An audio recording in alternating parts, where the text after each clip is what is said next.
6:31. I ask everybody to please stand for the Pledge of Allegiance.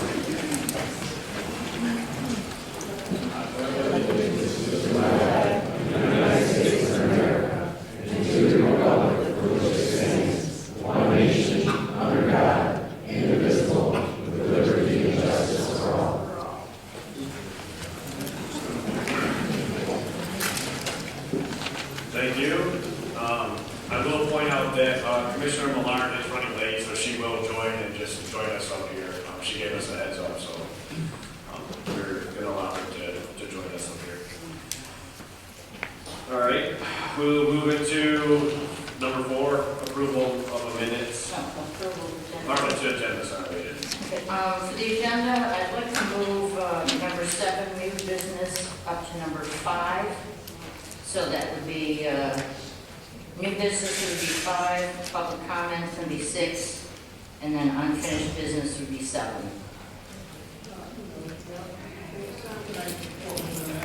Why? So we have a motion from Commissioner Turchi, and then we have a comment. Yes, we had, before June 5,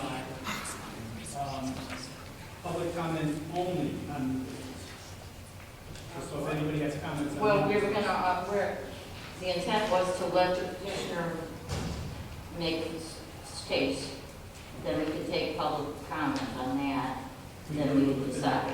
We could do it within the item on the agenda without calling it a public hearing. That's what we were going to do. No, public, it's not a public hearing. It just comment.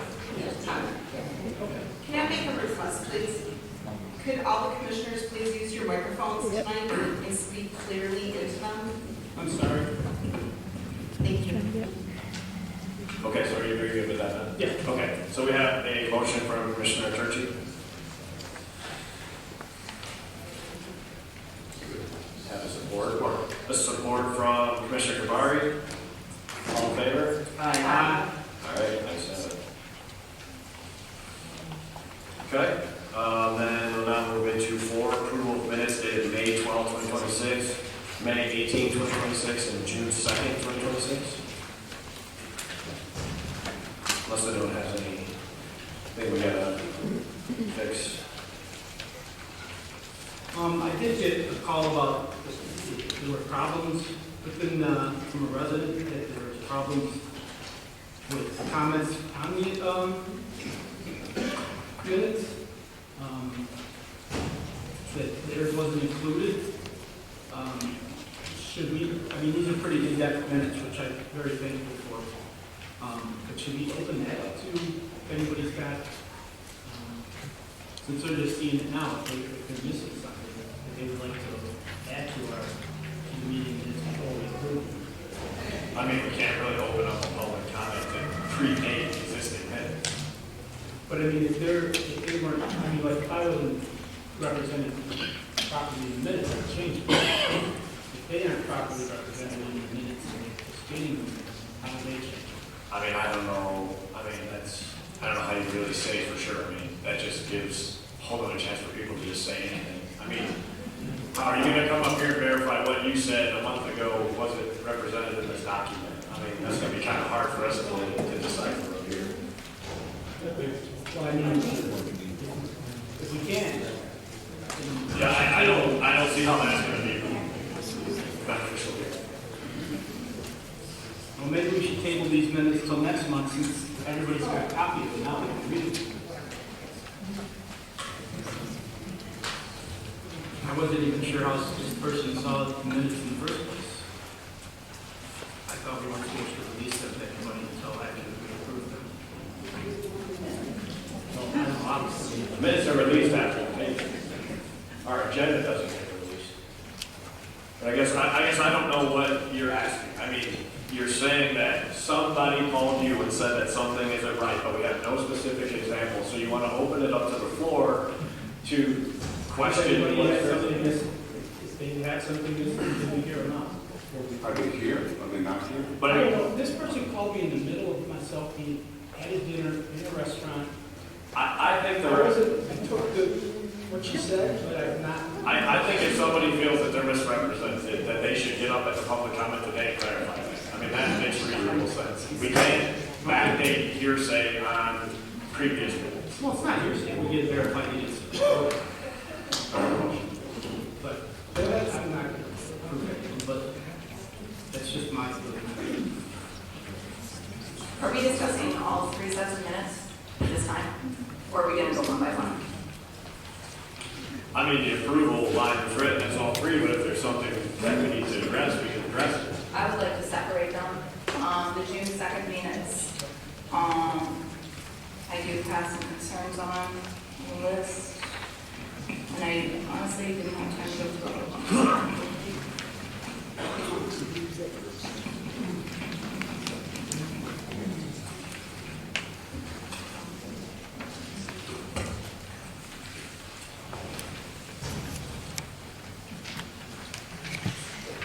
I'd just like to make a motion to approve the minutes of May 12th, May 18th, and June 2nd, 2026. I was about to list the corrections to be made on the June 2nd minutes. Well, we have a motion. This is discussion, there was a second, was there not? Yes. So this is discussion. So there is no, going by, there was no response noted when I asked about the distribution and notification of people for the public hearing.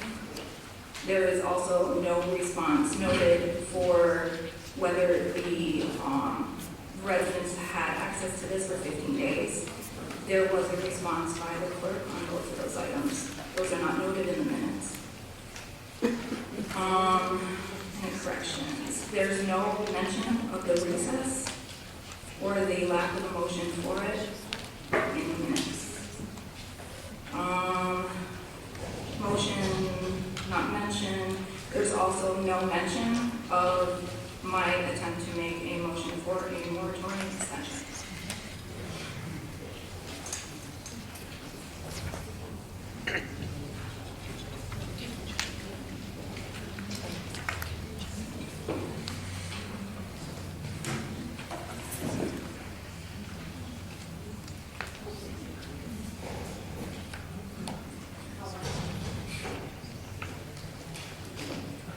I would propose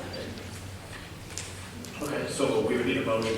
I can't. I would like just add things in to, there, so. I guess, make an amendment, well, I'm not going to approve it until I see them, so I would like to table the, I would like to only ask for an amendment or ask for addition to the motion or change to the motion that it be only the May 12th and May 18th minutes and that the June 2nd minutes come back with a corrections.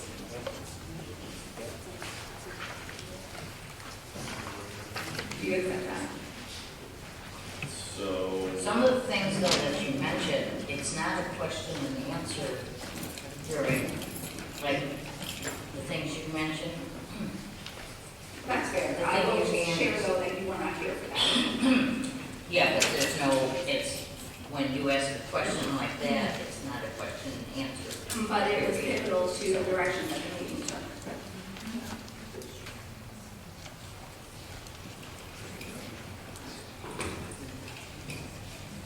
I'll amend my motion to read, we have approved the minutes of May 12th and May 18th, and table June 2nd. Second. we have a motion from Commissioner Turchi. No, Oh, yes, he has right. to, And then- A support from Commissioner DeBarger. All in favor? Aye. Ayes have it. Opposed? Okay. Did you get that clearly? I just want to make sure we got the motion. The support. Yes, the motion is to approve the minutes for 5/12 and 5/18 and to table the 6/2 minutes. Yep, And everybody said aye, except Mr. Fennell. correct. Thank you. Okay. I would also like to bring up with the June 2nd meeting, that, and I don't know if this is the place, that the meeting make a motion to invalidate the June 2nd meeting due to the failed procedural requirements. And the public hearing specifically.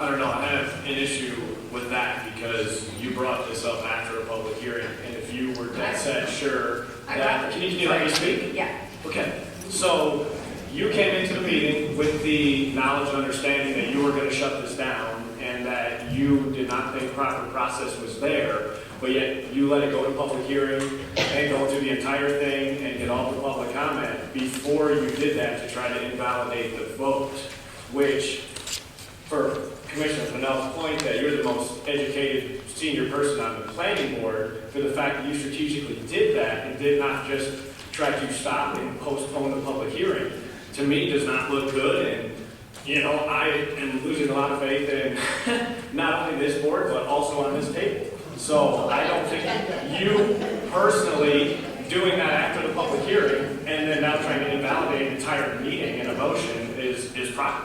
Is there a second on the motion? I'll second. Thank you. Discussion. Can I respond? Hold on, is there something from the table over there? You gotta make sure the mic's on. Okay.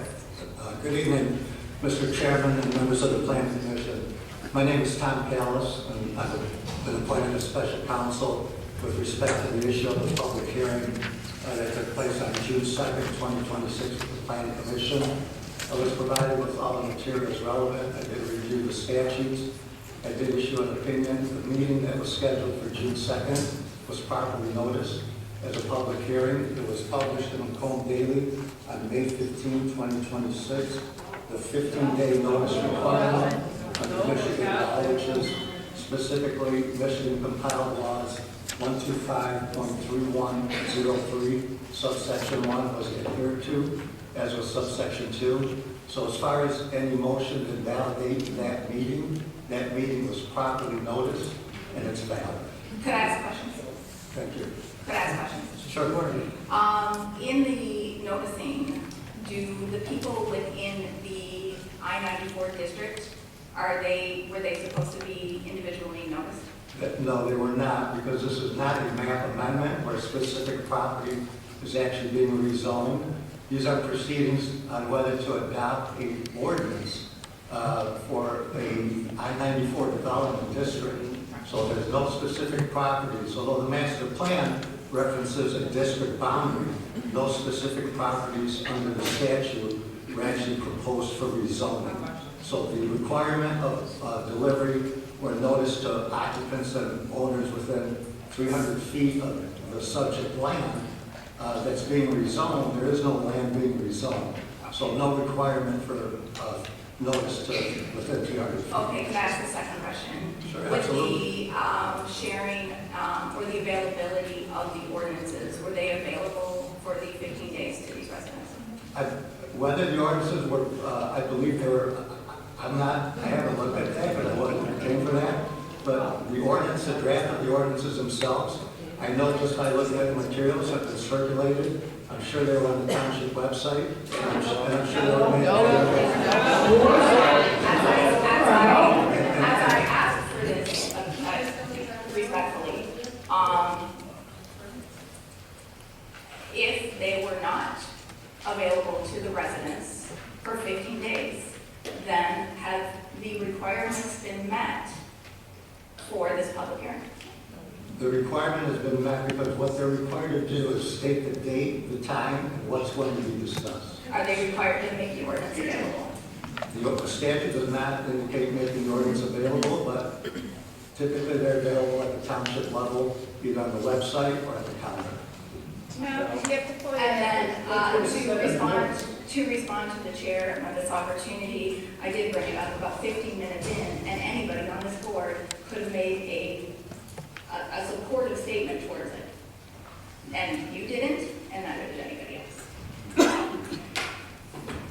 But notice that it was available, but we didn't even get ours. So it wasn't available for them to see.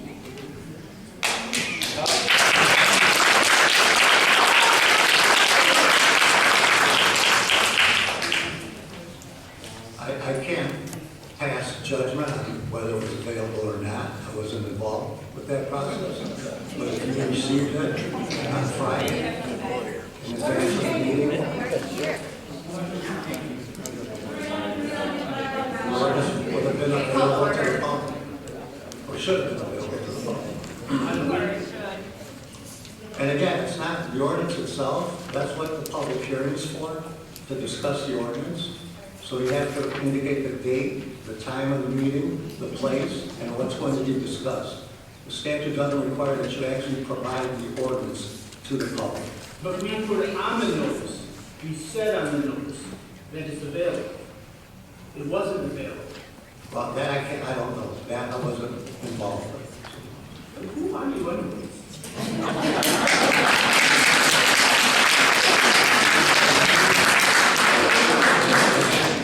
was appointed as special counsel relative to the public hearing notice, and I'm telling you, the public hearing notice was done properly. So you cannot revalidate the public hearing that took place on June 2nd. So you're returning just for that particular item, you're not here to help planning commission. I'm sorry? You weren't hired to help planning commission. We requested an attorney for planning, Right. for this issue. So that's not you. You're here just for this public hearing. The issue, right, was for the public hearing, and it was noticed properly. Well, you can't notice something properly if it's a lie. Well, it was published properly in advance of the meeting. That's what the statute requires. But we put on the meeting, on the notice that you can get it, but nobody can get it. So how can you put things valid if it's not true? The statute doesn't require that it be provided. Okay, thank you. So, where did we leave off? There's a motion on the table. So we have a motion from Commissioner Rodzik. And it was a second by Canal. Can we restate this? To nullify the meeting of June 2nd, the public hearing specifically, due to the improper notice. So we have a motion from Commissioner Rodzik and a support from Commissioner Pennell. I guess let's do a roll call. Francis?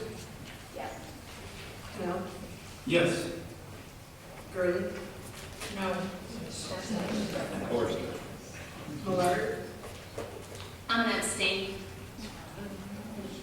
Jabbar? No. Turchi? No. Sutton? No. Motion fails.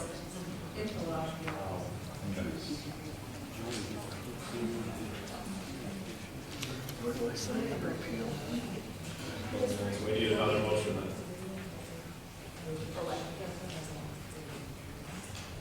No, we basically takes it June 2nd. Okay, so we're just tabling that.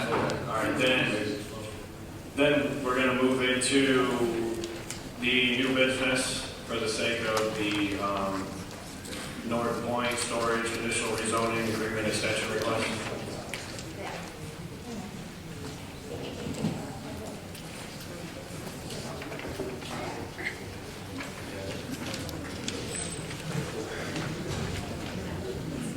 Good evening, Gary Unlock on behalf of Adamjanics. We had provided information to you, we had met to the... Your microphone got shut off, sorry. Back on? Yes. We had been to the Township Board, asked an extension on this site plan. The site plan was initially approved during COVID, things slowed down, and then we got an extension that ran through January 31st of this year. The engineering firm involved on behalf of Adam changed hands, and the deadline was missed, so we filed this request for a second extension, basically for the same site plan, with the extension now running through the request is through July 31st, 2027, so basically a year from now.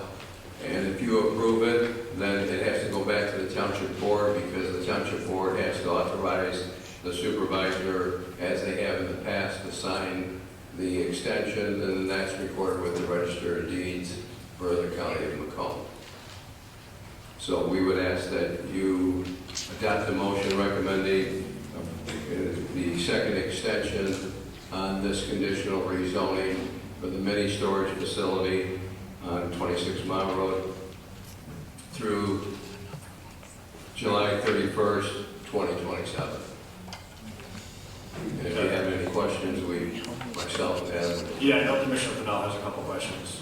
Just the drawing we got was very small, so it's very tough to see. I know. So go ahead, Commissioner Fennell. When this was originally approved, I didn't sit on this board. I had anything to do with it. But I was told that there was no sidewalks on the plan. That's correct. Because we got a variance from the Township ZBA to waive the sidewalk requirement along 26 Mile Road. And that remains in place. No, No. that's a big problem, because it's attached to two different subdivisions with no sidewalk on the front of them. I mean, that's dangerous and ill-conceived in the plan. It should have never been approved that way, or a variance issued for, there's two subdivisions right there. You got the trailer park and Quail Run, Quail Park, and you're not gonna connect the two. You're just gonna leave it a ditch. I don't see how that is. Well, like you said, you weren't involved in it, but a property owner has the right to seek variances, which we did, and we were granted the variance to waive the sidewalk on the 26 Mile Road frontage. I don't think there's sidewalks on the two adjacent parcels. Yes, there are. I lived there. Okay. Well, then, since you didn't extension your thing and it has since expired, I don't see any reason to approve your extension until the plan is proper. The other problem I have with your plan is, and I'm just going to tell you a story, that I was had a lawn business years ago, and I used to store my equipment at storage yard. I would go there in the morning, fire up the motors, put them on the trailer, go off to work. I would do that at 7 o'clock in the morning. All these units are adjacent to all these homes that have very short setbacks. I mean, they're literally, well, it's hard to read on here, but they're very short setbacks between the home and the units. Is it possible to take your building and put it in the back so that there's a buffer zone between those residents and those units? Along those lines, this site plan did meet the side yard, rear yard, and front yard setback requirements. That's why it was approved. So if a property owner meets the zoning ordinance requirements as to setbacks, they're entitled to have their site plan approved, and that's why it was approved. And that's why municipalities have a uniform zoning ordinance, so to speak, that sets forth front yard, side yard, and rear yard setbacks. And if a property owner meets the setback requirements, they're generally entitled to have their site plan approved. And we obtained the one variance to eliminate the sidewalk on the, and that still remains in effect. And we have, and then on the, so there's a 6-foot high masonry wall that'll be between this facility and the residents behind it. And that exit, pursuant to your ordinance requirement, as to appropriate screening. So they can't see, it'll be either poured concrete or cinder block, and you won't see through it. It's 6 feet high. I'm 6'1", so it's basically as high as I am. And that's what your ordinance provides for, and that was submitted in the engineering plans. But those engineering plans don't have to be extended by this board. No, the extension is our request, Yes. and this, It's fine. this site plan is the same as before, and procedurally, we should have come back for an extension at the township board level before. We missed that deadline. We went to the board. They said, go to the planning commission. That's why we're here. And whatever you do, then it goes back to the township board for their final action. And as previously would be our request that the township approve it, and the township supervisor sign the extension, which would be recorded with the Register of Deeds, just like the original conditional rezoning agreement was, and the first extension. So, just to piggyback real quick, I mean, now that there are, all the concerns with the sidewalk, I mean, is that something you guys are 100% stuck on, sticking to your variance? Well, I think so, because in fact, it's been a couple of weeks since I drove by there, but I think there's a roadside ditch that somewhat precludes, because generally your sidewalk is built within 1 foot of the road commission's right-of-way. The road commission's right-of-way in that area, from looking at older maps and discussing it with the township right-of-way man, it's 66 feet wide, 33 feet on either side of the center line. So there might not be room to put any proposed sidewalk in.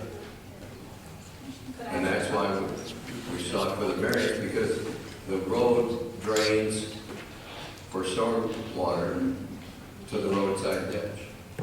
Okay. Could I ask a question of Dave? Dave, are there any provisions that cause a decision made by ZBA, if not acted upon within a year, nullify that if the building has not started? I'm Yes. looking at one and I think it exists, but I just want to double check. Yes, if a variance is granted, it must be acted on within a year. Thank you. But in conjunction with that, you have to be cognizant of the fact that this was a conditional rezoning agreement that was executed by the appropriate officials for Lenox Township, and the extension was executed by the township supervisor after the township board adopted a motion approving the extension. Well, the board at that time did an opposite. Why does the core park require to put in a sidewalk on their side of the property, and then that property, sidewalk is dead ending to your property with no extension of it to lead to Quail Run? It's a safety matter. It's not, this plan is not, I'm not going to put kids at risk. You're going to make that never have a sidewalk forever. No, absolutely not. That's not right.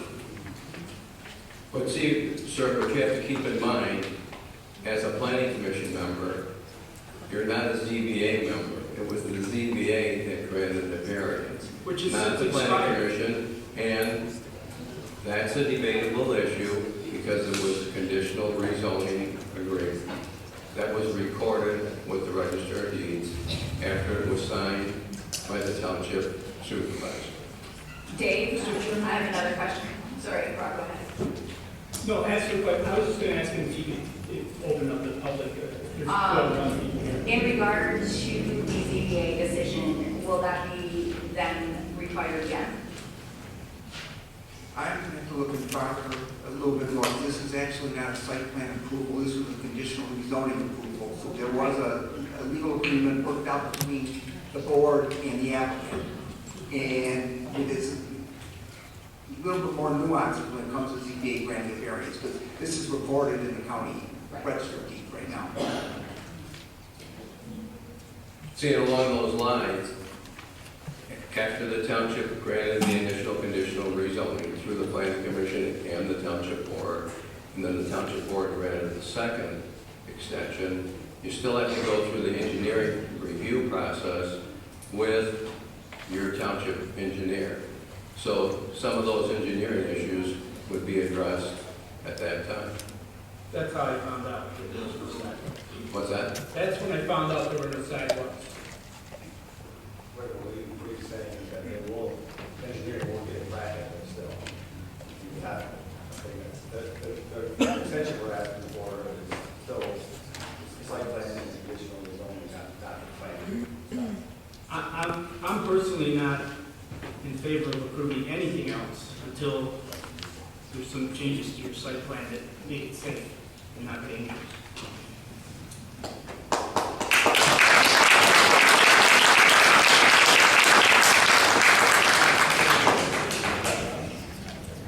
I don't even believe that you want that.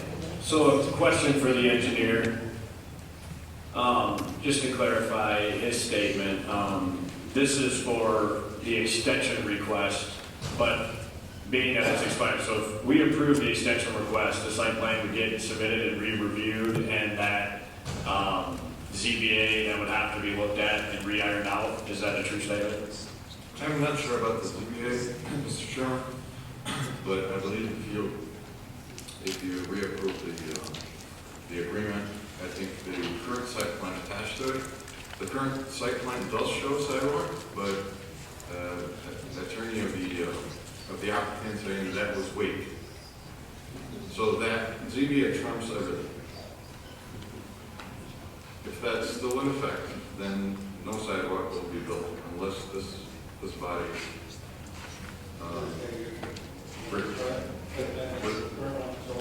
correct. See, there were some engineering submissions, but people at the engineering firm retired and sold their company to a new group, and so that's why things are not as smooth as they should normally be. But if you recommend to the township board the second extension, they still have to act on it. The township supervisor, if they approve it, has to sign it.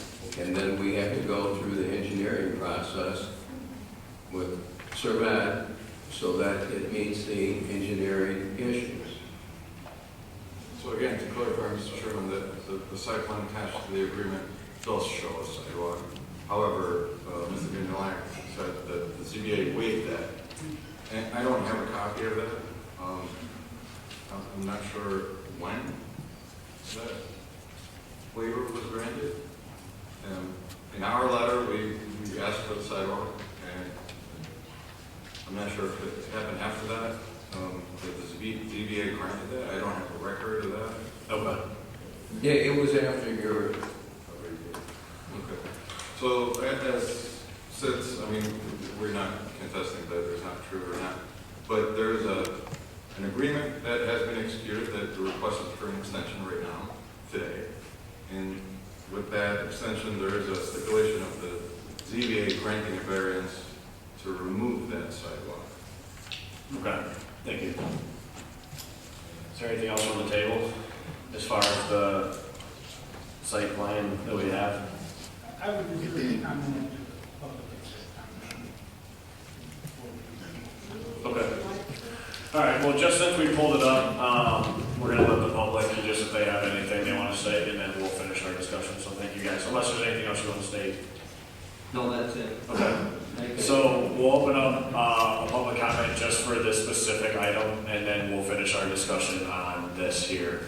So we do have the gentleman in the chair right here, so I'll let him go first. Yeah, I've got a question. This is go by residential area, right? Yeah, be in front of Quail Run and like adjacent to the courtyard. They don't want sidewalks there, but yet they made Pine Tree Acres, full one that goes to nowhere. Tell me about that. Thank you. Brian Mikeson, you all know where I live.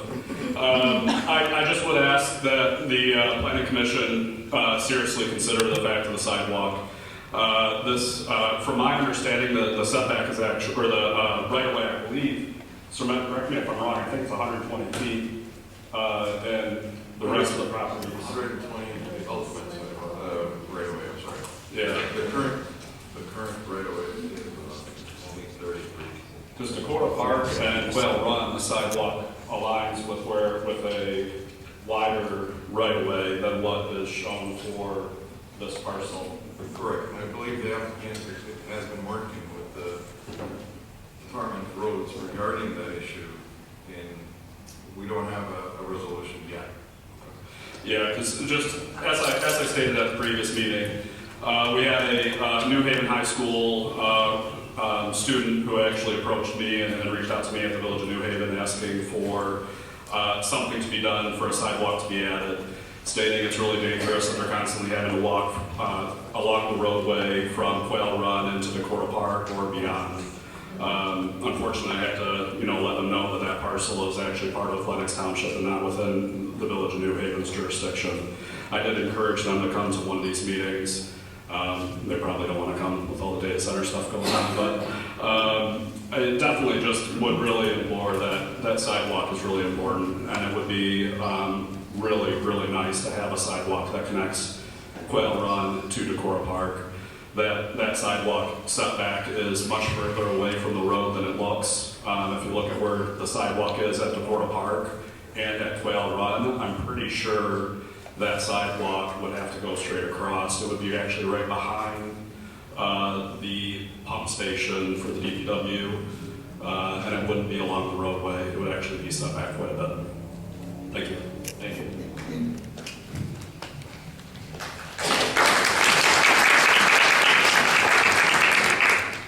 Hi, my name is Sharon Pavlovsky. I live in Lenox Township. I have a family who is very impaired, including my children. So walking on the road is completely dangerous. It would be not only not compliant with ADA rules. So I just wanted to make aware, would you let your deaf or hard of hearing child walk on the roadway when they can't hear a thing? And you have to walk with this rack there? It's very dangerous.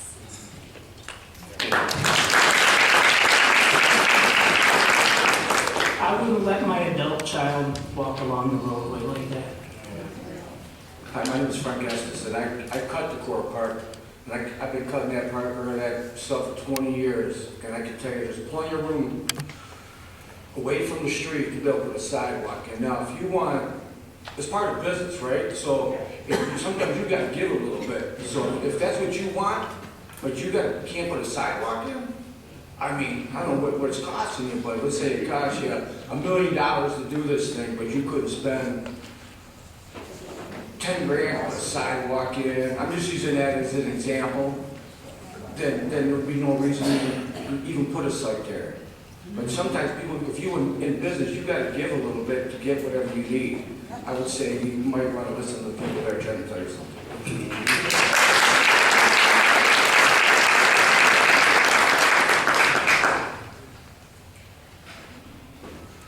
Ann Pridemore, Village of New Haven. I've been listening to people talk about sidewalks and how we need sidewalks. Well, if we did not have a storage facility spot zone in the middle of residential, this wouldn't be an issue. To the north is Quail Run, a multi-family development. To the west, Decorah Park, single family. To the east of Quail Run, it's zoned single family. And right in the middle is a little pink square marked business. Now, why anybody in their right mind, and I realize this was done during COVID, let's face it, none of us were sane during COVID. This little pink dot popped up and somebody decided it'd be a great idea to have storage facilities in somebody's backyard. Now, I don't have to tell you about storage facilities and possible attendant problems with breaking and enterings, parking of their vehicles. There's different things that happen in storage facilities that don't normally happen in residential streets. I question why this was even allowed. And if we have any way, shape, or form to let them recoup their finances in selling that property to a more reasonable development for residential area, then I think we should afford them that opportunity to sell it.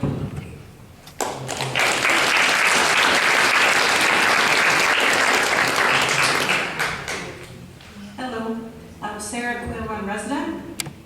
We need that sidewalk, and I asked that no extension if they remove the sidewalk, to not approve their extension.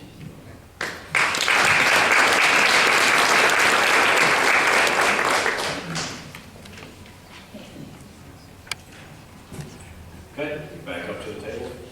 I was just, sorry, to add context to, I do have the letter from Jackson, who is the one that Brian mentioned. I will read it for the record. My name is Jackson. I'm a student at New Haven High School, and I live in Quail Run, a neighborhood residing in New Haven.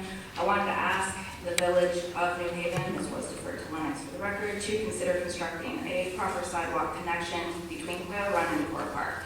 Right now, traveling between the two can be inconvenient on a bike or by foot, and Quail Run residents are forced to go along 26-mile road. It is inconvenient, unsafe, not good for bikes, and on occasion will have low hills along the way. A sidewalk connection would improve safety, accessibility, and walkability for residents, especially children, families, and students traveling between the two. It would be better to connect the community overall. I would appreciate if this request was reviewed by the appropriate department. I would also be interested in learning what steps others can do to support or petition this improvement. Thank you for your time, Jackson Frisch.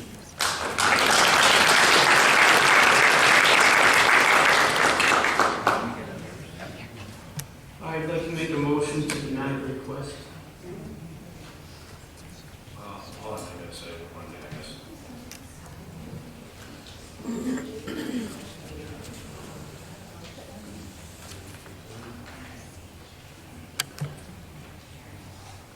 So with reference to the zoning classification of this property, it was zoned commercial when Adam bought it. So any type of commercial activity within that zoning district could be allowed. And our conditional rezoning request was to rezone it from its neighborhood general commercial to a general commercial category. And conditional rezoning aspect that the legislature adopted was to say a property owner could conditionally rezone a property to a specific use. And procedurally, that's what this was about. So, and there was a public hearing, planning commission approved it, the township board approved it. So we would ask that you recommend to the board an extension through July 31st of 2027. Thank you. Thank you. Okay, so you're gonna make a motion. I'd make a motion to deny the request on the fact that this would create a dangerous, hazardous, and liable situation for the Lenox Township. Because I'll tell you what, if my kid got killed there, I'd be suing everybody that's walking, moving, and living around. So I guess my only comment on that would be if it's a ZBA and it's something that we're not able to dictate, I mean, we can recommend that if it gets approved, our recommendation is that there should be a sidewalk. But I mean, no matter what, if the ZBA is going to supersede anything. Well, it's not that it's proper, most of them expire, it's about everything. Right, so, but that's what I'm saying. So I mean, if the only issue is the sidewalk, why would you shut the entire thing down and not try to approve it contingent on they need to look at the setbacks and try to meet the requirements of putting a sidewalk? And maybe with today and the opinions here, and you'll change your mind. Well, that's why I'm giving them the opportunity to come back and fix the plan with sidewalk in it and proper setbacks and.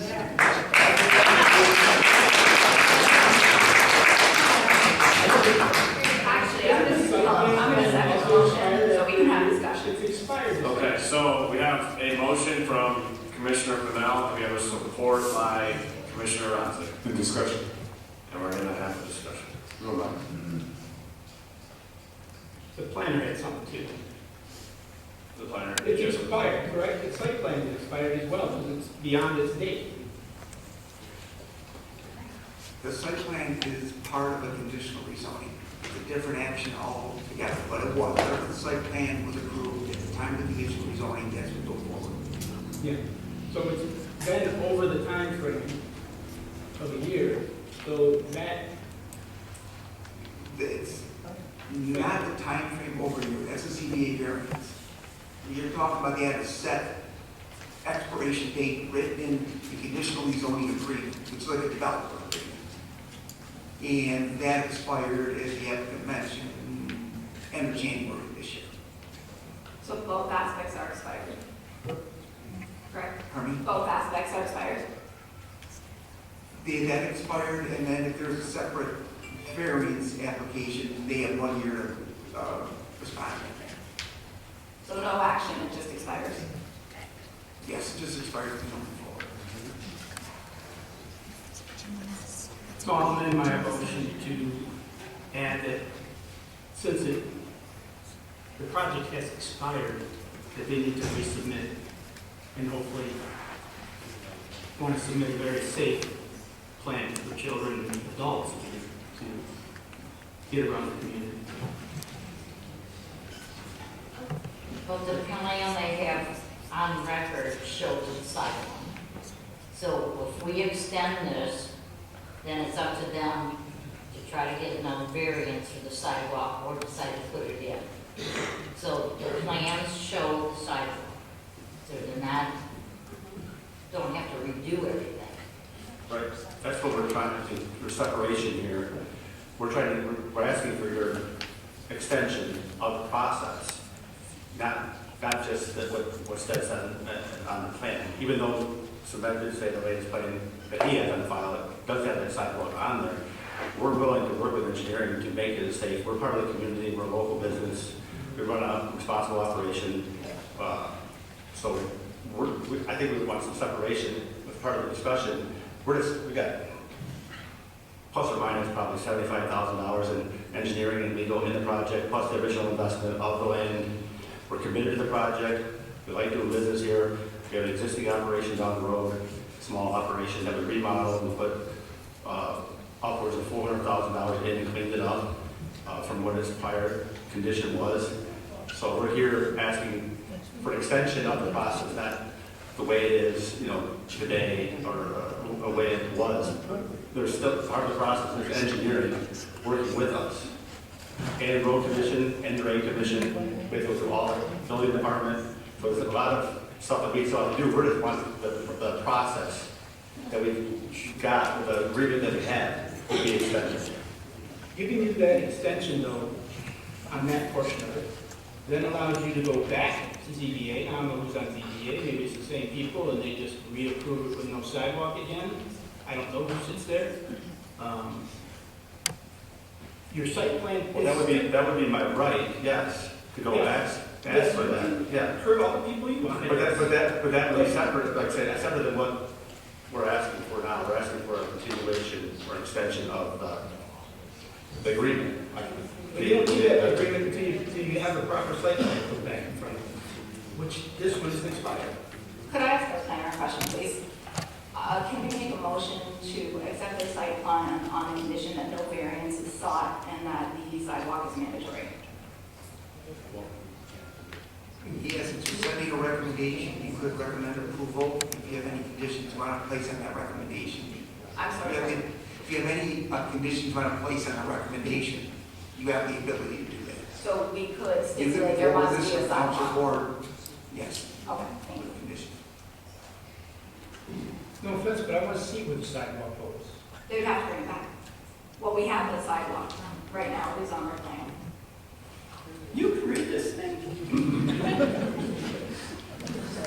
My 7-year-old eyes didn't find a sidewalk in there. Could I ask Cement a question? Cement, on these sidewalks, are they in line with the adjacent properties?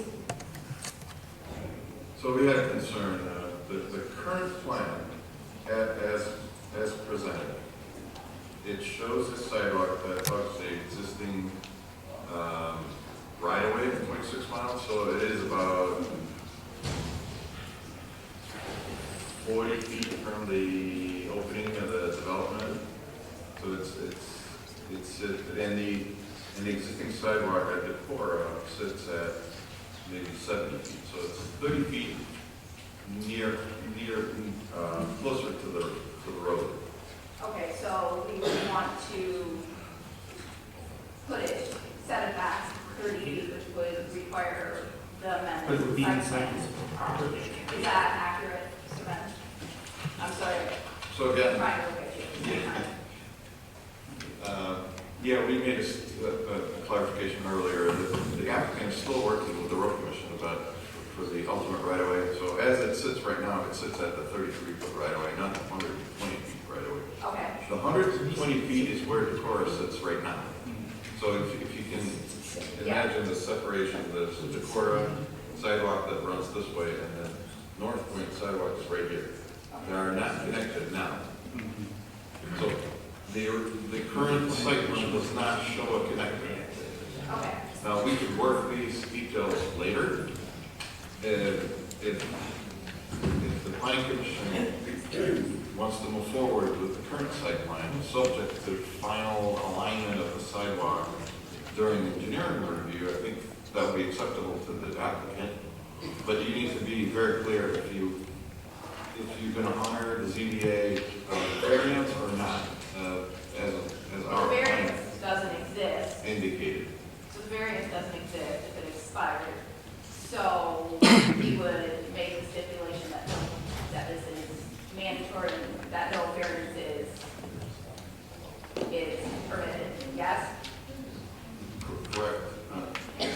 I mean, we can make the recommendation, and we can, but if the ZBA supersedes us, then we can make that recommendation, but they can potentially still do it. Well, it sounds like he's saying we can stipulate that in our motion. We can make a recommendation, but if somebody above us can supersede us, we can't stop them. We can make that recommendation from our position. Mr. Chairman, I agree with you. I think that it's debatable that variance by people higher than us here in the room. I think this process though is healthy. I came to this meeting not thinking about sidewalks. I mean, we're talking. You are not. I hear you guys, and I'm a parent. I have 4 kids, and like I say, we work in the area. I'm a safety guy. We run a service business. I think we can work through that. Like I say, we're here to hold on to the agreement so we can, we're committed to the project. And the dollars and cents as well as our energies. So that's all I wanted to say. I don't think anybody here is trying to stop you from having a development. We want you to have it. But this needs to come back before, the site plan needs to come back before planning. It's expired. You'll need to apply for a new ZBA variance if because that's expired. What you have is expired. No matter how you dice and slice it. Right, we're asking for the extension. Yes. We're not. But there's problems here. It needs to be reviewed again. Well, what you have to know is, I don't think a planning commission. And whatever board that had above me can do what they want to do, but my township isn't going to do it. But you can make certain suggestions in your motion, but you can't say, in my opinion, as his attorney, you can't say to a property owner, you can't seek a variance. Because when zoning first went into effect in Michigan and across the United States, it was specifically noted that you have to have a ZBA as time progressed so that people can get a variance from what the ordinance says. So you can't, necessarily preclude that, because if you do, you're violating his rights. We're asking for the extension. The road right-of-way is 33 feet. I've had discussions and communications with Bettaloya, who's the attorney for the road department, as to our site plan, and he basically agrees that our site plan, the location of the buildings in conjunction with the current right-of-way is appropriate and legal. Well, can you show us that letter in writing? He gave me letters on another matter in Lenox Township at Roselle and 26 Mile Road and other occasions. That was Robert Clancy's property. That we've had discussions between myself and Mr. Aloya, and he said I was correct, and I take him at his word. And it's really So he didn't write a letter on this one. He just said to submit the drawings that we have. And that's good for him over at the county, but right now you're at the township. I know. And we're. But you have no representing our jurisdiction, people. but what you have to keep in mind, sir, is you have no jurisdiction over the road.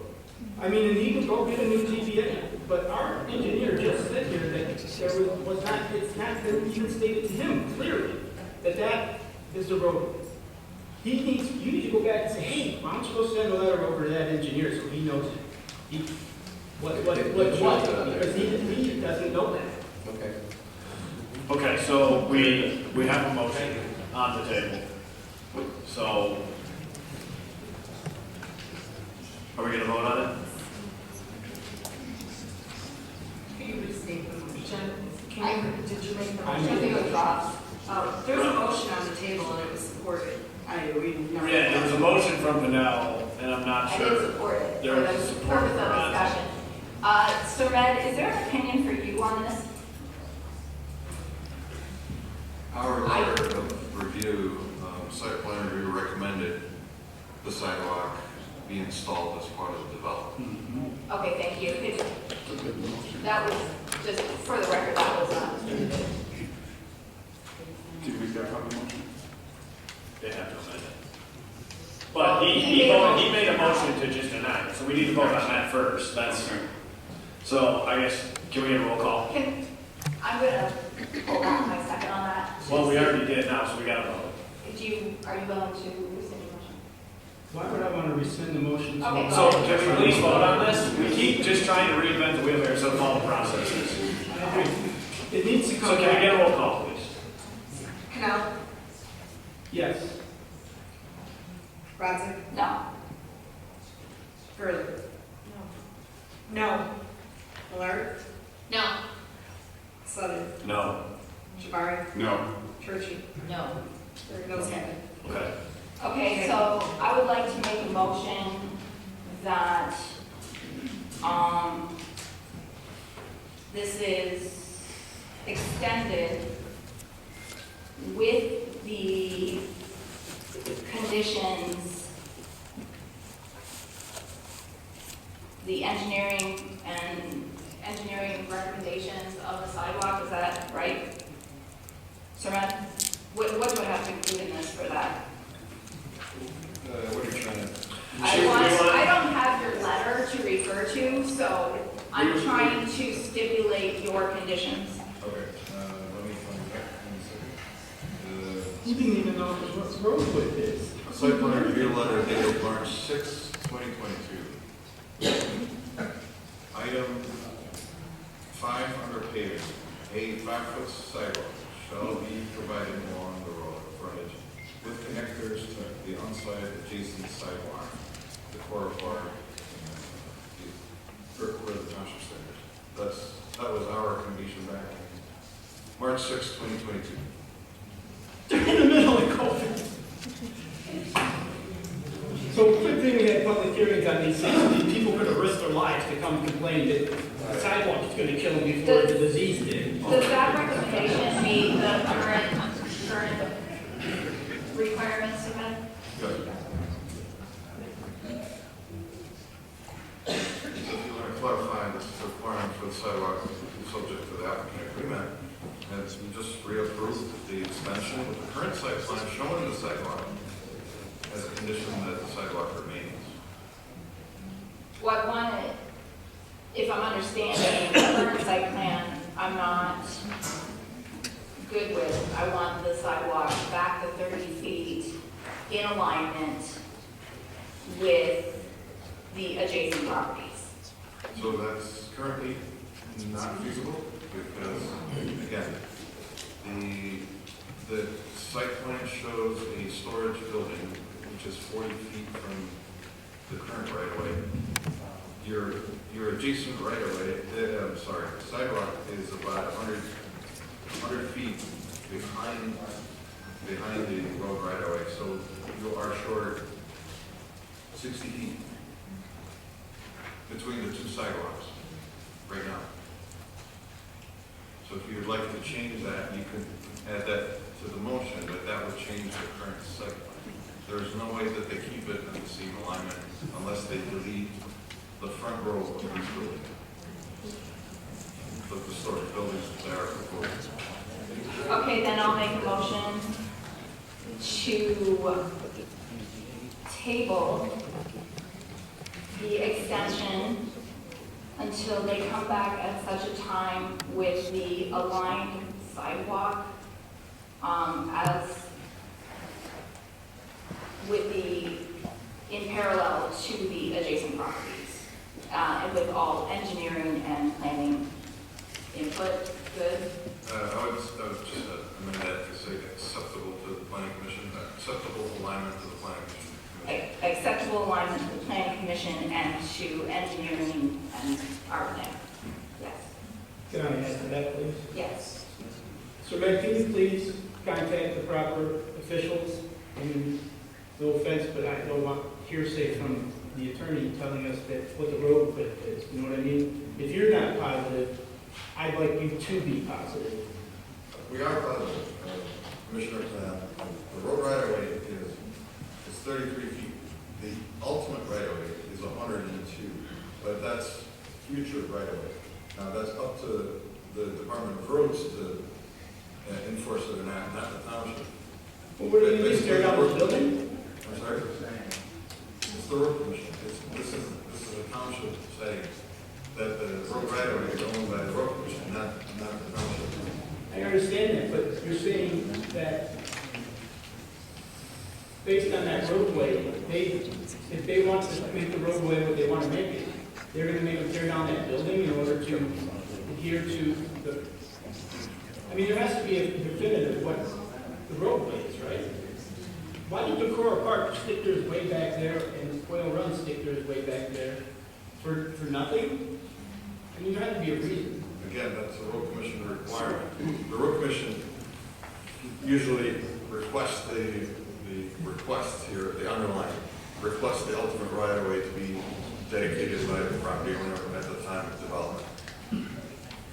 Now, 99% of the time, property owner agrees to it, and they dedicate the right of way for the future expansion of the road. If the property owner does not agree to it, then they have to take legal action and they go to court. And whatever the end result is, the end result. At this time, we don't have an answer yet on that because the applicant is still working with the road commission to resolve that. So the road commission basically saying we want that 102 right away, and the applicant say I can't work with that. I can only give you 40, whatever it is. So we don't have a resolution. So what it's currently set up for, what is that road slated to become? 33 feet. Pardon? 33 feet. No, but what kind of road? Is it going to be It's a 2-lane right now. Yes, is it going to stay 2 lanes in the future? What's the future of road? Yeah, that's road commission master plans, which we don't know. Some say it's 5,000-lane boulevard, some say whatever. And that's why the setback was adhered to by Quail Run and by Decorah Park, because they're giving enough room for the road to be built. Correct. If that's what they want to do. Absolutely, correct. If they either give them the ability to do it off the 33, or they build it and then they can't expand the road ever, I'm going to be stuck in Decorah Park at 2 miles an hour trying to get to Myers because the traffic is so heavy now, I can't support 2 lanes. Planning, that's what we're here for, plan ahead. Yeah. I don't want your building store down either, but I sure don't want it. The way things are going, I'm going to be living in a metropolis. So I would like at least to have a road to get to the mine. It doesn't take me all day. Sometimes it does take me all day to get to the mine. So we have a partial motion.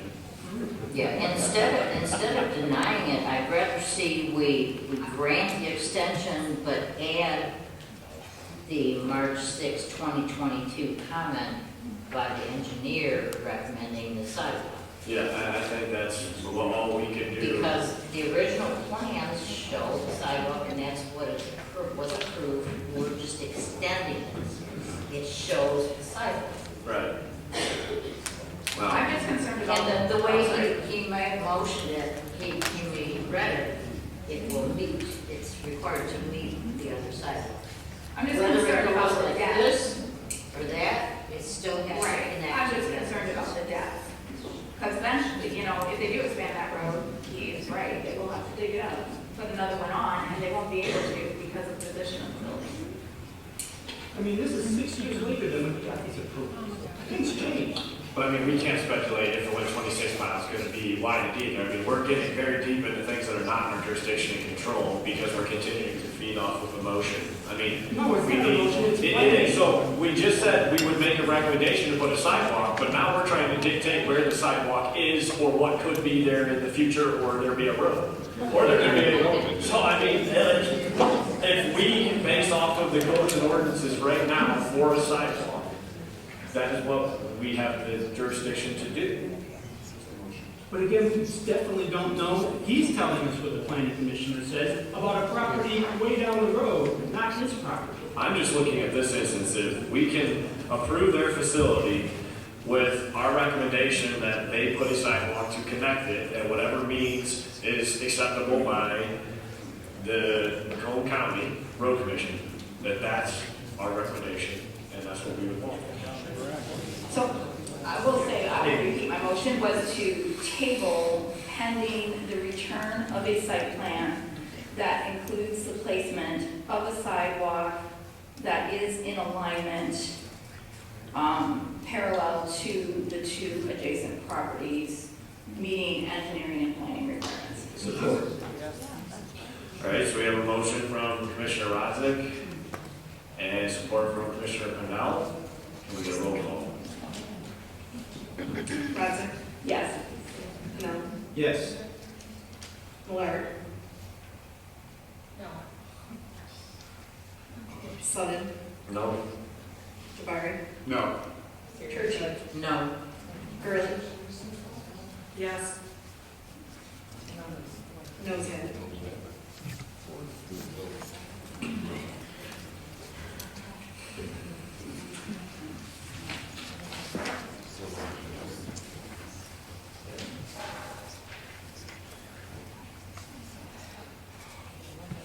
I'll make a motion just to table it.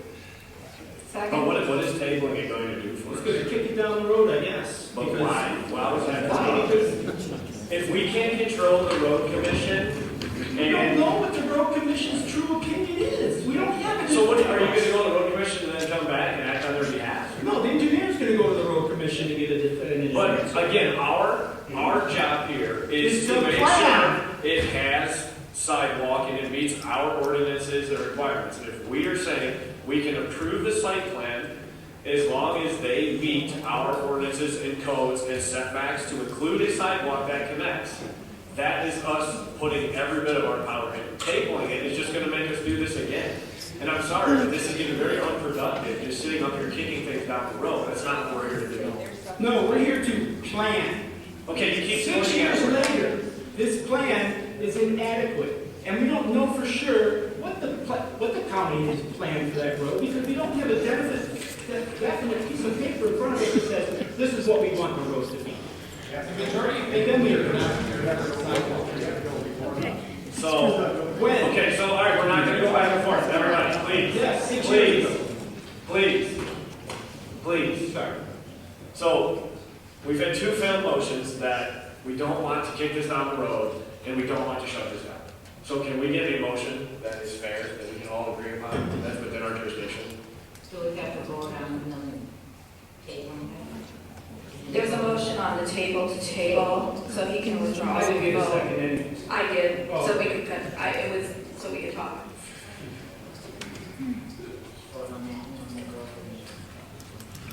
Okay, we have another motion by, who? I'm getting lost in the Pennell. motions. Pennell, and a second by Rodzik. Can we get a roll call? No. Yes. Could we restate the motion? Just straight up table. Tabling what? Tabling this. Extension of the North Point Storage Conditional Rezoning Agreement Extension Request. Thank you. Radzik? No. Millard? No. Sutton? No. Gurley? No. Jabari? No. Churchy? No. Nose head? Okay, so 3 failed in a row. Not looking real good for us up here, trying to do our job that we're collaborative. So, Does everybody agree, just for the sake of conversation, we're sitting here, does everybody agree? Where are we with the sidewalk? Like, It is on the plan. okay, I understand, but it's not in, its distance is not really, a 26-mile road is you might as well be walking on the road for its distance, but, I mean, I feel for the safety of children who are literally gonna be walking, or adults for that matter, from Quail Run to the core part, Isn't it like 30 feet off of 27? I mean, we started that there was no sidewalk, and we're trying to make a recommendation. If you And consider the variance, which they'll probably, I can only assume are going to go in and attempt to get, there's probably not going to be a sidewalk. So that was where my first motion came, was sort of to ensure that we do get a sidewalk. If they get a variance, I guess that's up to the ZBA of this we community. can't control it. We can't control it, but if, I mean, we're going to have a sidewalk, I mean, I think, I hate to say it, but it should be a good sidewalk, it should be a safe distance from the road, it should be what we would have required if they came here today and presented this. And I would hope that everybody here would push it back and put it more in alignment, take it a little bit off the road. But I will say, I guess I will digress on the fact that I do not know the requirements of county and where they place it, but it doesn't sound like really anyone in the room does.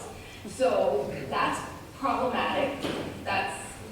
They're saying it's 33 feet. We know So that. better He sure on had that? said that he is sure of that. And right in 26th and Van Dyke, they put that bridge and that sidewalk in that Okay. recently. That's not that far off the road. Again, when we have a site plan come in, every time there's normally something that we make it approved contingent upon meeting the requirements and the code and engineering for items like this. For years before we had this audience in here and had conflict up here, we've always said that if the sidewalk is going to be something that needs to be addressed, we will make that recommendation on the fact that they address that one item. We haven't just kicked things down the road for months and months when we ultimately have no control. We can kick this thing for 3 months and then tell them to put the sidewalk, they get a variance, and there's no sidewalk anyway. Well, we're still talking about it, so we didn't take it anywhere. It's changed in 6 years, it's back in front of us, let's fix it. It's not in front of us to fix it. I mean, it's in front of us to vote on the extension request, and I think we're all thinking we want to extend it contingent on them putting sidewalk within our jurisdiction. Are you liable? I'd like to make a motion to approve North Point Storage conditional rezoning agreement extension request, provided they follow all township ordinance recommendations, the engineer's recommendation dated back March 6, 2022, which includes the sidewalk. We have a motion from Commissioner Turchi and a support by Commissioner Jabari. Can we get a roll call? Did you get that clearly? I did, thank you. Turchi? Aye. Jabari? Aye. Pennell? No. Blair? Aye. Gurley? Aye. Sutton? Aye. Radzik? No. Ayes have it.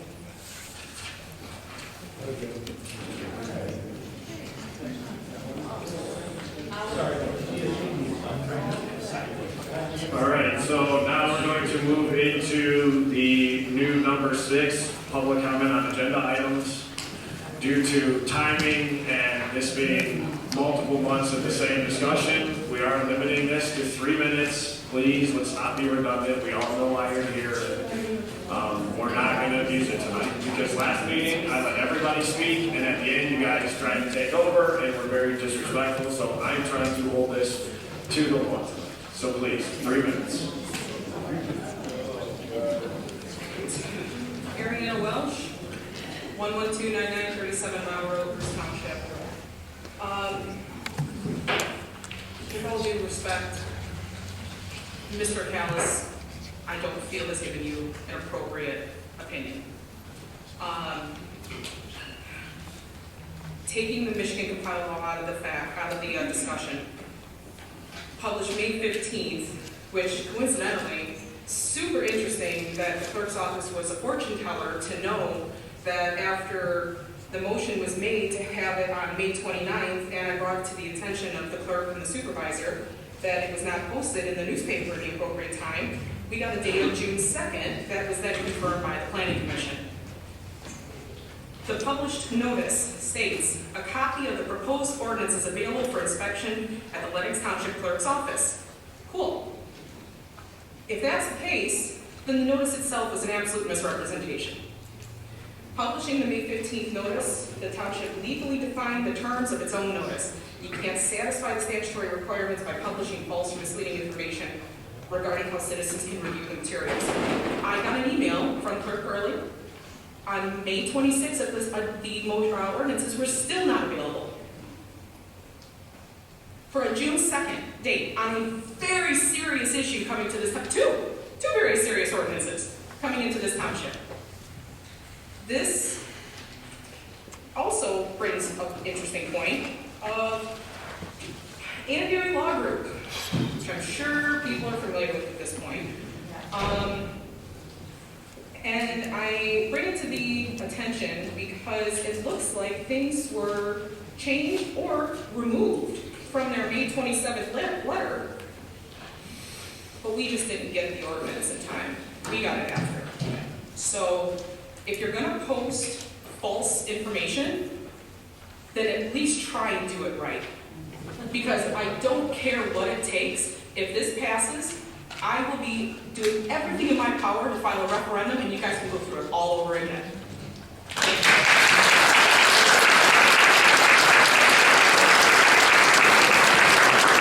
Excuse me, if I'm under the correct understanding, the ordinance has not changed since we had a last discussion, even before the public hearing.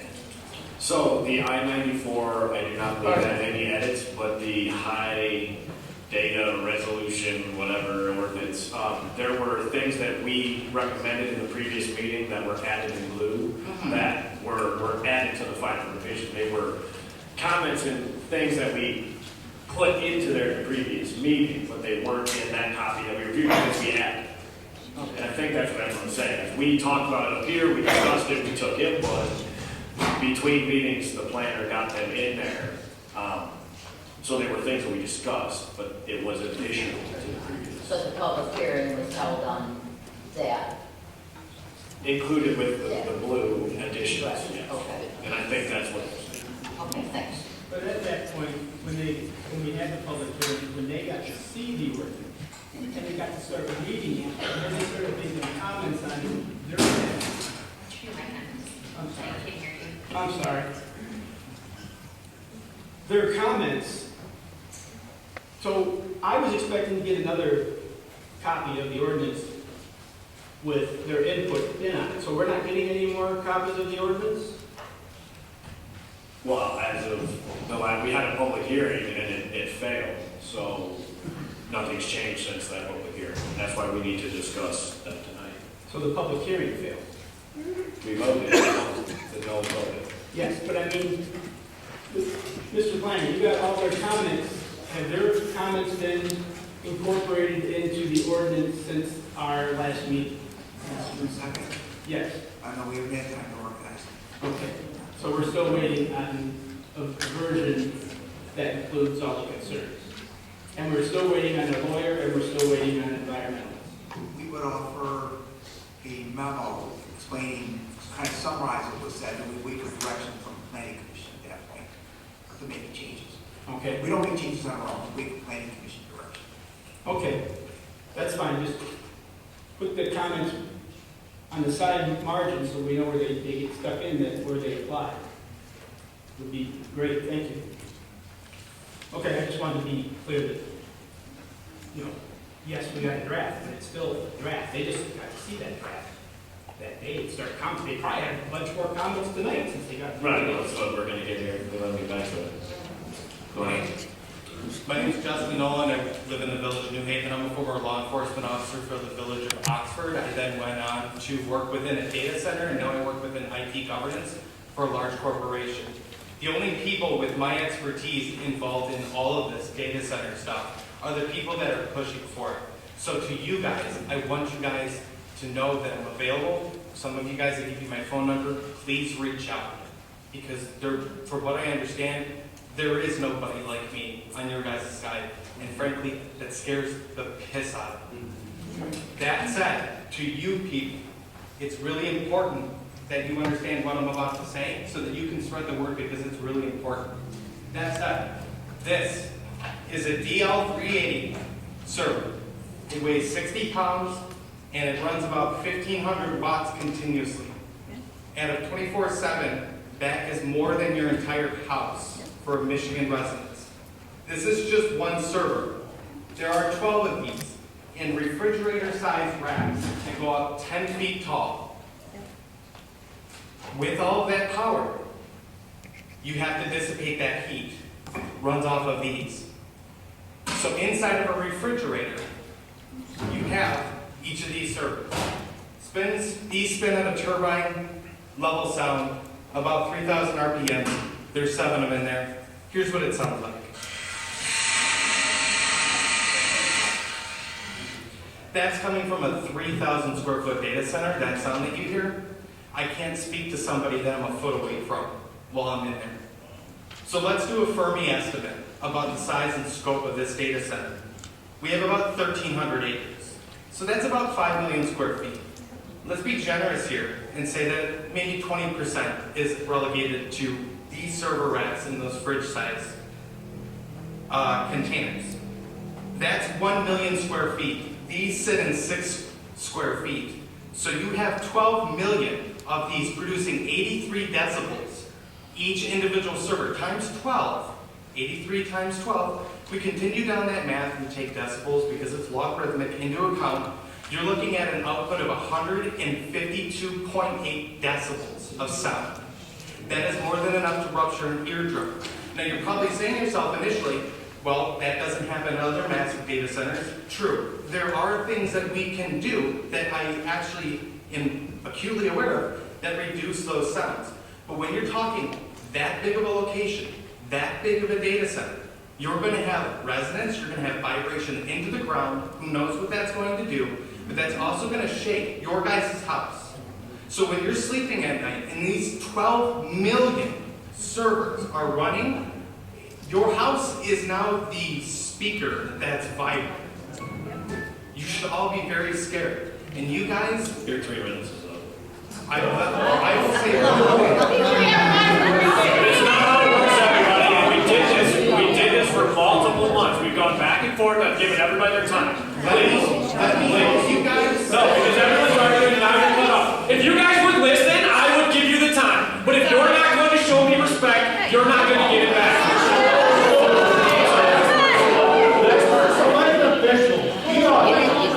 Next person. Sir, please submit all your stuff in writing to me. I would greatly appreciate it, and I'd love to sit down with you with this ordinance and go through all of it.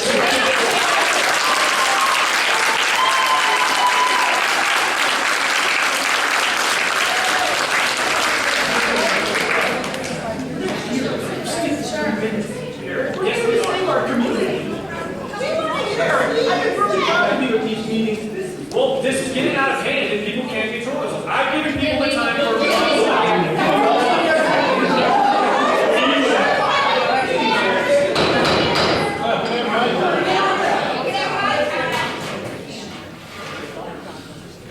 This help was Wiki Lenox Township. You have the address. You can look it up. Mrs. Churchy, or Ms. Churchy, I'm sorry, I'm not sure. I don't see a wedding ring on your hand anymore. I don't know whether you're married or not. You've been MIA. You have extensive knowledge about planning. You should be here. You should be here for the public hearings, which you're not, which I've heard that you're working out of town or out of state or whatever. We need you here to represent the people of this township. And if you are not here, you should abstain from any votes that went on anything like June 2 that you are not here for. I keep up to date through communication with the board members, the planner, the attorney. I'm always up to date on what's going on, so. But you're not here representing us. Just that June 2nd one. Yeah, I mean, that was, they just didn't want. You've been MIA quite a bit. No, Mrs. I'm Gurley, here to district. you posted the public hearing for, where'd it go? Public hearing notice for the I-94 Development District, but there was no public hearing posting for the data center ordinance. And that was from the township. If you look in the Macomb Daily, there is a posting for a public hearing on the 15th, but you specifically stated when Ms. Rodzik asked you if the posting was on time, you told her no. So that's why you guys all voted no, because you would have illegally voted on extending the moratorium or passing the ordinance or whatever it was you were trying to do on June 2. You need to figure out what you guys are doing. Mr. Pennell, you signed the master plan agreement that just got passed And you claim you don't know anything about the I-94 district, but it's on the master plan. You see what I signed it as? I didn't sign it as a member, I signed it as, I voted no on the master plan. Okay. I had to sign it because I was the recording secretary. Your name is on the document, which makes it legal and binding. But I couldn't, I had voted, their vote, they voted yes, I voted no. And I think it's Mr. Sutton, I would like additional time because everybody's responding to me, which is unusual. For the rest of you, have you heard of the Andary Law Group? They're on Mount Clemens. Apparently, they've been in discussion with the Board of Trustee members. I'll give you 30 seconds.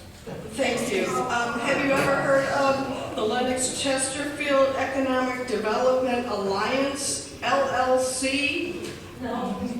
I have copies of the letters that were FOIA'd. Did you ever hear of James Andary? You are being dictated from the Andary law offices on how to develop the ordinance for the data center. According to the FOIA documents I have, all the things that you need to change are in those letters. So basically, it kind of sounds like it's already been planned, it's already been approved. It doesn't matter what you guys do, is what it looks like to us. And now my question to all of you is, are you in on it with the board, or are you in on it with the people?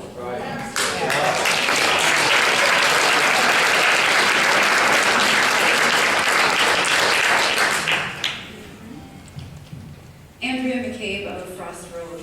I'm here to express my strong and unequivocal opposition to the proposed construction of a data center in Lenox, Michigan. Placing an industrial scale facility in the middle of a neighborhood designed for families is a planning oversight as well as a fundamental misalignment with the purpose and character of this area.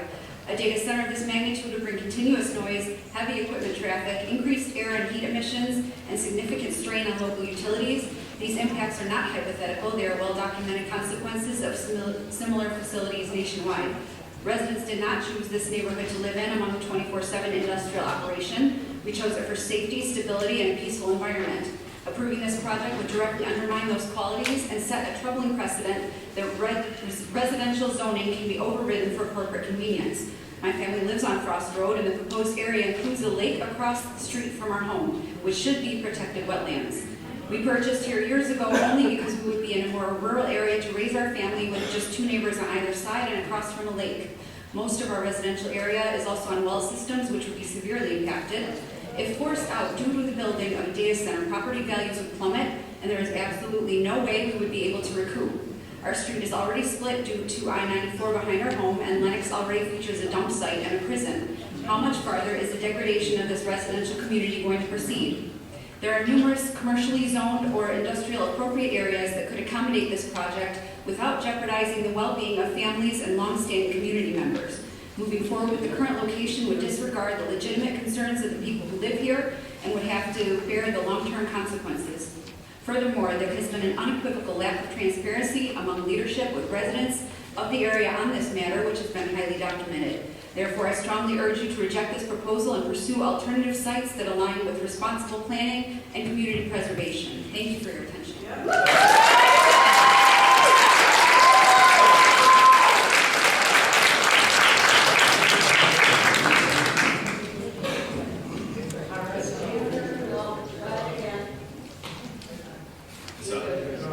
Tara Samander, 59111 Frost Road. Everybody's tired of hearing my voice. Guys, just do the right thing. Seriously. So, in January, when I sent a letter out to everybody stating that there is a data center coming, I came to these meetings and you guys told us there was nothing we could do. Nothing we could do. Today is June. So, I'm going to tell you the same thing that my grandma told me when it's time to deal with these things. They haven't broken ground yet. This zoning ordinance could say, no, we can't litigate not having a data center, but we can say that we're on a watershed. There's a million reasons you guys can get us out of this. Be the hero here. I don't want to be. I want to go back to taking care of cats and taking care of deer and taking care of people. But I'm up here every night with you. I would have ran for office if I was a Republican, but I'm not. Do the right thing.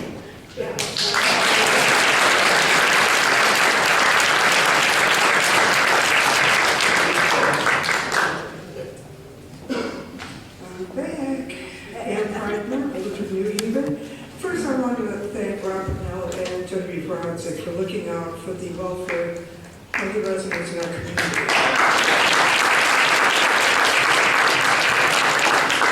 It can't be easy sitting on a commission with a chair that has such a vagrant disregard for the people sitting in the audience. Oh, I know why you're here. And we're just kicking cans down the road. It sounds like the chair of this commission, and not just my personal opinion, is looking to just forward everything along, make sure the football gets delivered because, hey, it's out of our control anyway. The ZBA is going to do what they want. Let's throw our hands up in the air and just agree to everything. We don't need that kind of chair on our planning commission. We need someone who's going to fight for the people, someone who's going to understand the devastation, the impact that this development will have on us. Now, I understand Michigan's good old zoning enabling act has got your hands tied. We're just not allowed to say, no, we don't want it here. And we understand that you would face a very daunting task in crafting an ordinance that is going to meet the needs of the people and address this issue. But having a chair say, well, I know why you're out here. No, but just the ZBA is going to override it. That's not encouraging. So number one, I think you owe the people of this room an apology, Eric. And number two, let's grow a spine.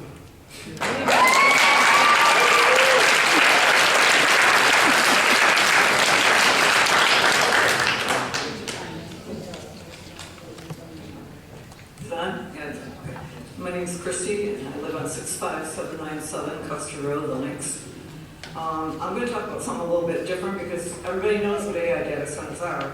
I'm going to say what AI data centers inject into our lives. They inject into everything we do. And some of the stuff you know, some stuff maybe you don't know and let other people know. Our phones track us. We're tracked inside our homes with smart TVs, watching, listening, flock cameras, spying and watching every movement, facial recognition, biometric data, kill switches in cars that are talking about for next year in cars. And if you get excited and your eyes are like dilated or whatever, your car can just shut off. I don't know if people are even checking into this, but this is through AI data centers also. So, for example, you just get news about emergency and need to get there to help, maybe to get to the hospital. You're driving and trying to get away from a tornado in your sight, etc. There's excitement in your eyes. The computer in your car sees that, and either your car won't start or shuts off. You're driving on an expressway where people are driving 78 miles per hour, and your car slows to 25, if this is what it does, I don't know, slows to 25 and pulls you over, then it shuts off. Wonder how many accidents that will cause. These are all controlled by AI. I see no AI data center signs everywhere, but where are all the people? There's a lot of people here, but I would expect a room like a lot of people. So what I'm asking is we the people need to get as many people fully aware of the potential to lose all our health, ecosystems, water, blackouts, our liberties and freedoms. And for everyone here, please get as many people involved as you can. This is our town. This is our fight of our lives. If we don't stand for these things, we lose everything.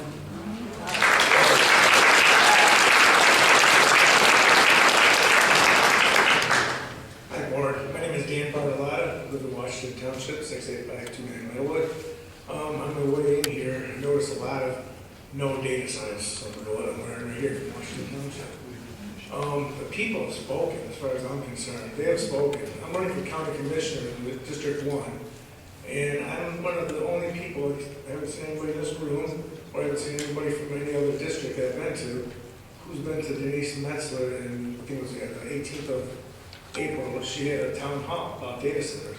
And just like this gentleman showed here with these things, when you know how much heat these things create, and talk about a closed loop system, open loop system with this water, they won't take your groundwater, they won't take your groundwater, they have purification systems. But these data centers, they're poison. They're poisoning our communities, they're poisoning our state, and they want to do the whole 32-mile corridor, starting with here, going all the way down towards Washington Township. While Washington Township on the surface seems like it's dead, it's not.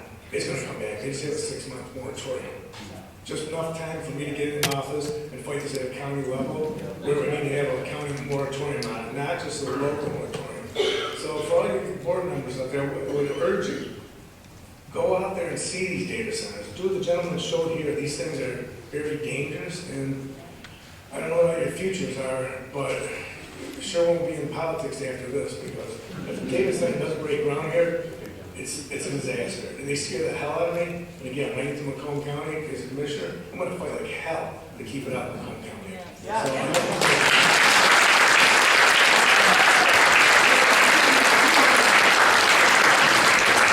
So are we in your district?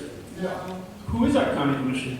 Phil Pratt. And he's done great at supporting us. He sent a letter to you all to extend the moratorium, well, trustees. That's great. You got an ally. Yes. Colleen Paisley, New Haven.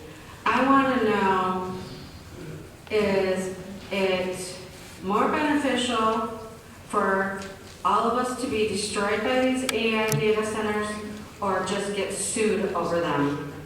What's more important, livelihood, environment, or getting sued?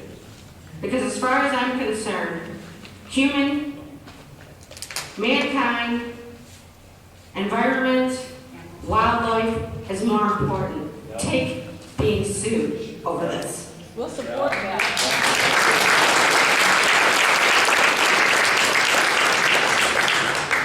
Kelly Reamer, lots of you know me, just had a successful recall hearing on 4 of them.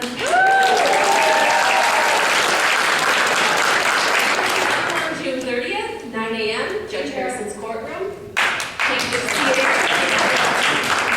For the Planning Commission, what you are shaping will have lasting impact on our township, our families, our farmland, our infrastructure, our water, our energy resources, the character that we have worked hard to preserve here in Lenox Township. I want to be very direct about something that's very important. The Planning Commission should not make any decisions based on fear of litigation from developers. That should never be a driving force behind your work. Your responsibility is to the residents, the township's master plan, and the long-term health of this community, not outside legal pressure or private interests. And just as importantly, the Planning Commission should not be operating under fear of pressure from our township board either. Your role is not to simply follow direction under pressure. It's to exercise independent judgment, ask the hard questions, ensure that whatever is adopted truly protects our community interests.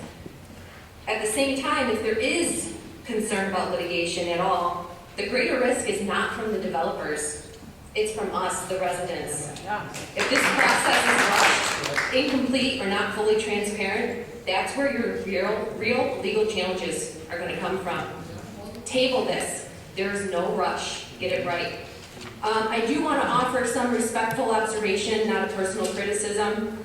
The way a meeting feels for the public is often shaped by the tone just as much as the words. So when residents feel dismissed, rushed, or spoken to with some sort of frustration, it can quickly change the energy in the room. People respond to that, sometimes emotionally, sometimes loudly, but usually it starts with how they're feeling they are being received. So please, Chair, take a deep breath, calm down.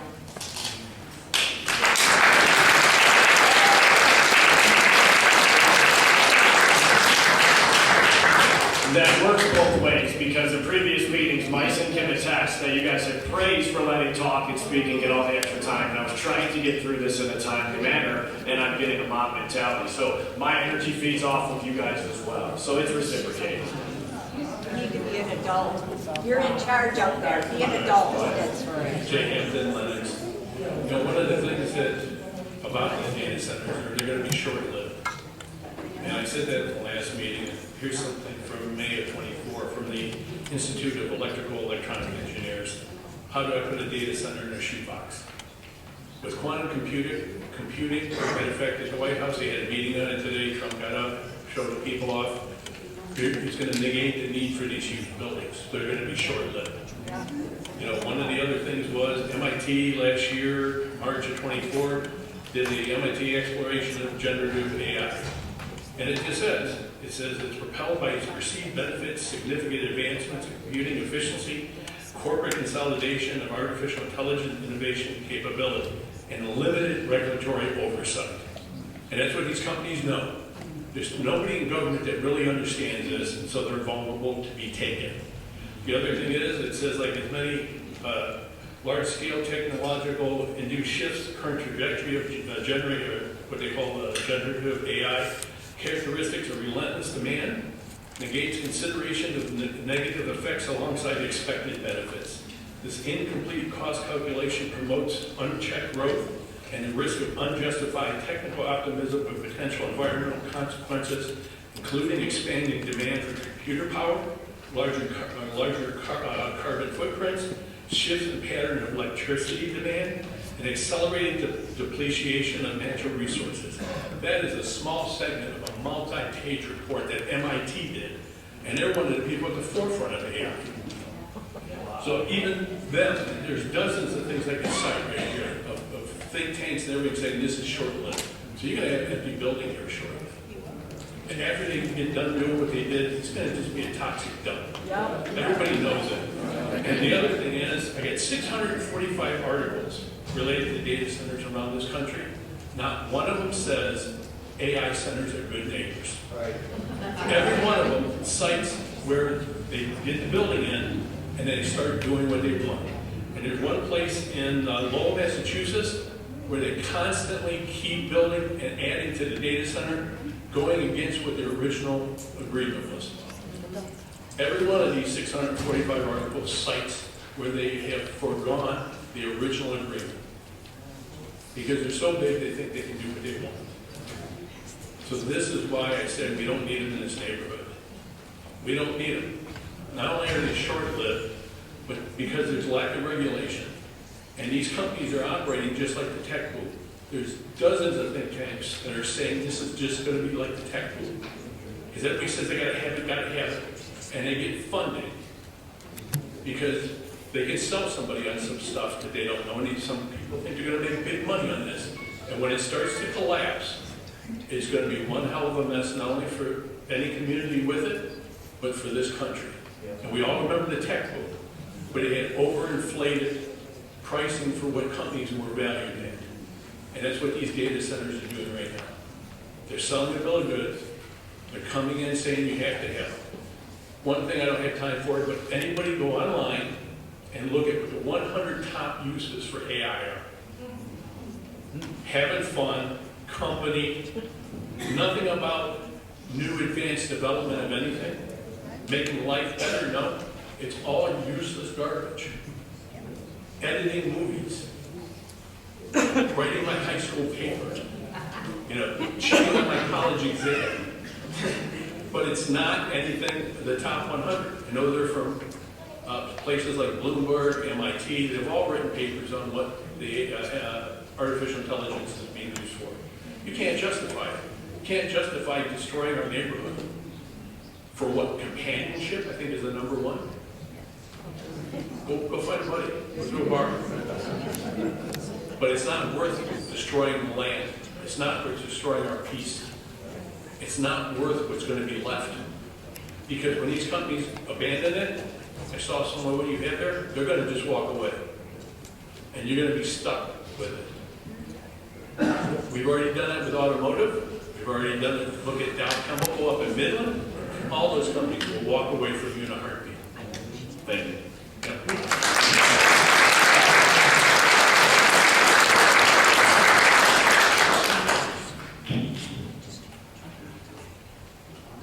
No, there's Okay. start, it's kind of, I'm all over the place here. Let's start with getting minutes. It's not the easiest thing in the world. We come in here 3 days after the minutes are supposed to be made public by law. And we're told either they just aren't done, or we have to FOIA them, or stuff that isn't supposed to be happening. That's absolutely ridiculous. I am now going through June 2nd's board meeting, along with the minutes. I am not even finished with first public comment, and already I've got 20-some people who never made it onto the minutes. I've got minutes for, some people said this when they didn't, and what it was copy and pasted from a May meeting. It's exactly what they said in a May meeting. So, I mean, that's just ridiculous. The transparency is, well, it doesn't exist. I do want to let you know, at this point, it's $25 billion per year is being spent on the health issues. It's premature mortality, pollution-induced health issues from these data centers, et cetera, et cetera, et cetera. It goes on and on and on. I'm just touching on it. I get that this is a tough job. I get that it's harder when everybody's heated, and mainly because we weren't told anything. There was no transparency. Sometimes it feels like you guys are just kind of crushing under the thumb of the Board of Trustees. I don't know if that's true or not. That's just how it's presented, okay? You signed up for this job. There's going to be heated moments. To sit there and make comments like, well, we never had this problem before when we had an audience like this. You know, I mean, I don't even know what that's supposed to mean, but I didn't take it really well. Once these data centers are built, I'm piggybacking off of the last gentleman, once these data centers are built, and yes, 10 to 15 years is what they're saying at the most, is how long they last before they walk away.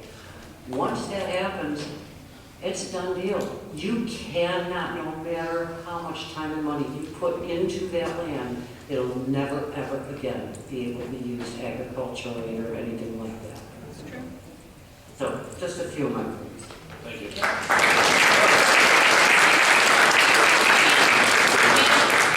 Excuse me, ma'am?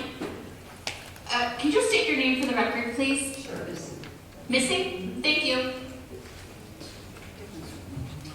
My name is Pat Gonzar. I live in Richmond Township. I have a friend and family in New Haven. I just wanted to give people a perspective on data centers. I've studied it a lot, and we've had those around ever since the 40s and 50s. And they do have some benefit. I mean, healthcare, which I'm in, they can be good. But what has happened is, ever since ChatGPT in 2020, they started to become hyperscale. And the technologies that gentleman mentioned earlier, the technology couldn't keep up with the cooling. So these gigantic facilities are using water in communities on a massive scale. Communities initially were sold the bill, hey, it's going to get more employment. That employment is temporary, only temporary. It disappears after the structure is built. And these data centers only employ a very few. And then on top of it, some developers are trying to hoodwink the community and say, we use a closed loop system, and therefore we don't use any water. But the engineering conundrum is they use mass amount of electricity to use the closed loop system. So it's like pick your poison. And as the other gentleman said, these are going to be outdated soon. Elon Musk and other people are realizing these are not practical in communities. These giant, monstrous structures are just not, going to be able to sustain the long term. They're wrecking communities and having all kinds of issues. And I didn't even realize the degree of noise they make until Justin mentioned it. But I just wanted to enlighten the public here that if developers try and say, hey, we don't use a lot of water, they use other things like electricity on a massive scale. So thanks for that. Power supply.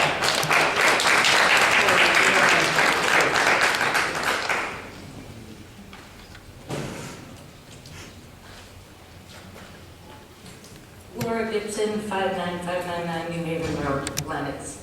I've lived here for 30 years. Never in a million years have I ever thought a data center would come here. All you need to do, open the master plan, rescind the I-94 Developments District, bam, keep it agricultural, no data center. Isn't that possible to undo what the Board of Trustees or whoever did illegally, corruptly, under wraps, for their own benefit, I'm sure. That's all I want to say.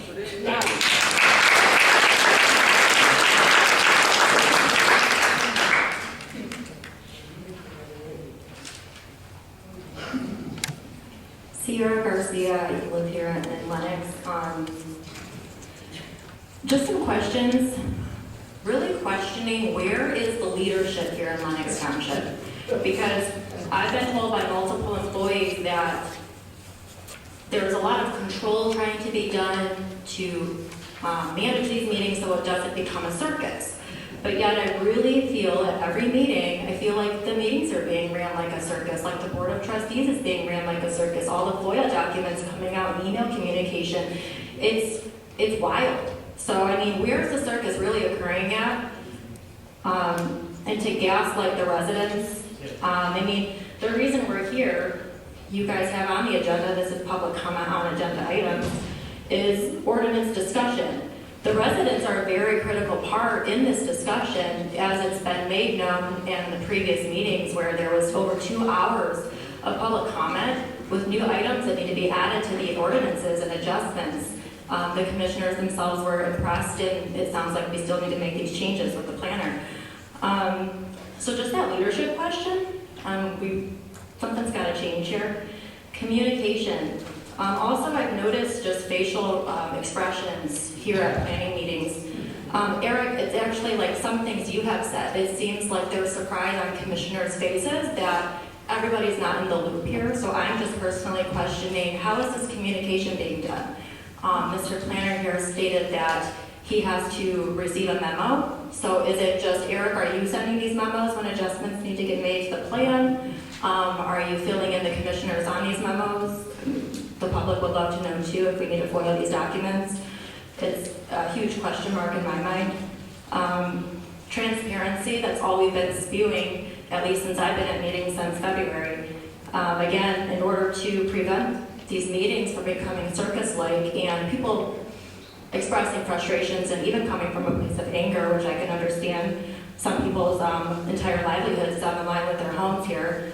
In order to do that, let's have transparency. Let's have the public meeting packets available. I shouldn't have had to FOIA the public packet and myself share it on social media, hoping that some people were able to see what's going on here ahead of time.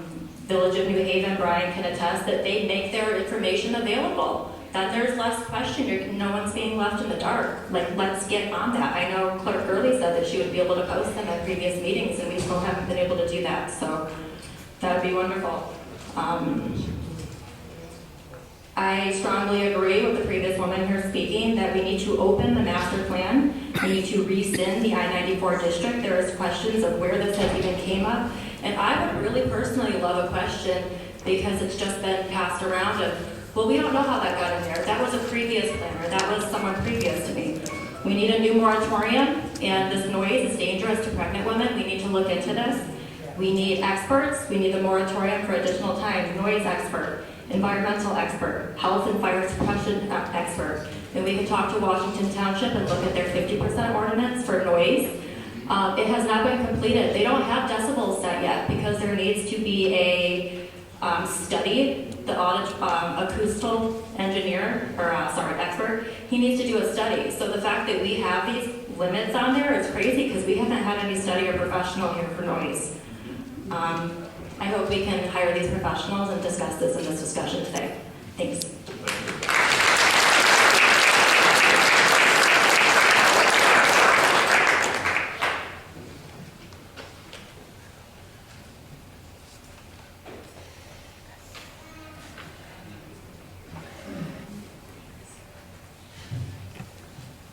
name's Vicki Davis, and I live on Frost Road, south of 27 Mile. A friend of mine bought their house, which was right next door to those towers, just on county line, just north of 28 Mile. Now, those towers don't throw off the frequencies like the data centers do, but the frequencies that they throw off are silent, but they're still there. People are not made to tolerate the constant frequencies. Within 2 years of buying their house, my girlfriend came down with MS. So it may be a coincidence, but I really don't think so. So 40 years ago, I bought my farm on Frost Road. And when I bought my farm, they were building the prison.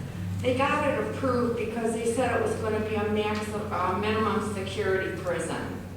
Before they even had the building completed, it was maximum security. So that's what our council did for us back then. I lived across the road from the gas wells. I watched them put the prison in behind me. I watched them put the dump up the road from me. And for 40, it took, so a little while ago, after 40 years of working my whole life, I paid my farm off. And then right after I pay my farm off, I find out they're going to put a data center right behind my farm, which is going to make it worthless after I've worked 40 years to make it mine. So through the years, through the 40 years that I've lived here, I've come up to the city council and spoke to them on various issues. The last time I came up here, it was about the chemtrails that are dumping all the poison on us. And it told us that the place to start your protest is to go to your township hall and ask them to help you. So they gave me 3 minutes to talk about all the poison that they're dumping on us and never said a word about it. When I got done, you guys sat there and let me go sit down and never said one word to back me up.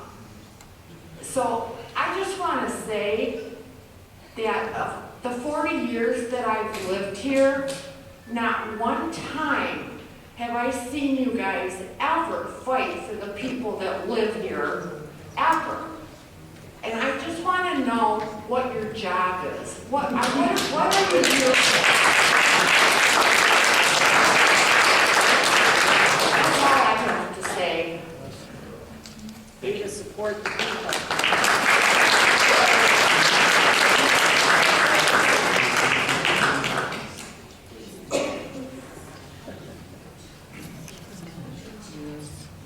Hi there. My name is Sue McVeigh. I live on Frost Road, dead end side of Frost, 58611 Frost. Myself and my family, we are third generations at our homestead. This is very emotional for me because my grandparents live there. My parents, myself, we raised my children and my grandchildren run the property.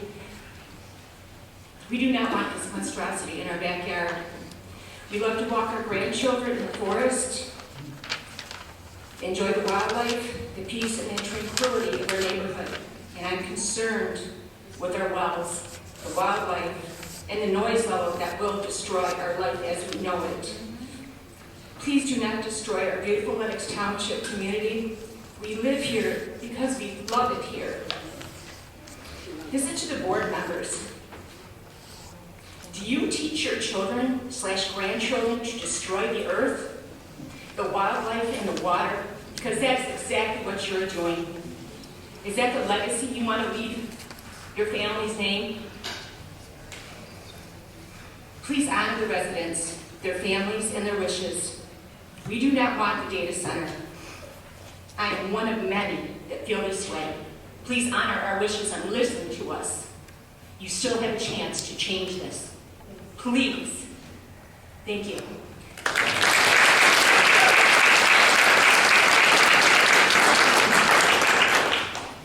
Brad Nixon, you guys know where I live. First, I do want to support what Chair said. I think that we need to make sure that the decorum of the meeting goes smoothly. I know it's really hard as a member of the audience to not want to when you want to shout something out, you want to say something, you don't have that opportunity to speak. I get it. It's really hard. This is a really emotional situation for all of us. But we do all have to do our best to maintain decorum. So with that said, one question that I would pose for the attorney that is here, now that we actually do have a legal representation at the meeting, would be whether or not the I-94 district as a whole is even considered legal, considered it was completely developed in collusion with developers that are trying to bring the data centers to Lenox Township. We have all the evidence via FOIA emails that this I-94 development district was created just to streamline what the developers wanted and what they were asking for.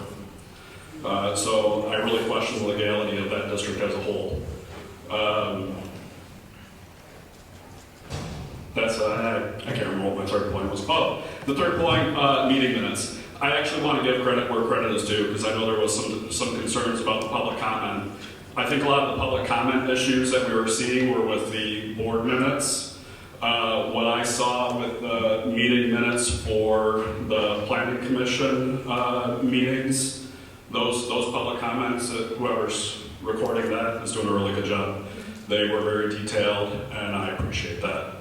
I think the concern that we have with the public comment is on the board level.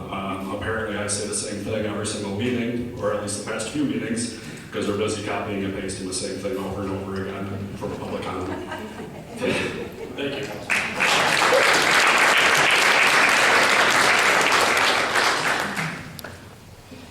Good evening, my name is Janice Young.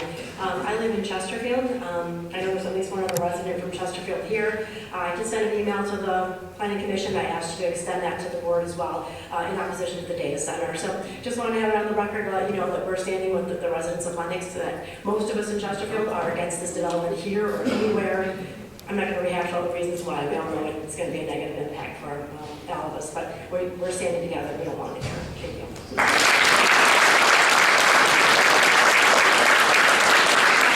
I'm going to write your email, so come see me so you can get my address right, please.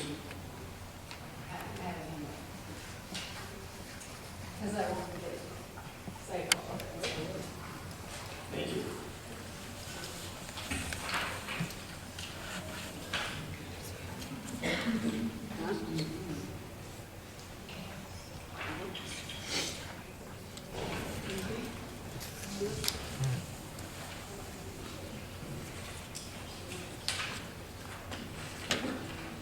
I'm getting to be an expert in this. What? Yeah. Okay, hello, my name is Jennifer Slocum. We're building a house at 28 and Bates. I'm a little confused. I know that we're here, you guys voted last time on the I-94 district and the data, and the ordinance. So I really got into the master plan today, and it says that the district is generally proposed. If you guys haven't approved it, is it really in the master plan? Why do we have to break it open when you haven't approved it yet? So, also, if none of the drafts have changed from last time, like, you know, the data, the ordinance says that the draft is from May, and you guys met on June 2nd. I'm not sure if you guys voted it down. I would think you would vote it down again. Okay. Okay, we also know from FOIA emails that the data center's attorneys are already tearing apart the draft ordinance. At the June 2nd meeting, you guys agreed that no ordinance is better than a bad ordinance. That hasn't changed. If the ordinance hasn't changed, that hasn't changed. We need experts to help write it better. There was a lawyer here earlier representing the guy who wants to build the storage unit, And he said, if we meet the ordinance, we are entitled to build. That should be an ominous foreshadowing for the data center. So, in other words, if the data center isn't tight. Okay, so for the handout I handed out to you is the exclusionary zone and the Saline Data Center, an objective lesson. What this lawyer is proposing that people should have learned from the Saline issue. And in the main themes of the paper, it talks about agricultural zoning. And the article argues that courts generally defer to local zoning decisions. Simply because a developer can make more money from a data center does not mean agricultural zoning is unreasonable. The paper cites Michigan's cases emphasizing that local governments are not required to rezone land merely because another use is more profitable. They also talked about the exclusionary zone, claims that are difficult to win. Developers sometimes argue that communities are illegally excluding a use. The paper argues that Michigan law does not require every township to accommodate every land use. Courts traditionally give wide discretion to communities acting to protect health, safety, and welfare. Data centers are not automatically entitled to industrial zoning. Okay. Then it talks about public welfare is a legitimate basis for zoning. In a Supreme Court case, Euclid versus Realty, they upheld zoning as a tool to protect neighborhoods from incompatible uses. Noise, traffic, visual impacts, air circulation, light pollution, and preservation of residential areas are all recognized public purposes. I know I'm out of time, so I'd like to address you to all look at Chapter 6 of the Master Plan, where it talks about goals and policies. And the first sentence, Lenox Township places a high value on its rural heritage and is committed to preserving its pastoral character and quality of life. And then in sections on agricultural, natural resources, transportation, industrial, it talks about how we're agricultural and we like it. In the industrial section, it says the industrial land use category is designed to accommodate industrial operations whose external physical effects are not experienced beyond the property line. This category is intended to include manufacturing, assembling, warehouse storage, and other similar uses. In certain situations, the township may allow commercial uses within the land use category, provided such uses are complementary to the industrial area. But I'd like to point out again, it says where external physical effects are not experienced beyond the property line. Y'all can go read Chapter 6. It's got lots more information about how we need to protect our wetlands, our woodlands, and our farmland. Thank you. Thank you.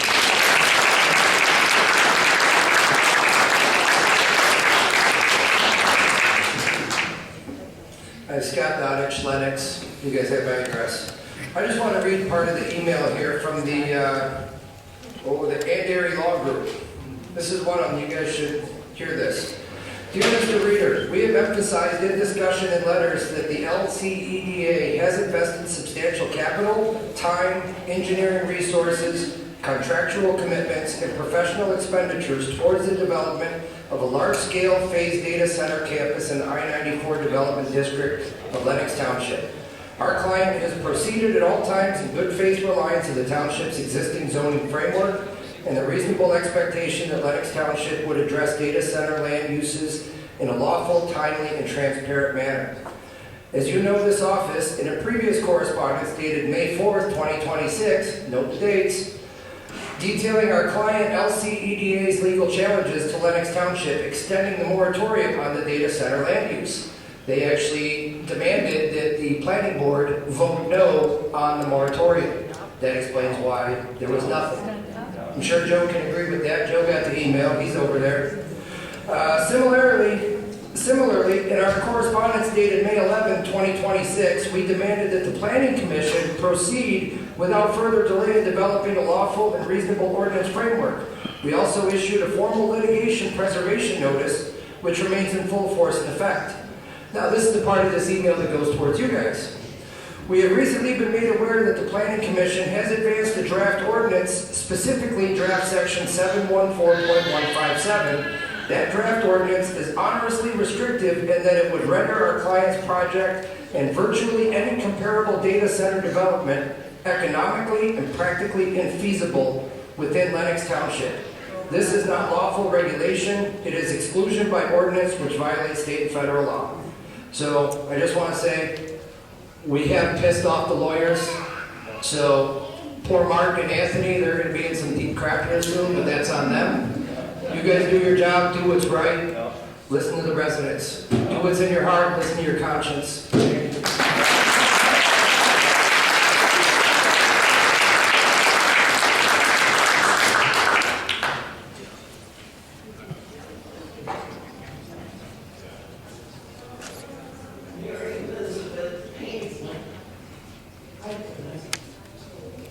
I live on Frost Road, and first of all, I am so cheered by the eloquence and the knowledge that I have gained tonight.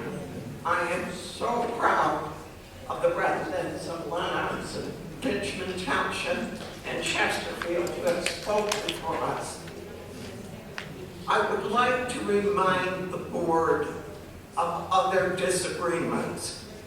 When they built Myers, they drained Gaskill Lake, which killed our forests, and drained 21 wells on Frost Road and 27. All the leaves fell off our trees.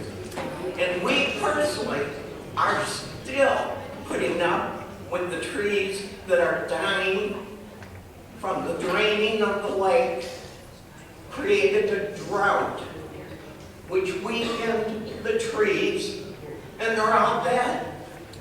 The ones that aren't, it's only because they were big enough to not totally fall over again. Please think about this. Other mistakes have been made. I've been here 37 years, and I have heard people say, like, no, not on the west side of Gratiot. We're keeping that pristine. I've never forgotten that. I also, at another meeting, heard a person say on the board, by now we must be regretting that we moved to Frost Road in Lenox Township. I was where you are. I've suffered the same slings and assassinations that you are. But let me tell you, where we live is paradise. It's an absolute paradise. And this will destroy it. Please, I ask you that this not be a done deal. Because there's a feeling in me that it is. And I pray that it isn't. And I thank all of you for coming.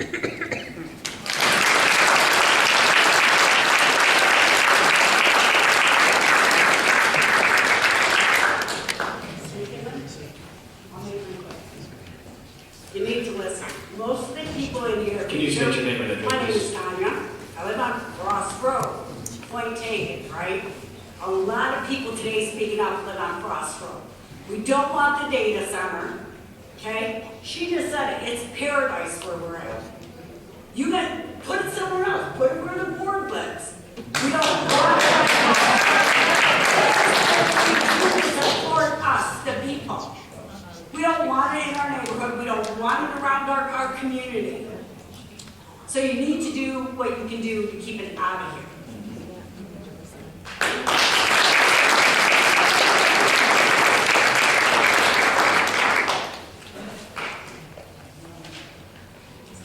Hi, my name is Tracy. I'm from Casco Township, and there's actually a couple other Casco people here supporting our neighbors in Lenox. I have an interesting perspective that I think of, and I just want to share it. Some people might think this is bizarre, but how many people in here have watched sci-fi movies? Right? Lots of people. How many times have you watched a movie where like the earth is destroyed, it's ash, Buildings are destroyed, and, you know, everybody's gone, there's just remnants of people trying to survive.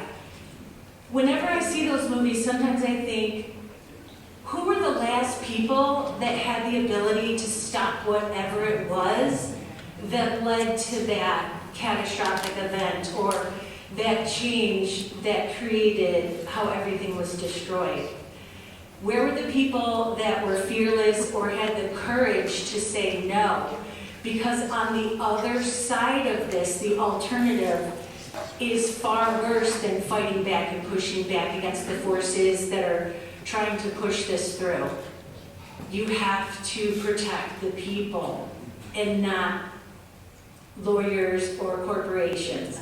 And I don't know if anybody saw this recently, but within the last couple of weeks, there were actually reports where AI was starting to blackmail people that were opposing what it was doing, like it was becoming aware. And how can you not see where we're at and think that Terminator movies we all watch, where, you know, Skynet became self-aware? I mean, that's where we're at. So we have to take the power that we have now and push back and say no.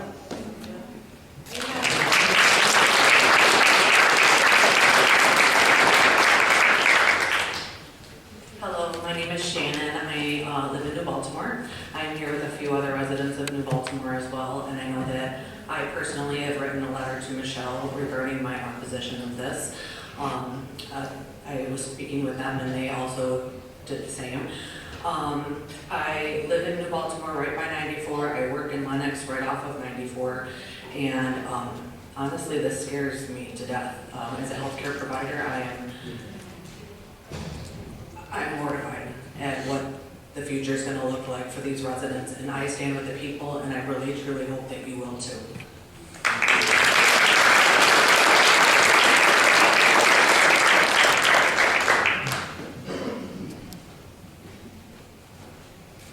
Hello, I'm Jessica, Lenox resident. I have some major concerns about the proposed I-94 district and the data center ordinances that this process has led us to this point. Residents have repeatedly been told that these planning efforts are about the future of the township and that no specific development is driving these changes. However, documents that have become very public appear to tell a different story. These documents show discussions as early as January 2024 between the township representatives and outside development interests regarding redevelopment of Oak Ridge Golf Course and surrounding properties, which is described as a strategic site of manufacturing, logistics, and other large-scale commercial development. The documents involve meetings involving economic development officials and elected representatives. As a resident, I find myself asking a simple question. When did the public know? Because I had no idea. Because the developers, consultants, economic development officials, and government representatives were discussing strategic industrial redevelopments in early 2024, why were residents not having the same conversations at the same time? If township officials knew large-scale industrial developments and data centers were being explored for these areas, residents deserve to know that. If township officials do not know, the residents deserve an explanation into how an entire development district found its way into the planning documents. Either way, transparency matters. I am also concerned about the proposed ordinance will create a pathway for data centers before residents have been provided with the independent studies regarding noise, water consumption, electrical demand, environmental concerns, and effects of nearby property values. I'm also concerned about the landfill and the methane gas. This alone is very concerning. A data center is not a small commercial building. Its infrastructure can operate 24 hours a day for we don't even know how long. Lenox Township has identified itself as an agricultural and rural community. The question before us is not whether economic development should occur. The question is whether we are willing to fundamentally change the character of our community for this year. So I'm asking three things. First, release a complete public timeline of meetings, communications, and planning activities related to the I-94 Development District and strategic site development efforts and discussion of data centers and the locations of interest in Lenox Township and surrounding communities. Second, require independent impact studies, especially involving the landfill and looking into the methane gas line before any ordinance permitting data centers is adopted.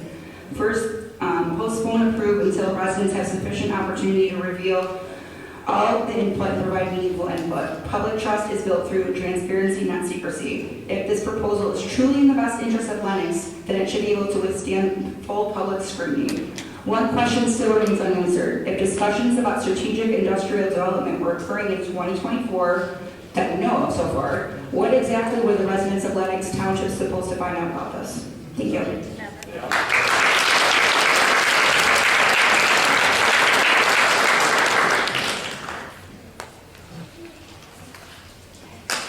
All right, thank you, everybody. I think we've tried that before. One quick comment. The J. Hampton again, Lenox. All right, wait. I'll give you 30 seconds. It's technically not supposed to go. I know, but this was something they reminded me. If you go to the Lenox website and you go to the zoning map, that map is actually dated 2025 and doesn't reflect any of the changes in the new plan. So just to let you know, that when you go there, everybody would think that when you go to the zoning map, that's the current plan, 2025. So we'll move to what is now the 7A. Come on up. Hi, my name is Ron Neely. I live on 29 Mile. Just got a few questions. I was here at a meeting, and I think it was maybe something like that. That lady over here asked these people over here if there was any NDA signed. Not one of them said no. No, at the last meeting, he did actually answer to correct your statement. She asked at a previous meeting to Previous meeting, but nobody did not, okay, did anybody sign any NDA? No. So, How many times do we need to tell you, sir? I wasn't in town on the last meeting. It was publicly known. Yes, they did state that no last time. So there's no NDAs on this thing at all? Not here. NDAs are for the citizens. The only thing that the township employees sign are work NDAs, so that we don't talk about your personal stuff outside of this building. Okay, I was here last meeting. Otherwise, we can talk about everybody's personal issues, but we make sure our staff does not do that. That is their. The only thing I'm worried about is this data center. There's any NDAs No on this data NDAs center. with anything to do with that. Now, my second question is there anything you guys can do to stop this? Yes or no? I don't know if that's a simple yes or no question.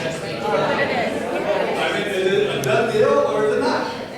I mean, as of right now, as we have stated up here, there is no plans in front of us to review to see. We were tasked to create an ordinance, so if plans were brought to us, that it would have a set of rules. Now, if we don't have it, could they force their way in? A lot of people say yes, some people will disagree. If we do have an ordinance, people say that it can't be changed. Then they're stuck to just those rules, but as the letter already says, it's too strict. They already are claiming that it's too encompassing, so right now it's all very vague. There's not a simple yes or no answer where you could just say this and stop it completely.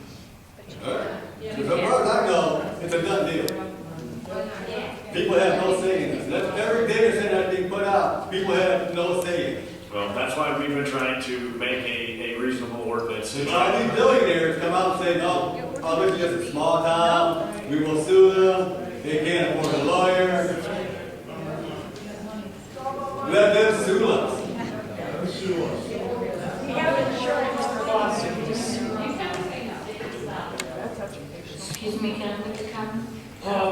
Well, we're going to move on to. Well, I guess, sure. I mean, we're going to move into discussing something about. Oh, okay, it's about. Yeah, so we'll move on to public comment and we'll move into discussing. Okay. Okay, so 7A in unfinished business is the I-94 Development District draft ordinance discussion. So I just want to reiterate to everybody that in the hearing, people did mention things, but we did not specifically add anything to it, which is why we don't have an updated draft tonight. We did ask for the legal attorney or assistance, which the board hired somebody, and we were under the anticipation we would get some edits, some notes, and I don't believe that is done, which is why we don't have anything additional right now. So as we have it, it is the same as what it was. So it's not that we deliberately did not add anything or didn't request it, but we were hoping for some feedback. So I don't know, Karen, if you still have it. Well, it's kind of combined with both areas. I do appreciate everybody getting involved in this. So once again, we are not working on approving or disapproving a data center. We are being proactive in writing the ordinance so that if tomorrow somebody does come in and say, we want to put this in this spot, in this spot, in this spot, we have no control. We can't say no because we don't have the regulations. But if we pass this ordinance, even if there's things that have to be added to it, if we pass it, we can add to it later. But if we don't have anything on the books, we're an open door. And I don't want to see that happen. Because if they come before us with a proposal, then we can have all of you back. And that'll give us support to be able to say no. We'll be able to find a reason to say no. But if we don't have anything that says they have to do this, we're up in the air. We can't do anything. We can't deny anything. So I appreciate your comments, but like I said, tonight we're looking at trying to get these things on the books so we don't get snuck up on. Thank you again. Excuse me? No, we're on a public comment, I'm sorry. No, there's another chance after we're done with our discussion. But we're in our discussion now, so you're gonna have to wait until we get to 8. Thank you. Oh, you have something? Hi, again, Planning Commission members, Tom Callis. I just want the audience to know, and I just want a few minutes of your time, just to kind of explain legally where we're at with respect to this meeting. And just so you know, I don't represent data centers. I don't represent developers for data centers. I'm here to give some guidance, hopefully to let you, as audience members and township residents, and actually residents from other communities, kind of know what the procedure here by law that has to be followed, and to give some guidance to the Planning Commission from a legal standpoint. I know there's been some talk about approving a data center, voting in favor or voting against a data center, but just so you know, from a factual standpoint, there's no data center that has been proposed. So that would be potentially way down the road, once this ordinance, or if this ordinance is adopted, and again, the Planning Commission here is a recommended body. They can't approve or deny a rezoning request.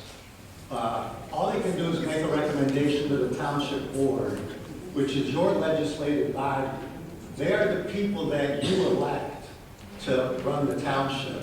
These Planning Commission members are not elected officials. They're appointed officials. They do their job. They do it well. But all they can do is make a recommendation. You can't look at them and say, oh, you voted to allow this data center or this Amazon facility or some other use that you're opposed to. So again, we're here tonight for these two ordinances, which include the I-94 Development District, which is a proposed ordinance. It has not been approved or voted on by the Township Board yet, so you're aware of that. There's also another ordinance that's up for discussion tonight, which is the ordinance for what's called the high resource demand facilities, okay? Now, a data center, a data processing center, is a use that's allowed in that district, but it's a special land use.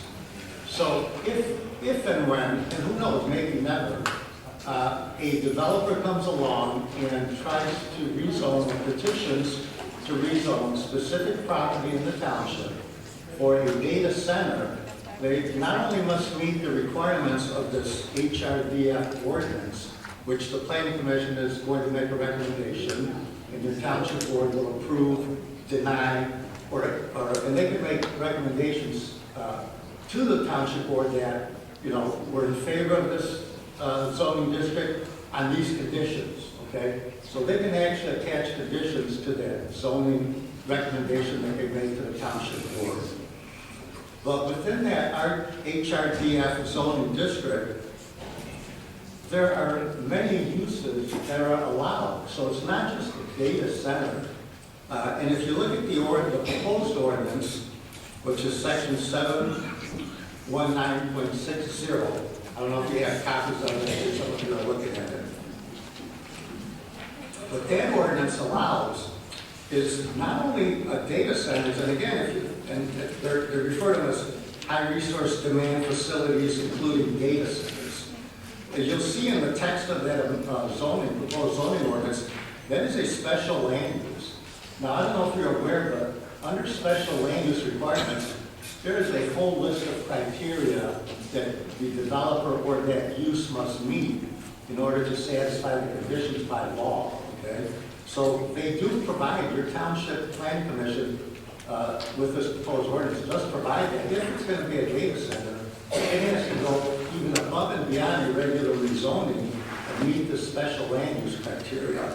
So they are in a position where they can recommend an ordinance that will help regulate. If a data center comes into play, they are helping to regulate that ordinance, and you have to meet those ordinance requirements. You just can't come in, right now you don't have an ordinance for a data center, and so someone can come in and make a legal argument to rezone 100 acres, 200 acres, or whatever the number is, to a data center, and you don't provide for it, so they have some strong legal arguments. With the passage of a zoning ordinance in this I-94 development district, that gives the township the ability to say, oh no, you don't meet our ordinance. So the Planning Commission can recommend denial of the rezoning, and the township board can then deny the rezoning as a legislative body. But your HRDF ordinance, which is the data center, it's only one of the permitted or special land uses in that district. Other uses that are allowed in that zoning ordinance, should it be recommended for approval and passed by your township board, are other uses such as office, professional service, light industrial, research. They can put a hotel. I'm sorry, I just want some uninterrupted time here, and then you guys will be able to make your comments. But why are you rezoning the property I haven't sold? The property isn't being rezoned. There is no, just so we're all clear, there is no property that's up tonight for rezoning, okay? What's up tonight is two ordinances for discussion and for planning commission recommendation. That's the I-94 development district, which includes multiple uses, okay, that are permitted, and uses that are only permitted by special approval. Also for discussion and recommendation tonight is the HRDF zoning, which allows a data center as a special land use, but also allows many other uses, such as commercial, retail. Someone can come in under the HRDF and say, I want to put up a hotel, or I want to put up a retail center, or I want to put up, a mixed-use development that allows for mixed-use development.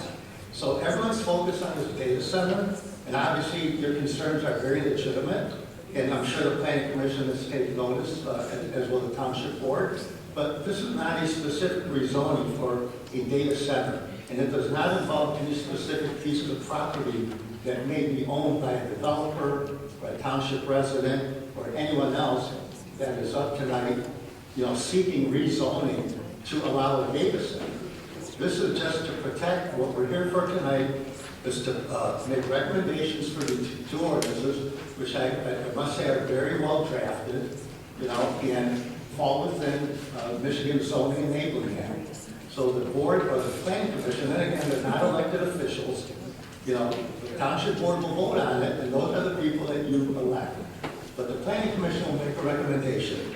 With these ordinances, the township now has legal protection where if someone comes in a month down the road, 2 months down the road, a year down the road, and says, I want to rezone these 100 acres for a data center, they have a guideline that they can follow, and the developer or the user has to follow in order to meet the law and either get their rezoning approved or denied. Without ordinances regulating data centers or data processing centers, you open yourselves up to litigation, you open yourself up to lawsuits, and you really have no defenses compared to if you actually had ordinances that you can point to and say, Judge, this developer doesn't meet our ordinance, plain and simple. And that's why the Planning Commission recommended denial. That's why the Township Board voted to deny. So that's why we're here tonight. We're not talking about any specific property to rezone. We're not talking about specific data centers going anywhere You may tonight. not, but we are. And that's why we're here. So I just want you to be aware. I know a lot of the comments were made. People are thinking that this body tonight will make a decision and then you'll have a data center. That's not the case. All they will do is recommend whether these ordinances should be approved or denied. And if their recommendation is for approval, they are free as a planning commission to attach conditions to that. But we're here for this meeting to vote on these ordinances, and they will go to they have to go by law to the Township Board, which is the body that will actually approve or deny the ordinances. So I just want everyone to understand the process. Thank you. People own the land.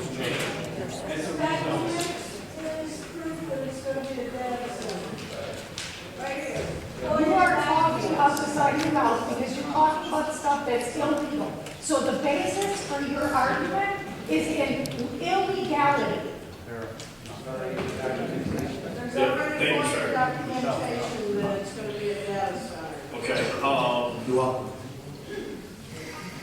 all right, I guess Commissioner Bell, you want to start, or you want to start at the end and work our way down?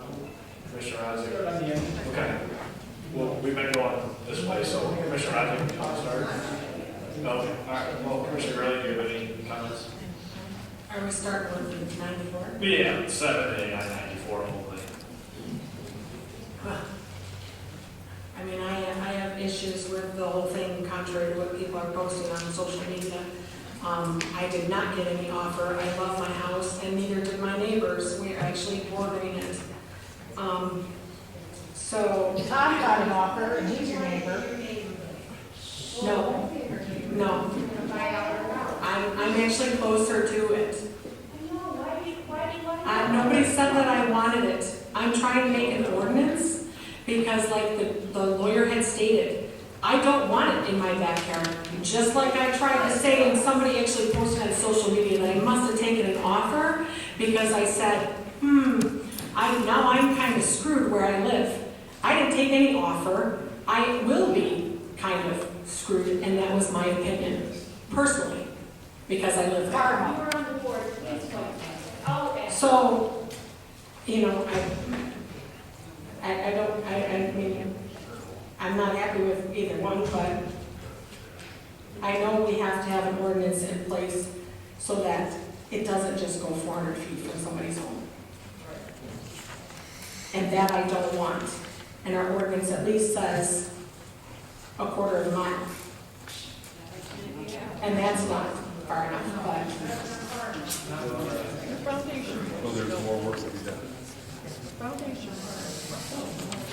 What did we hire a lawyer for? If we're all going to be sitting here deciding this. Commissioner Bell? Let's do it. I got some questions. Can you get your mic on? Oh, I'm sorry. I apologize. I'm really bad at that. Thank you. So I have some questions. Let me go back to my notes, which are all over the place tonight. And, oh, here it is. So I just want to get some questions answered. So you were hired by the Board of Trustees, sir? I was appointed as special counsel by the township. When? A meeting, it was a special meeting? Yeah, they held a special meeting after our meeting. After we requested they hire a council, they held a special meeting to hire a council. Okay, and so you're hired to represent the planning commission. I'm hired to represent Lenox Township. And the planning commission is a body that's part of Lenox Township. So you're going to be our go-to guy to ask questions about this ordinance. I'm here to give guidance, sir, relative to the process. As I previously explained, what we're here for this evening is to make a recommendation on 2 ordinances and to proceed forward. Now, like I said, I have no interest in this. I don't represent data centers, never have. I don't represent developers of data centers. I've never represented an owner of property that a data center is trying to buy. So I'm just trying to give some guidance here. And again, you will make a recommendation, and if you're not happy with these ordinances, I'm sure you'll recommend to deny.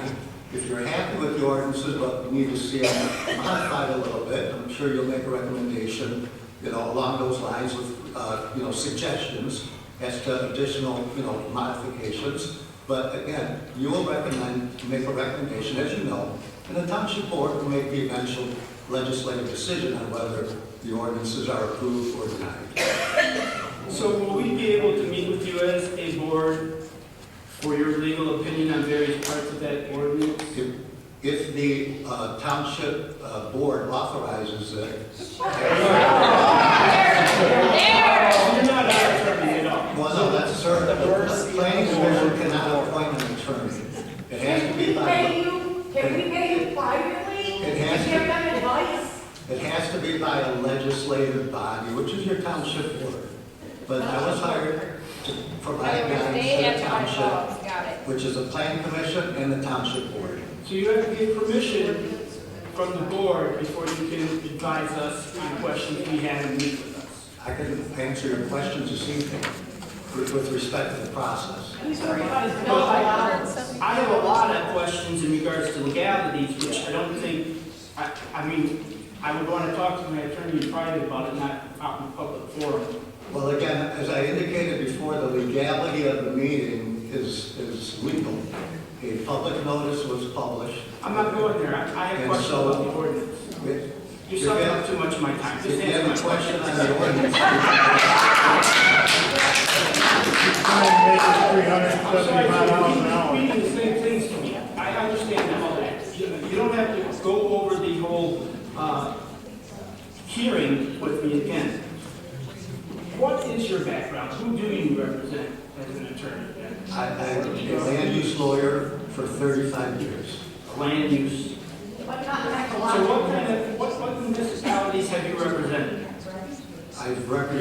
I've been special counsel before for Washington Township, Lenox Township. I worked with many municipalities throughout southeast Michigan as a attorney for land use matters. So you've been here in Lenox before? I was looking at my old computer files, and I was up here before the 2008 crash for a development that involved John Carlo and Andy Lombardo back in the day. So, Just a shame. What was the problem with that development? it never came to fruition because the market collapsed in 2008, 2009. Exact same thing is going on now, we'll see what's on it. Did you represent the village or the township? Or did No, you I represent represented the developer. the development? So in Washington Township, there was somebody here from there. Did you represent Washington Township or It was the a developer yes. in Washington Township? No, I've gone against Washington Township and I've represented Washington Township on different matters. But again, I was appointed to represent Lenox Township here, and my advice that's being given is for the benefit of Lenox Township. I'm just trying to figure out, I know nothing about this. But yeah, I'd appreciate a resume or something. I have a resume and a list of representative matters going back 30 years. I mean, when we requested an attorney, I thought we would have had, input into the attorney. And I'm glad that there's something's going on, but I don't understand what yet, okay? It's not So- for you.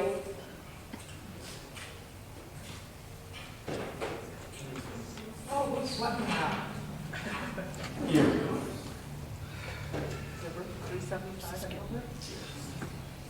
So at the special board meeting, was anything else discussed in regards to our request? Was an environmentalist discussed? No. We weren't even here. No, I wasn't here. No, lawyer. Oh, he wasn't here? No, You Oh. can ask us, we were there. Okay. I was not appointed at that time. So they didn't interview you? I was not appointed and I was No, not, Addis and I was not recommended. at the meeting. He's Addis and stuff.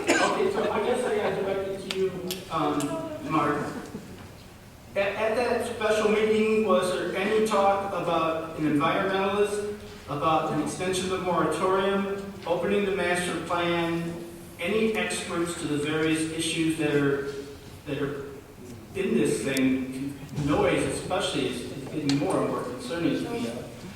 Was any of that discussed at that special meeting? I was not present. No, I'm asking Mark. Because I wasn't aware of the special meeting. Well, you were aware of the special meeting because it was notified, Mr. Pennell. Mr. Pennell, we did what was sent to us. The board set a special meeting to cover for legal counsel. Your request, if you remember very clearly at the last planning commission meeting, your request to open up the district was denied and failed. So there would be no vote or request to go forward to the township board. They tell us You do not have, excuse me, Mr. Pennell, you asked me to answer you, I'm going to answer you. Now, listen, excuse me, I'd like to be able to answer you clearly so that you can hear me. You asked for environmentalist, you had asked for a number of things, but you have nothing for an environmentalist to look at. The board has nothing for an environmentalist to look at. There are no plans. There is nothing laid out. You asked a question, raised your hands.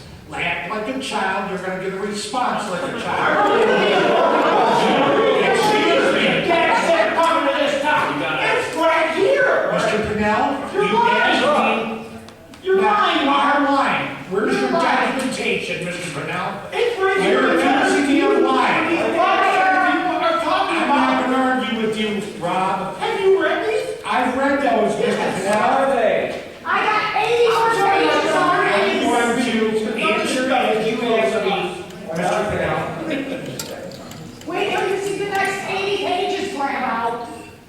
I'm sorry, I didn't mean to get like this with you. I answered you that you asked.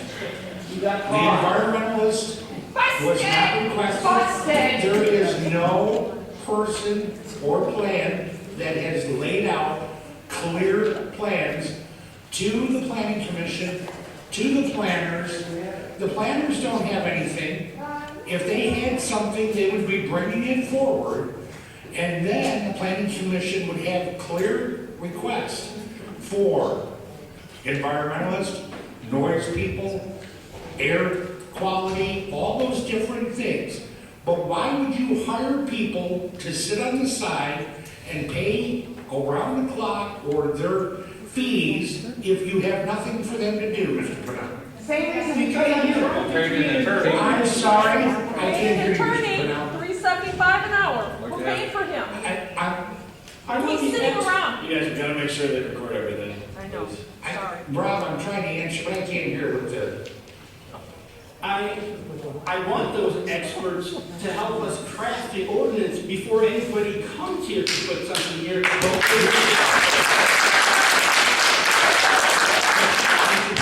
As, Probably have to. and I'm going to refer back to your special counsel on this. This is why he was brought on board to give you direction. There is... I'm thankful we have him, but that's not all we need. And it sounds more like, it's a cool idea, it sounds like it's more of a developer side attorney, which is great, because he's the guy that can go, oh, well, look at that, this is a hole, I would drive my truck through the damn thing. But I also want the attorney on the other side of that issue that says, hey, this is the roadblock we need to put up in order for the developer not to drive their car. And I think he's been clear already with us, saying, listen, if we don't put this roadblock in place, We are wide open for anyone to walk in this door. Now, So why the would we, moratorium been extended? pardon me? Has the moratorium been extended? No, the moratorium was not extended. Why not? I'm sorry. Because the developer wants it to go through now. Please, I really want to You hear know, his answers. I'm done answering without the Yeah. answer you. Rob, I'm sorry to be disrespectful, but I can't hear. I want to hear the answers from him though, please. Can I please hear his answers? Okay, maybe he is, but I want to hear it. And I'm not going to be spoken to disrespectfully. I'm trying to answer your questions. I have no idea what they're saying. So once again, would you repeat your question, Mr. Canal? If we just finally are getting an attorney, we still are working on the ordinance. Why hasn't the board put in a extension on the moratorium? I cannot answer that. I have no idea why. Did you guys put that in writing? What was sent to the board was a request for legal consultation. That is what we received. That is the special meeting we did. So you want me to write you an email that states everything I want to you and the board and You everybody? have to send it up through the system so that it can be given to the board, Mr. Canal. Well, I You mean, can't. Mark, those are all semantics. It's We're talking semantics. about everybody's lives here. You hear what goes on here? If we don't do something, they're gonna move in right next to your trail or your home, wherever you're at. Or they're gonna move in next to 28 in Romeo, or 28 in Haven Ridge. We've gotta do something. Are we correct or wrong? You're absolutely correct. And the So- first thing that needs to be done We have is to the do extension something. of our moratorium while we work. Right. If you don't do something, as the attorney has indicated again and again, if we don't do something, we're wide open. All we're asking for is this planning commission to make some recommendations so that we get those in place. So that, you know what, everybody's upset at the planning commission, upset at the trustees. How about they respond and go back to the people that if they weren't selling or willing to sell their property, none of us would be here. Are you Right. joking right now, Brad? None of us Go would back be to here, work. Mr. Burnett, because if none of the people were willing to sell their property, the developers wouldn't be here trying to buy it, am I correct? They're all scared to death. They don't want to be the sucker left behind when everything else is But- running themselves. I mean, Everyone that's is, just... Why is your name in the letter? but Why is your name in the letter? Robert, Let them speak, please. this is not a discussion with you, Ms. Samara. You can't even I say don't that. know. You know what? Please. I will not answer any more while she's in this room. I'm done. Mr. Burnett, I would gladly answer you. I would gladly answer you, but the disrespect out of that woman is uncalled for.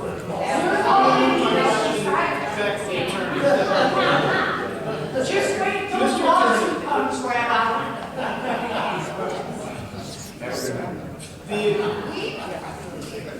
I've been told back and forth by several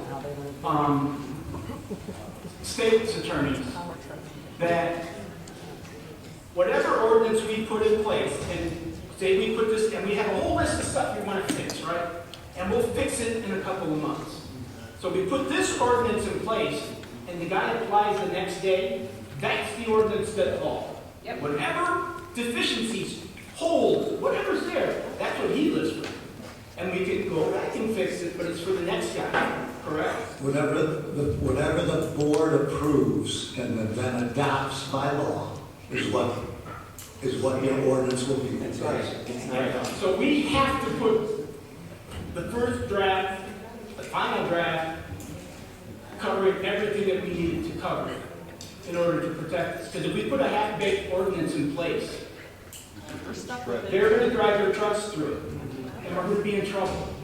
So as a planning commission, what you can do is recommend an approval, recommend a denial, recommend a approval with some conditions. If there's things you want in there, you can make that recommendation. My understanding is this has been an ordinance that's been drafted. There was input. I know it's been on the agenda for public comment on a couple occasions. And we're here tonight looking at two ordinances that are, up for discussion and a recommendation.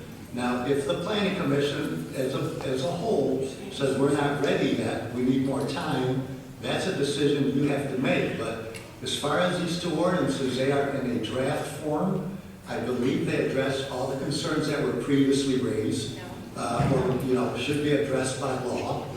Uses, special land uses, design development criteria, and all that's been addressed from what I've read. And again, I had no involvement with drafting these ordinances or input into these ordinances, okay? But they are in front of you this evening, and they arrived here through the process, which involved publication, public notice, drafts provided, reviewed by the public comment taken now on at least a couple meetings that I'm aware of, maybe even more. So, we are right tonight for a planning commission recommendation. Oh, no! I'm sorry. That's your opinion as our attorney? The planner just told you that he should put together all their comments. Commissioner Come to Pinell, us. he's saying a recommendation either way. He's just saying. I'm saying you can make a recommendation. I'm not telling you which recommendation to make. Oh, I'm sorry. He said you can or against. Make a recommendation. You're in the position to make a recommendation. I'm not telling you which recommendation to make. Well, I don't think we're in any place to give them a recommendation at all yet. But Well, I a think we motion- do need to. You can craft and draft a motion that addresses everyone's concerns. A not ready recommendation? That's a recommendation that whatever the planning commission, approves by majority vote. If I Maybe that is something that we should- If I may, Rob, for just a moment, the previous motion on, we are discussing the I-94 district at this time? That's right. The motion on this at the last meeting was to postpone the I-94 development district draft ordinance for further work. Yes, but So we're not looking to approve it tonight. No. Well, the motion was for further work, not discussion or The way you keep talking, I'm hearing, well, get it approved tonight so they can do something with it. And I will add just while we're talking about it as we go forward, just because I have it open right now, the motion on the high resource demand facilities ordinance was for further discussion, editing, and help. Okay. Yeah, keyword. So back to my list of questions.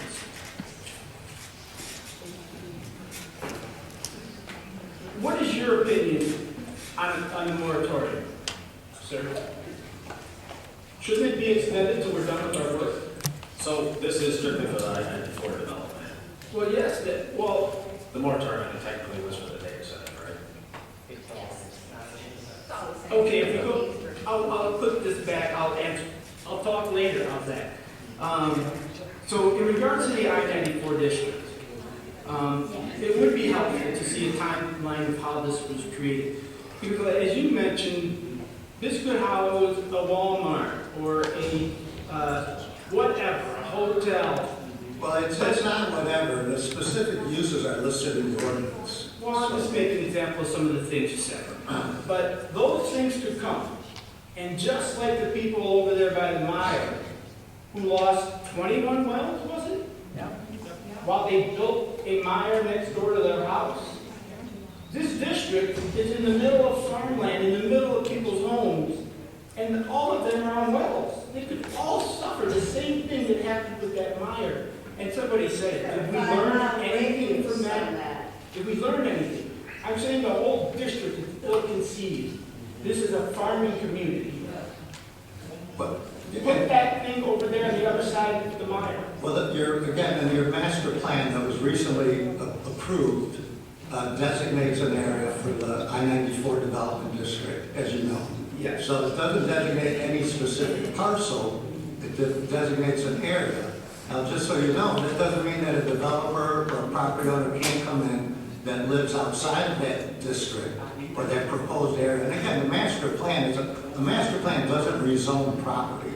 It's the zoning ordinance and the legislative body that do that. So the master plan is a look into the future, so to speak, of the township.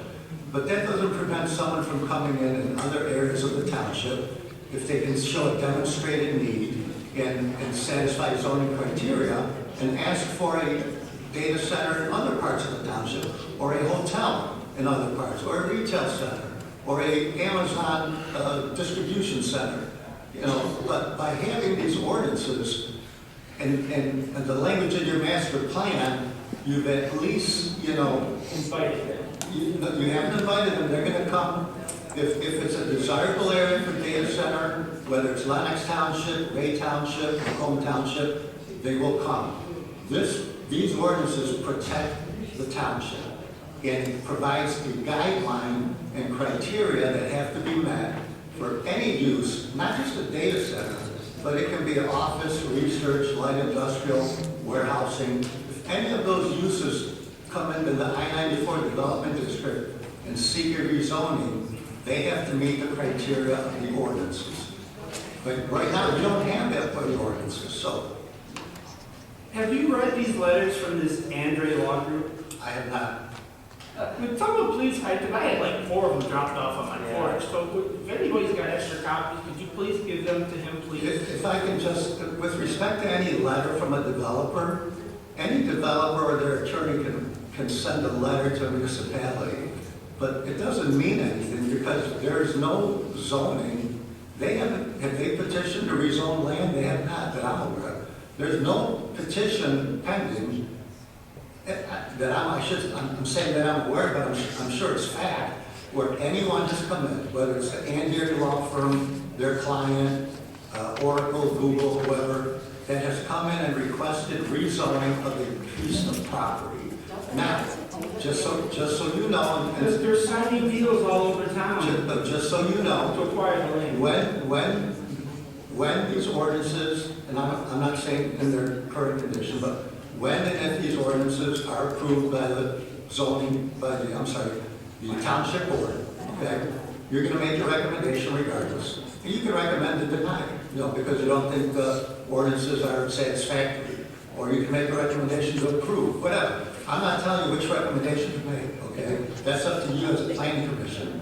But when a developer comes in, and they can send letters and they can threaten litigation, but no one has proposed a rezoning for any land.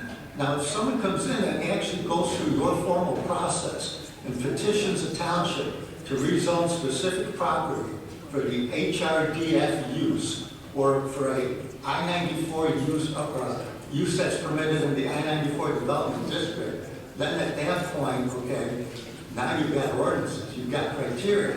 And when they come in with that, let's say it's a data center, let's say it's an Amazon distribution or fulfillment center, as a planning commission at that time, and in your ordinances, because special land use allows you to do it, you can say, you know what, we need an environmental study, we need a noise study, we need a traffic study. You can request those studies by law, okay? But to do so right now is so premature, it's pure speculation because you don't know, there's no proposal for a data center. But we need to put those limits and stops in the ordinance before they come. We can't say, oh, you can't have but it's not in our ordinance, the unheard noise and vibration. Because we didn't cover that in our ordinance. But when they come for us and say, well, there's nothing in your ordinance, pal, about that, so we're not going to do anything about it. And I think you're going to take us to court regardless because... So the special land use, those are things that can be requested because they have to meet conditions under the statute. So you can, and the HRDF use is proposed as a special land use in your I-94 development district. So when that data center comes in, if it comes in, okay, you can tell them we need a traffic study, we need a noise study, we need an environmental study, we need a study on the electricity, the water. And trust me, based upon what I've seen in other communities, I've sat through meetings where I've been up for a rezoning on a hotel or something, and I've had to sit through data center meetings. They will have all those studies. Okay, they will have them anyway. So But, you know, and then when they present them, it's up to you as a commission to review those and make a determination. No, the decibels are too high.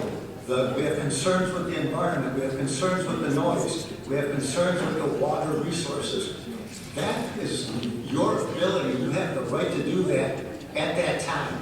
But right now, there is no rezoning or proposed rezoning for a data center. Please give them a letter. Okay, So it doesn't matter if they own it, you know it's coming. I mean, You don't know, it's speculation. No speculation. The only thing you know that's coming is what's formally submitted. And there's no rezoning for a data center that's been submitted. David, is there, because I am going to make a motion at some point here, because obviously it's not getting heard loud enough. But do you think these moratorium should be extended while we're working on this, Dave? I have not been retained. Oh, I mean, you're our planner, and you're working diligently. You know how much I appreciate it. But we're all under this pressure with no moratorium in place to push it through. And I'm sure you feel that same kind of pressure as well, that you gotta get this done, gotta get this done, gotta get this done. Would your life be easier if your moratorium was still in place? I'm gonna have to write the ordinance one way or another. And give it to, I got an ordinance in front of you. If there's direction, the moratorium has no effect on me. I really keep moving based on planning commission direction. If there's no moratorium, we still want more work, I will continue to do that work. Okay. So it's up to us solely to make another request for the various things informal from this board, correct? Okay. I know where I gotta go. The district overall, though, someone requested a timeline. I would like to see that timeline as well. I don't think the district at all is anything that any of these people want. They don't want any change to their agricultural country living in that area.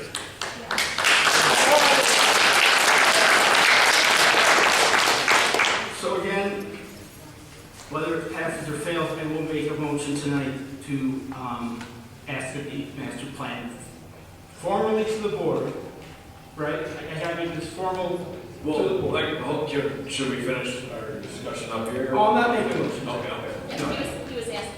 I just want to know where I got to go with, because I want to shut up. I can't even talk. My mouth is stuck together. As far as this district, that's where I'm at for this district. The people don't want that district. We got to yank it out of there. They have no interest in being changed.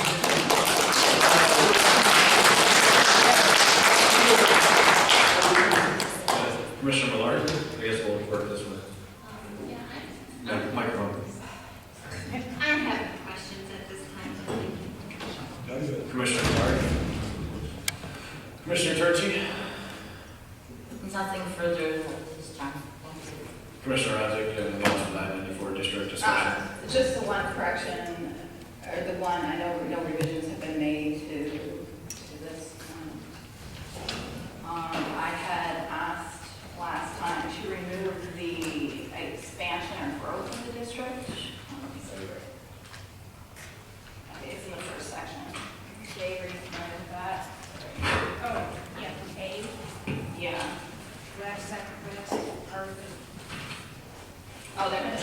So, to remove, with the potential for expansion based on future demand and changing economic conditions. Yes.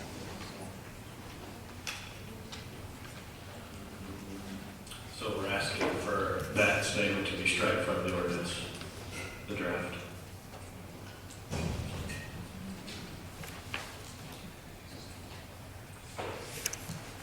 You know, I will add to that, as I've said, pretty much every time. The origin of this is concerning to me. I've seen FOIAs that suggest that this wasn't necessarily, that this was more brought from developers than by this community. Yep. That's concerning on its own. I will ask Mark, have you had communications with anybody, Paul Reschke, Stephen Calvat, in regards to this 94 development district? Any other people that I may have not said? On the 94 district, this is not a question and answer session, but I will tell you, the 94 district, we've had no information that I'm aware of from those individuals that you've talked about demanding instruction or items. Those names are listed in the legal letters that have been sent forward, but as far as them coming in with plans, layout, way back when, I believe there was, Paul was one of them way back.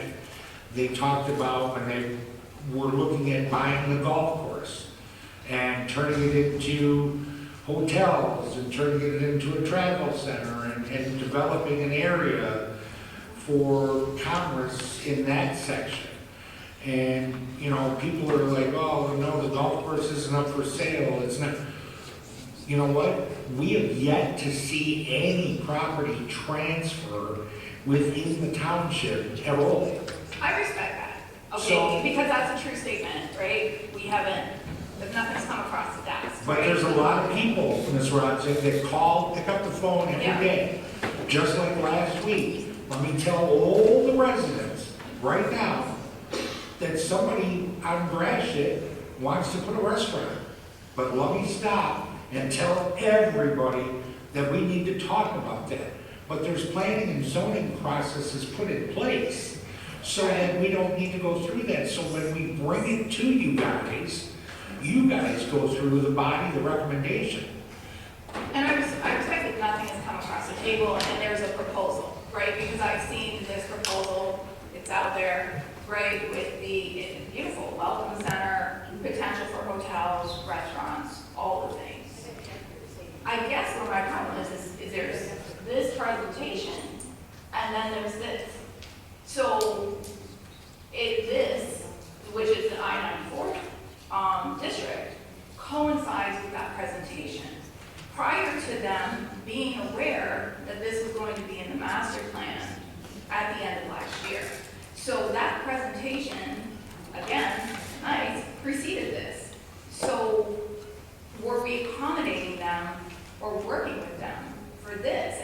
And I think if we weren't, it's like a massive coincidence that we just made this district in the exact same location that they wanted to develop this infrastructure, we'll call it, you know, or One of the keys- development. One of the key things you have to look at, that you have to stop and think about with the former planner and that group, is they do look at public utilities, infrastructure capacity, capabilities. You know, if you're gonna have a hotel, a water, or that type of thing, you've gotta have public water, public sewer, the power, the electricity, gas, all of the items that are required to support that infrastructure. Right. So with that in mind, you know, yes, maybe they did look at those items. Maybe they were looking at that. We were not part of that at that point. But With the planner, the planner was charged with bringing the master plan up to date, which everybody was aware of. And I know you came in December. Am I correct? December or January? Okay. So December, they didn't have a meeting. Mr. Casson, the former master planner, former planner, had been working for quite a while on doing the updates throughout the community. Interesting enough, all of this was sent out electronically, sent out on communications. Contrary to your desire, Mr. Pinell, nobody showed up. Nobody put insights. There was very few people. If you go back and listen at the meetings, Ms. Rossio complained over and over and over about people not showing up. It was posted on the website. It was sent out. I know Mr. Casson had the proof of it. So it was put out, it was publicly noticed, Ms. Ronstadt. I am aware, if I may, I am aware that it was publicly noticed. I reached out to Mr. Pennell, and if I may, Ms. Gurley, in October, without a position here, asking about the I-94 district and their awareness of it. And I don't want to speak for either one of them to their response, but I will digress on that. It didn't seem like it was very well known. At the meeting I attended in January, Mr. Pennell asked numerous times for the origin of this I-94 district. I will just ask it so that I'm not. Man, you called me ignorant back in October. Were you aware of it? Was I aware of it? I-94 district and it's. I don't know whether it was October or November, but it was like. When was it when I called you? Oh, October? I don't think so, no. I might have been aware of the district, but I don't think I was aware of anything about the district. Right, so. It's just sitting there in the last section of what we finally got. Right, In so. the budget. I mean, we got some pieces. Yeah, so, and Mr. Paxton's not here, and so for that, you know, how we got there, I don't know, but I find it awfully coincidental that it coincides with this development.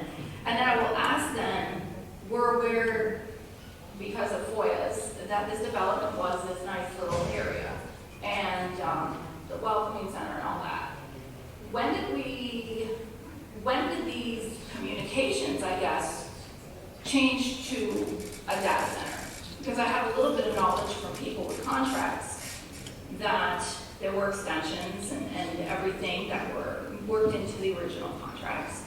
And that with these extensions, there was some change in the original development where they lost the funding, couldn't fulfill this. When did that communication with the township start to include communication about a data center? When did the township become aware that this development, these investors, were now going to not so much maybe do these welcome centers, because I think the welcome center is pretty much gone.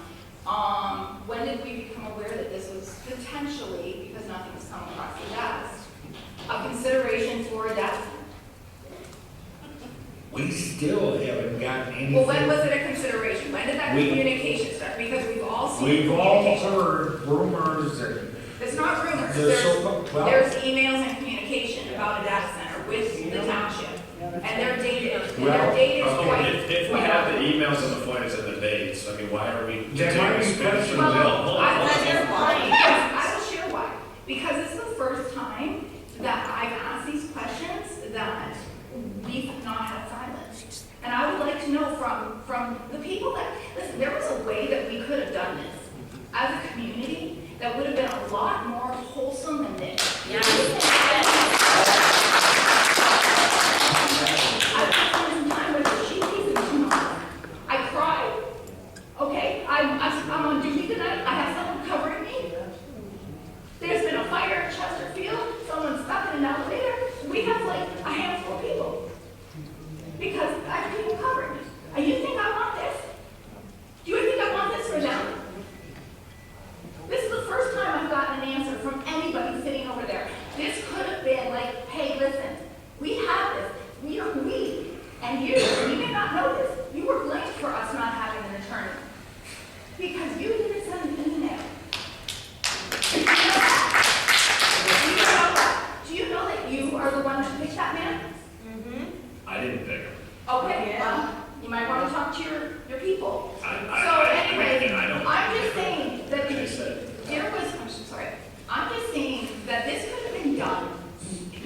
We have been, as a commission, accused of kicking a can down the road when we were handed this in January barely with this, and in February with a 3-page ordinance and this that got moved to March, a 4-month moratorium.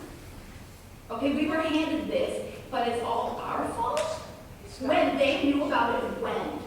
Well, I mean, I guess my point is, for the sake of time, is everyone has emails to date. I think we have the answers to the questions. It's in our power to decide how it moves forward. So why are we just continuing to hash over the involvement of Because that I table want to know when from we have? him why are they doing this to us?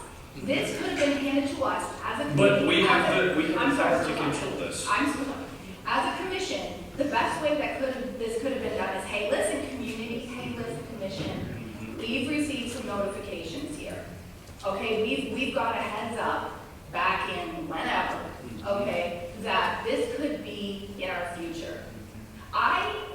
Like this, the secrecy, the lack of community, I didn't know we had a lawyer, found out on Facebook. Okay, the communication here between the township and us and yourself, okay, has been disrespectful at best. For us to be blamed for the lack of forward movement here. I don't believe that for 1 minute that anyone up here wants to crap on this community. I don't, okay? I think that everybody here is trying to do their best. But at the same time, we've been handed pressure, endless phone calls, text messages, pressure from the township to get it done. Just get it done, right? And you know that. But have we? No, We have to, not. but tonight we could be working on things, but instead we're just hashing out the same thing we've been It's hashing not out. the same thing. It's a completely different. I mean, we're talking about the emails and the stuff from 2024, 2025, saying what we could have, Well, we what could we should have worked have. on it back then, is my At this point. point, I can't control what they have done or said previously. I want to Well, focus on acknowledge where we're at. it. Acknowledge it. It's all necessary. Acknowledge what? Acknowledge it. I mean, everyone has the voice. I've seen it the same way you have from the Facebook groups out here. I have no information. I was not privy to any of this before. Why not? Why not? That's what I'm saying. I don't. But we can sit here and make a motion to decide how we move forward, but instead we're going to sit here and I made a just motion to debate table that. it for more work. No, but what does more work mean? Because we did that, I and then made a we're here. motion to set up a workshop with the attorney and our planner. Yes. To go through it. So the motion is to have a workshop And I guess with I'm gonna this say, gentleman here. I'm gonna say that we would need permission for that. I'm assuming that would be an extra for you, sir? Sorry. Would that be an extra charge for you to do a workshop, sir? I would have to be, yeah, the township board would have to approve. Okay, so I make a motion to recommend to the township board that we set up a workshop for more work. But with our I guess attorney. my thing is he stated he doesn't work on ordinances, so we're setting up a workshop with a gentleman who doesn't work on ordinance to help us with an ordinance? Do you not work on ordinances? No. I do not work. That's what I'm saying, you don't listen to what. So you guys, this is why it's key to listen, and we're just getting off topic. I'm not saying this to push it through, I'm making sure we understand what we're asking and how we're actually gonna get resolved. I'm not for data centers to come to Lenox Township, but I am for following the processes and trying to make sure we do it right. And last time, we tabled it to discuss. And tonight, we have made zero progress. Well, we did it, right? So what progress have we made since the hearing? He's not running. But he doesn't have anything to do, because we asked for an attorney to help with the ordinance, and we did not get that. So we have made no progress. Can I ask you a question? I'm sorry, because I'm gonna share too as to why we don't have attorney. I don't know if you're aware of this. Because you did not make a formal letter to the board. Did you make a formal letter to the board for him? I asked for them to hire an attorney per our request. And this is the gentleman we were getting. Could I ask you then? Well, what we asked for and what we got is two different things. We can't control that. That's what I'm trying to explain to everybody. I can ask for a pink giraffe back here. It's all in the That's what I'm getting. It's all in the language.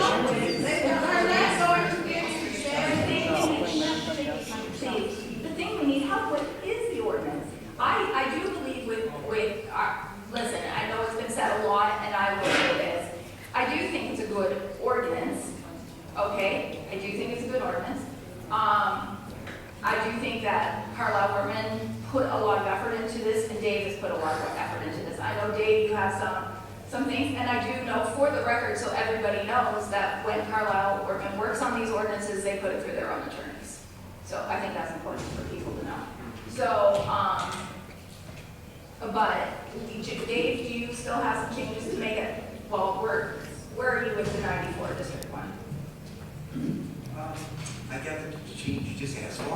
Okay? If I'm correct, I'm gonna make that one.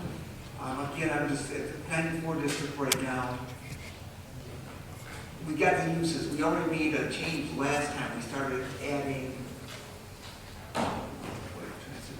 we added mixed residential, commercial, and office developments from the last meeting to this one. We increased the number of uses. And the one tonight, other than that, it's about the same as it's been about early May. Noise. Is there anything about noise on the district ordinance? I did not see anything. Noise is usually not put into a district itself. It's the types of land uses and such, and then you bore it out into that ordinance. You look for performance standards, which covers glare, noise, and such. Then you can even look further into special land uses, such as the other ordinance you have in front of you, you can see more restrictive requirements. So I guess if you want to make a motion, I just want to make sure we're requesting the appropriate help, because I don't want to keep making motions recommendations that don't get us anywhere. That's all I'm asking. I'm not trying to debate the request, but we need to be clear because we're not getting anywhere here. We're spending 5 hours and we're literally making zero progress. Can I interject one thing on this ordinance? We don't need the ordinance. Okay, well, let's make a motion. We need the master plan reopened so we can pull it out of there, because no matter what happened in the past, October, June, March, yesterday, none of that matters. Who made what decision, who put it in there, who made it up, whatever, don't care. Nobody wants it today. They don't want the district. We need to eliminate the district. We don't need an ordinance for a district that shouldn't be there in the first place, because there's not a person in this room that wants it. So we've gotten our input that we wanted before. Unfortunately, it's come later, but that's what they Make a motion. So I guess, Commissioner Hunter, you're going to finish your motion? Well, I didn't start about Well, you did. You said you wanted to make a motion to table it and have the attorney present. And I asked you to clarify if you wanted this gentleman or if you wanted to get somebody else. I thought he could help us with ordinance. But he can't. But he can't. He's clearly stated at the beginning he was here to give his opinion on the processes. But that's just why I'm trying to reiterate the facts. So can we get a motion? Before we do that, I just had one comment about this district. Okay. If we dissolve and put it back, when or if a data center does become before us, they could go anywhere. And he clearly If they stated do that. apply for this area, they have to go for rezoning, special land use, and site plan approval. So we've got 3 times we could stop them. If they just come in and we don't have this area designated for these uses, they'll come to another industrial area that's closer to more residential. And I think we have a better chance of denying them coming in if they apply in this district. Because of this, If they go through the 3 steps. because they have to go through the 3 steps. They can't just come in and put it. I'm not saying. First, they have to do the rezoning. Then they have to have the site plan with the special land use. So there's 3 ways that we have the power to restrict that or say no. And I'm not saying that we don't give them someplace to go. I'm saying we don't give them whatever, 2, 4, 6 square miles to go in.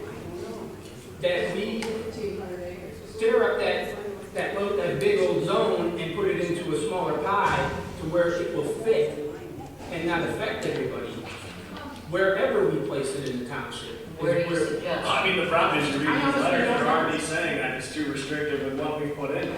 So I mean, but they're already saying that and we haven't even reduced it yet. So I guess my point is we can say whatever we want, but what's going to happen is going to be a fight with the board. We're talking about data centers, whatever. But they don't want a Kmart there. Not a we'll put one there because it's going to do as well as a Because no one's gonna shop there because they don't wanna hear the noise while they're shopping. And no one's gonna wanna work there because they're gonna kill themselves for minimum wage. I'm saying they don't want the district.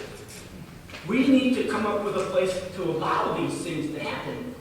But it isn't the two sports where We just did it, is the I-94 thing, but like I'm trying to emphasize, there's 3 ways for a halt to it. Don't you see that? Put a halt to it by not having the district in, for that entire area. So then they'll Why should all go these to people another live- area in the township, and that's 2 less ways we have to stop it.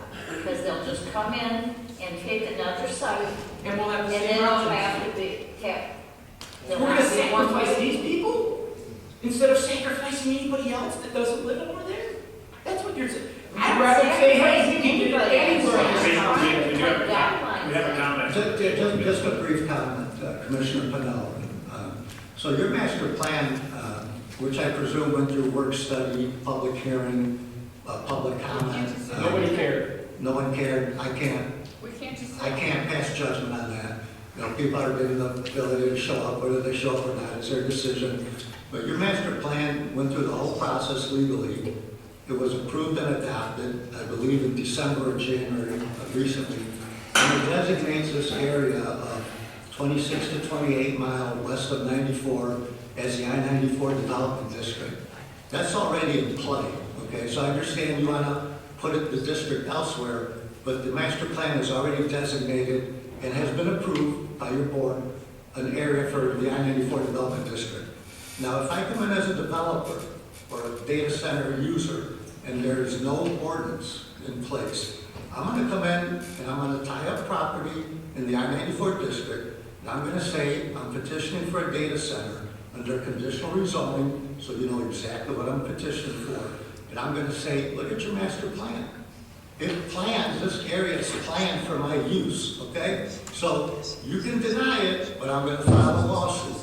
But if you have ordinances that say I have to meet criteria, or I have to meet these special land uses, and I have to provide traffic studies and noise studies and environmental reports, that's what we're trying to get accomplished tonight.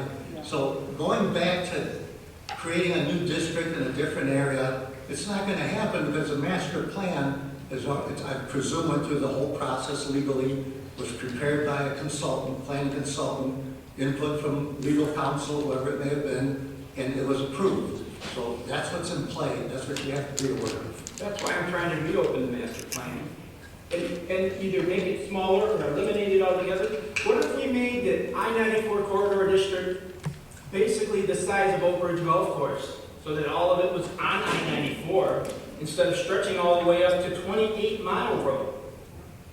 The district is too big.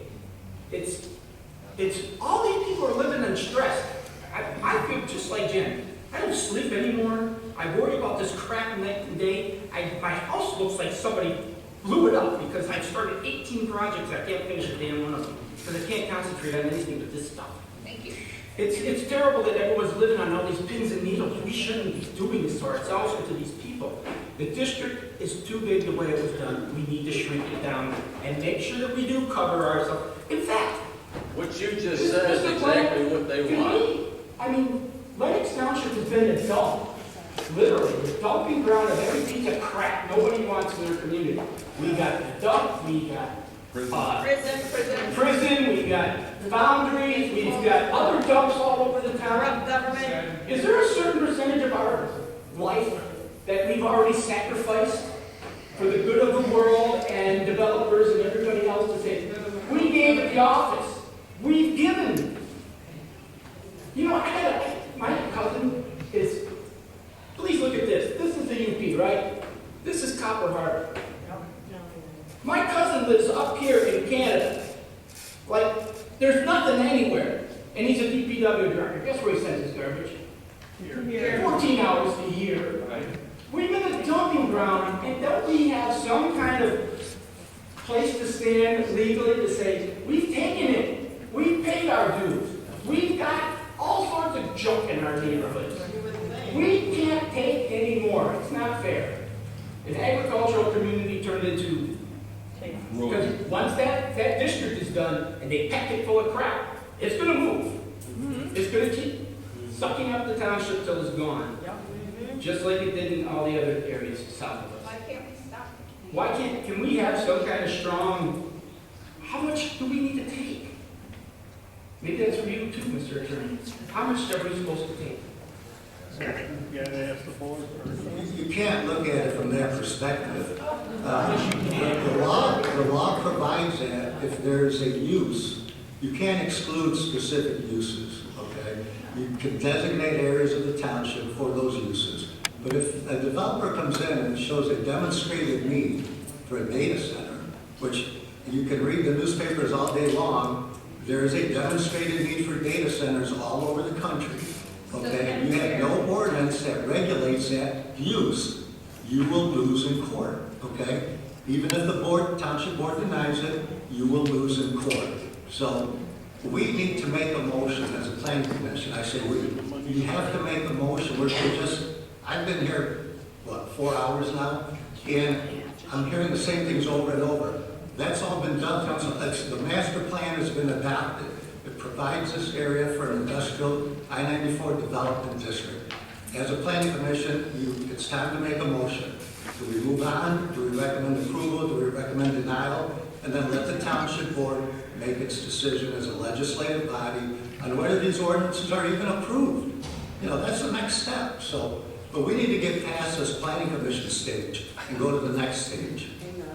Okay, master plan. I would like to make a motion to direct the township board. I would like to, section 719.61, special land use is permitted in the I-94 development district. It's a large-scale utility or energy infrastructure facilities. Is that where we're referring to a data center? Second page. Subparagraph D references a data center. Subparagraph B. D. D as in dog. Advanced manufacturing and assembly operations? Where are we looking? Oh, access? Where? It's not in there. So I see special land uses permitted in the I-94 development district. B, large-scale utility or energy infrastructure facilities. Is that what would encompass a data center? B as in boy. I'm sorry. It was B. It was B. Okay. Section B as in boy. Could I change large to small, Dave?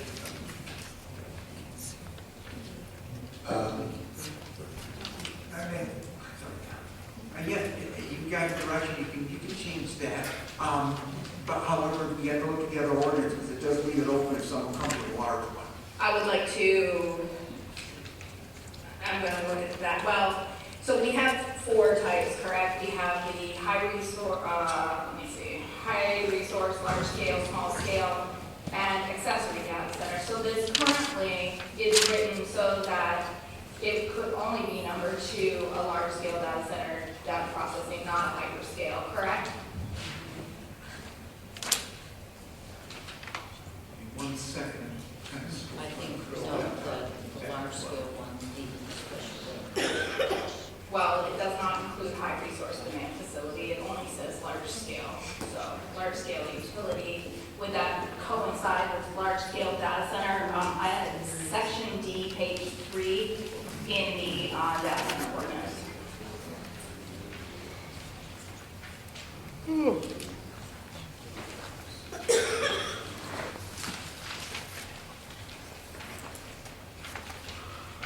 mean, I guess would it be reasonable? Sorry, go ahead. It's the same terminology, but you have to remember the other one that says utilities also. So it's different types of scale when you start getting the power generation. Okay, It's more general inside Okay, what do we need to do to limit the size and the size or the capacity of a data center that should enter that district? Going back to what defines the district, which is, and we've discussed this a couple of times, that it's supposed to have diverse usage. I'm not gonna, that it's supposed to have diverse usage and such. So, can we stipulate a max size in the district for the data center? For a data center or a warehouse or anything, I guess. I guess I should be more neutral on that. Is it written ordinance, you can actually stipulate anything you want in the ordinance. what you like, and how it holds up after the fact, so much. Understood. Okay, so I would like to see us reduce the potential size of it. And then, is there a way that we could put a distance between each if there should be similar usage of a data center or an Amazon facility or whatever? Is there, can we add some caveat for that? You know, I haven't seen it for a data center yet, I know others, they've used spacing requirements. Okay. So I think it is a possibility. So there's a possibility, like maybe 1,000 feet, a quarter mile, like what is the? That will be challenged. Because what you have to do is you have to look at other ordinances in your municipality. Okay. So take, for example, your most intense zoning district is typically a heavy industrial zoning district. Right. Okay. So if you look at the heavy industrial zoning district, the design standards for that district, and if it says that, you know, a heavy industrial building has to be 100 feet from nearby, you know, whether it's residential, obviously the setbacks change depending on your budding land uses and the budding zoning. So if you look at your heavy industrial and it says the building only has to be 50 feet on a rear yard setback or 60 feet on the side yard setback, or even more or less depending on what the abutting uses are, and then you say, well, data center has to have 1,000 feet setback, that's going to be challenged and you'll probably lose. Because you're discriminating at that point. Yes, I understand that. So just because you're new with the I-90, I'm just pulling up the master plan, and I'm sorry because I know I said this before. The I-94 district.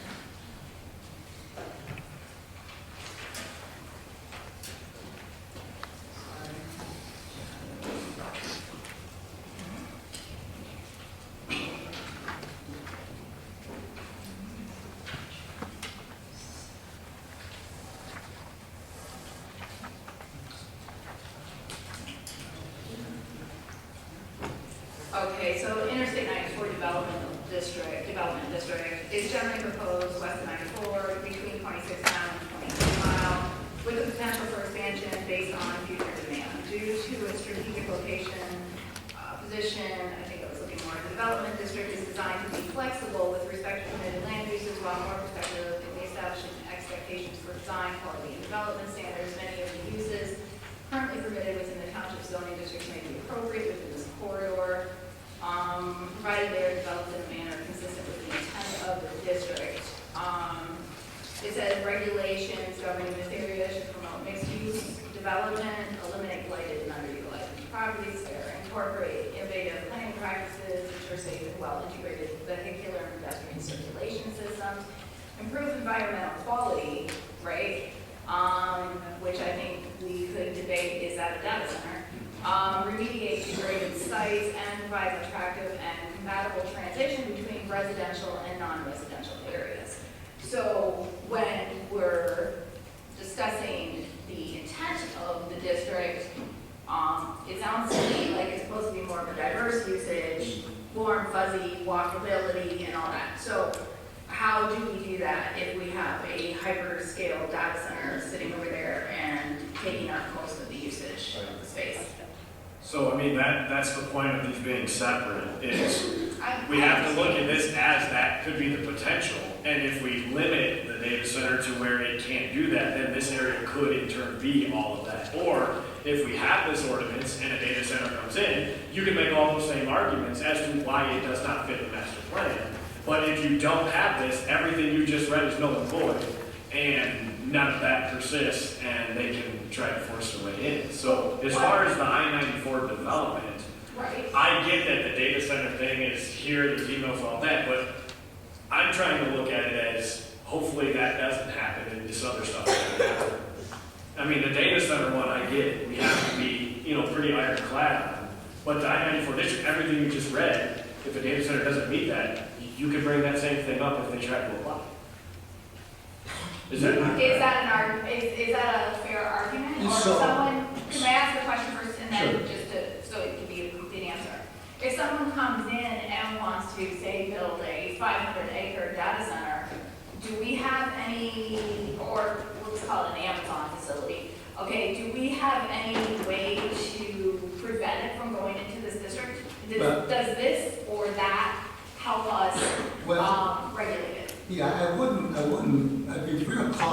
about saying, how do we prevent it, okay? Right. Because you don't want to say that, okay? But if you look at your proposed ordinance for the I-94 Development District, which is section 719.62, the development and design standards, the Planning Commission and Township has a lot of flexibility with those standards. If you can, you start reading about landscape and buffering, environmental standards, what you guys can require. If it's relationship to residential areas, you actually have the ability to increase setbacks, things like that. So you have the ability within the ordinance as it's drafted, whether it's a Walmart, fulfillment center, data center, or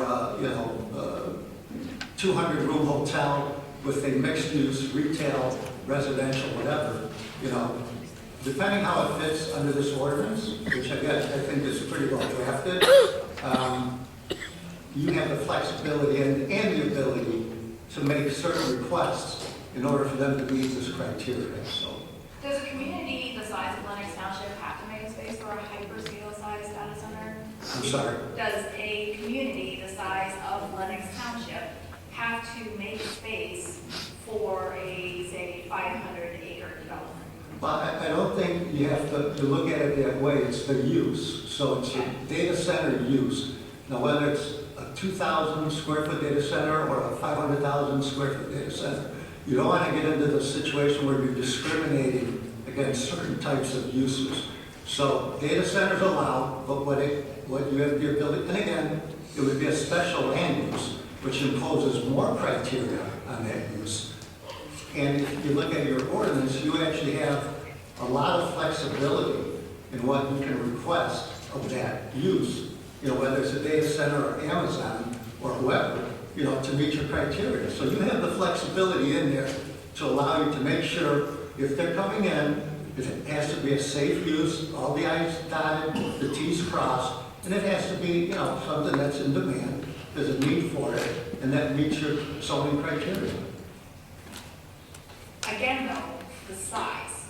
I think, the size is consuming potentially has the potential to consume a very large percent of Lenox Township. Agriculturally, right on, I think we figured out there's 2,000 homes within a 1 mile radius of it. Is there why do we have to accept the Taj Mahal of all of data centers? I don't understand why we have to make room for something that large, especially when a large portion of our community is already got acres soaked up by the dump. So we're minimizing, how much industrial, light industrial, I don't know, does anybody know how much the dump takes up? Is it, how many square miles? Well, practical, how many square miles the dump takes up, does anybody know? And what are we for? I guess I'm just asking, how much of this agriculturally based community has to be surrendered to industrial? Is there an argument in the fact that we already do have this space that is industrial and being utilized for another usage? But unless you amend those industrial ordinances to allow for data centers, you don't have a district that allows for data centers. But where I'm going, I agree with you. Why does it have to be the biggest one? Well, it doesn't. Someone may come in with a 20,000-foot data center. So can we put that in the ordinance? We don't know because it's speculation. Now, there are thresholds in high resource demand facility ordinance. And again, this is a 20-page ordinance. I don't disagree that the ordinance is a good ordinance. I think Carlisle worked very diligently on it. Yeah, so there are thresholds in there, and if you want to protect against a hyperscale data center, you have the ability to do that if it doesn't meet your criteria in this 20-page ordinance. So, you have the protections in place. The wording is wrong in the dimensionals anyway. Back when we worked on the master plan, it was very intensive work. Everybody looked at each section and did it. that district was put in there. We needed to write something that says what's allowed there. So my suggestion is we recommend both these ordinances to the township board.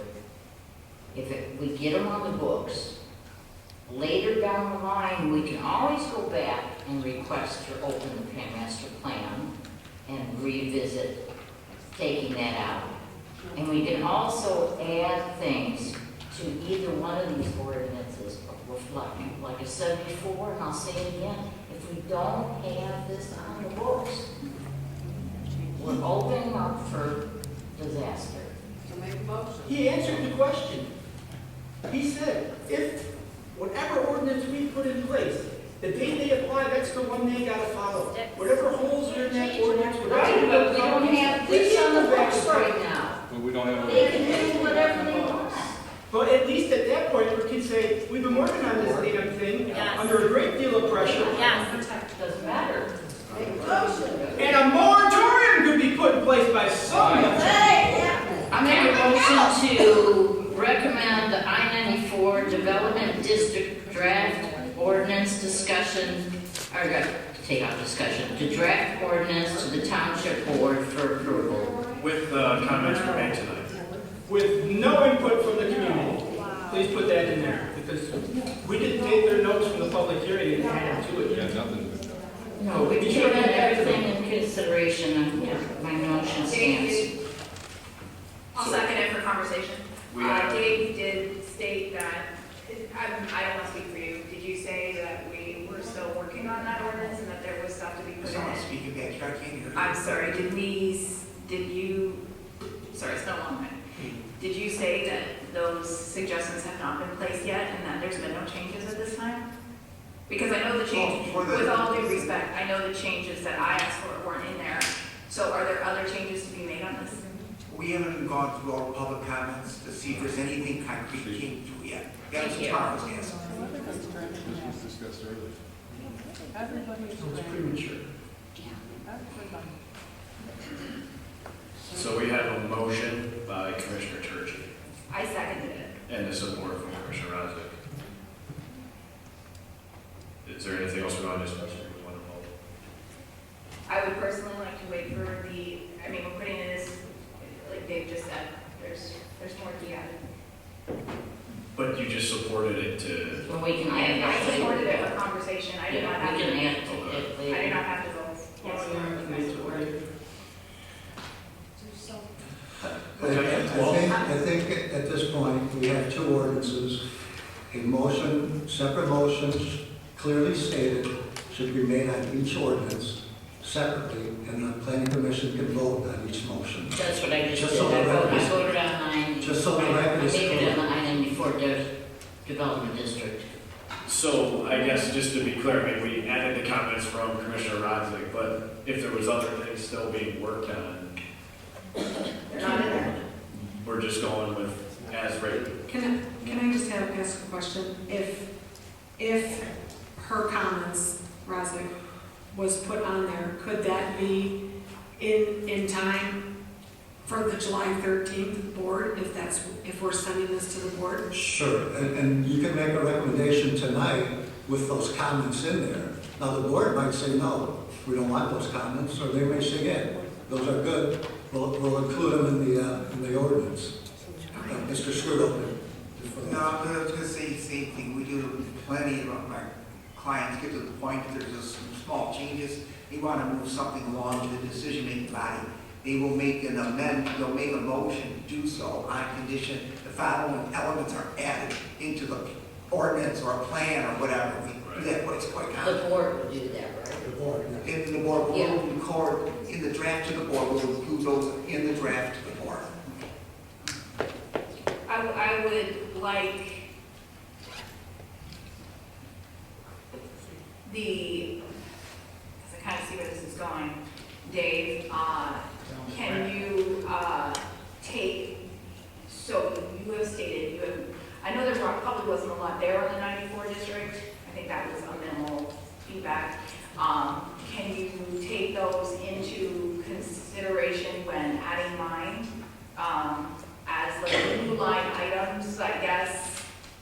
do you normally, like, add the suggestions to be added?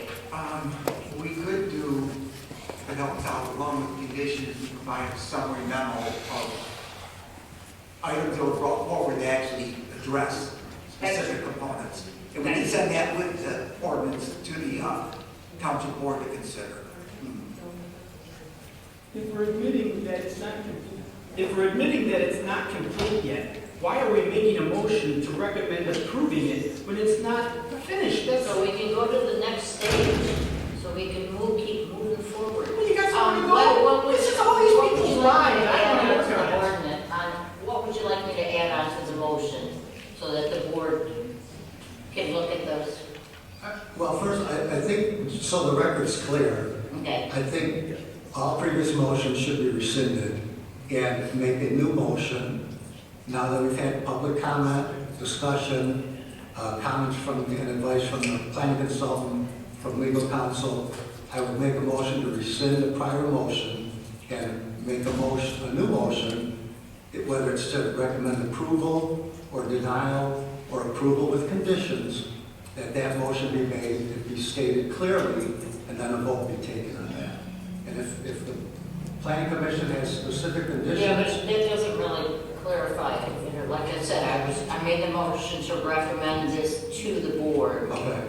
But how do they know? But you have to add Look at- Genevieve's, you have to add Genevieve's with Genevieve's requested change.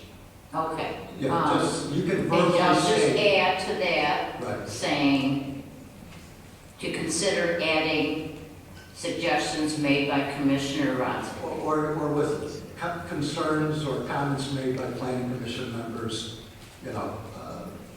specifically, the individuals. That can be part of the motion, okay?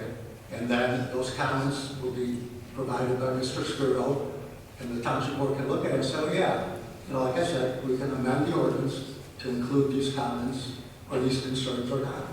I would, sorry, I would like to add one more thing to my, it's to the same thing, with the potential for expansion, hold on just a second, expansion based on future, I had intended to add this, demand and changing economic conditions. We have a very vague definition of what this district is. I know it's mapped out in the master plan, but just a more defined, it just says between 26 and 28 mile, located west of 94. I just think that needs more definition as to the north and south boundaries and east and west boundaries. Does that make, I like where we're beginning, stopping, starting? I mean, there's no point in saying with the potential for expansion and removing that if we haven't really defined exactly where the lines are. Well, it was defined in the master plan. But that, it needs to with be here. It needs to be here. Yeah, well, the ordinance just does state between 26 and 28 west of 94. That goes all the way up to Richmond. Are you looking for a specific? Wait, no, it doesn't. 26, it goes, that could go all the way over to, 28 mile road. yeah, that's very broad. I So you want a boundary on the west side? Yes. Is what you're saying? Thank you. And not 28 miles. We Well, can't change the district. We can't change the district, we just gotta open the master No, it's plan. like- You it's know, like- we asked them, we can open the master plan. Can we? You wanna say, half the ordinance, but add this, add that, add this? The master plan defines the district, so we're not going back and reopening the master plan. So it seems to be, the district as it's shown here on the map, just that it's stated here, or attach a map to the ordinance, one or the other. So I guess, are you gonna rescind your motion? at Well, it's this the point? same, it's just with my changes. I don't think it's very clear at this point. There's been a lot of things said, and I think we should rescind it and clearly state it. Okay, we Because rescind our then- motion and remake a motion to recommend the I-94 Development District Draft Ordinance to the Township Board to include Commissioner Rotzik's additions. I would ask that there be no expansion and the definition of the boundaries. Okay, Well, so that's part of your comments, yeah. Yes. we have a motion from Commissioner Turchi Second. and a support from please get a roll call. I still have comments on this thing, because it's disgusting. You want to send something up that we haven't finished reading. You can vote no if you don't need to. But I'm gonna speak my piece just like you got to speak your piece. You with spoke the your motion. piece 3 times tonight, though, in all fairness, and you did say that was it. And you always also cut me off on trying to make my motion to reopen the, We've actually voted on it twice. in A previous motion's meetings. been made, a discussion was had with the planning commission, you have to vote on the motion. there's discussion on the motion before. We discussed it, we rescinded it, we just discussed it again. It's been Can we please get a roll call? Roll call. Churchy, Aye. Rodzik, No. Pennell, No. Millard, Aye. Gertz. Aye. Oh my God. Sudden, Yes. Jabari, Aye. Bunch of passes. motion passes. Alright, now we're into 7B, the high resource demand facilities. I mean, we've kind of been discussing these in conjunction with each other here. So my personal opinion on this is, you know, I'm kind of sad half the people left because they can throw stones and then they don't get to see all the actual work that goes into this. You say this But, every time. we did ask for an attorney to help review our ordinance to ensure that we were heard and the public was heard. And I appreciate you coming on board and giving us your opinion on this, but I still feel that we have not gotten our official review on this. And that was something we've asked for twice, and whether I got blamed, I don't know, I don't care, whatever. Been blamed for a lot of things over the last few months. But, you know, I've seen the letters here, I've seen the things about all the things that are already being scrutinized, already not gonna hold up. And this is simply why we were asking for professional opinion, because again, we can put this out there and they're gonna scrutinize it already, they already are. So, you know, I'm a little frustrated that nobody has given us any second opinion on this specific ordinance. The 94 district being involved in the master plan and that being done, I understand that. But this one, I still have some gripe on it. So, Yeah, I know, I realize that there may be some changes and we need, like I said before, I just want to get something on the books before we get stabbed in the back. I would too, but I thought that was the goal tonight and we didn't get our review. So this is 2 meetings now that we didn't get what we wanted to finalize. Could I make a recommendation that you write a letter to the board, Eric, requesting an attorney who can help us with this ordinance? It comes from the other side. This is the developer attorney that we got here. I do appreciate his comments because he can see where he can drive his truck through it. But we need the other guy, the guy that fights data centers, to give their input on it, to how to put roadblocks when these things hit each other. They are not going to approve that. Well, I'm praying to God, you know? Can I get a second on that, just for the discussion? Yes. So we have a motion from Commissioner Rogers. Support. And a support from Commissioner Pizarro.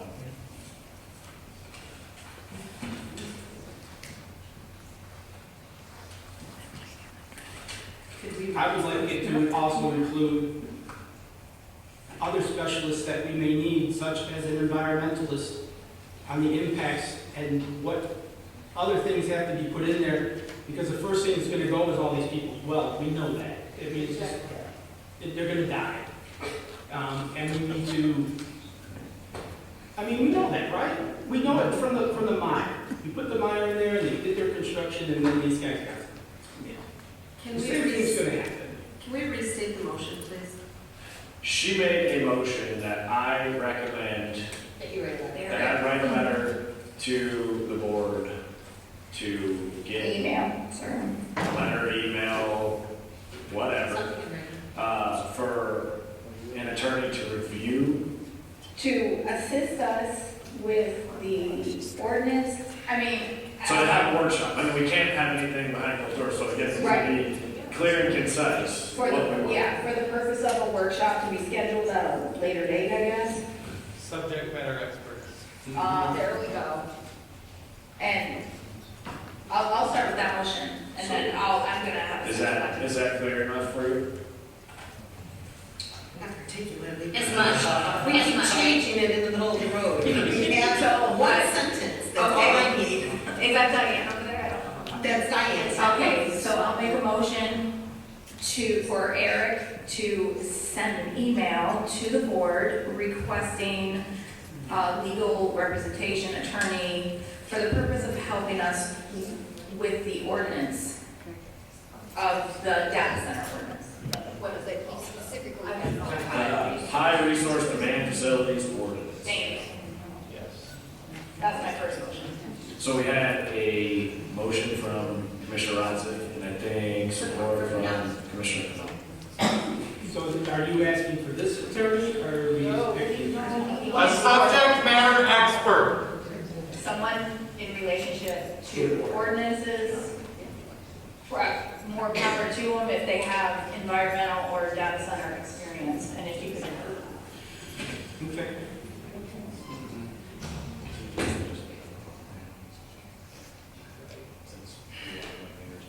I'm not. No, I'm just saying, but I'm just saying. I get it. I know, but I'm just saying.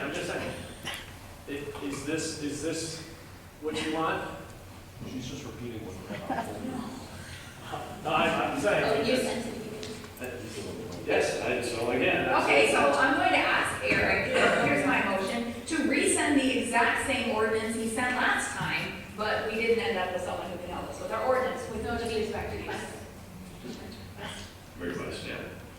So. And that was just me being sarcastic, you can stick with the first. Do we need any discussion, or do we want a roll call? Did we get a second on it? I know. So I guess, are we gonna make another motion for this? Because I guess. I'm gonna make two separate motions in case one gets, I'm going to actually ask for environmental type person for feedback. So being that we have one item, are we okay to make two motions on one item? Well, you can write two emails, and that way if they deny one, they can. But I'm saying we need a motion to move forward on 7B, so we need clear direction on that. I So- can put my thing away, I don't like to do that. So I mean, just high resource demand facilities ordinance, that's what we're discussing right now. And you made a motion for me to request help, but I guess how does that move us out of this item? Well, actually, the motion, to be clear on that item last month, was motion to postpone the high resource demand facilities ordinance for further discussion, editing and help. Yep. So Right, but I that's the guess your motion is just me sending a letter, so what's the, We need help. You have to be more specific. If you're sending this. Sorry. Because you have an ordinance that went through public comment, was drafted by a professional planner, consultant. I assume there was attorney input at the time. And you have an ordinance now that's in front of you. So if you're going to make a motion that says we need more help, that's That not. was the previous motion for the purpose of the tabling. You have to be more specific on what it Absolutely. is, why you're not making a recommendation to approve or deny. You have to be more specific in what you are requesting. We never, but I'm gonna repeat this again. Okay. Because you keep saying the words, we held a public hearing and heard their comment. But we didn't take not one single word that they said and added it. No changes have occurred in that ordinance since before they looked at it.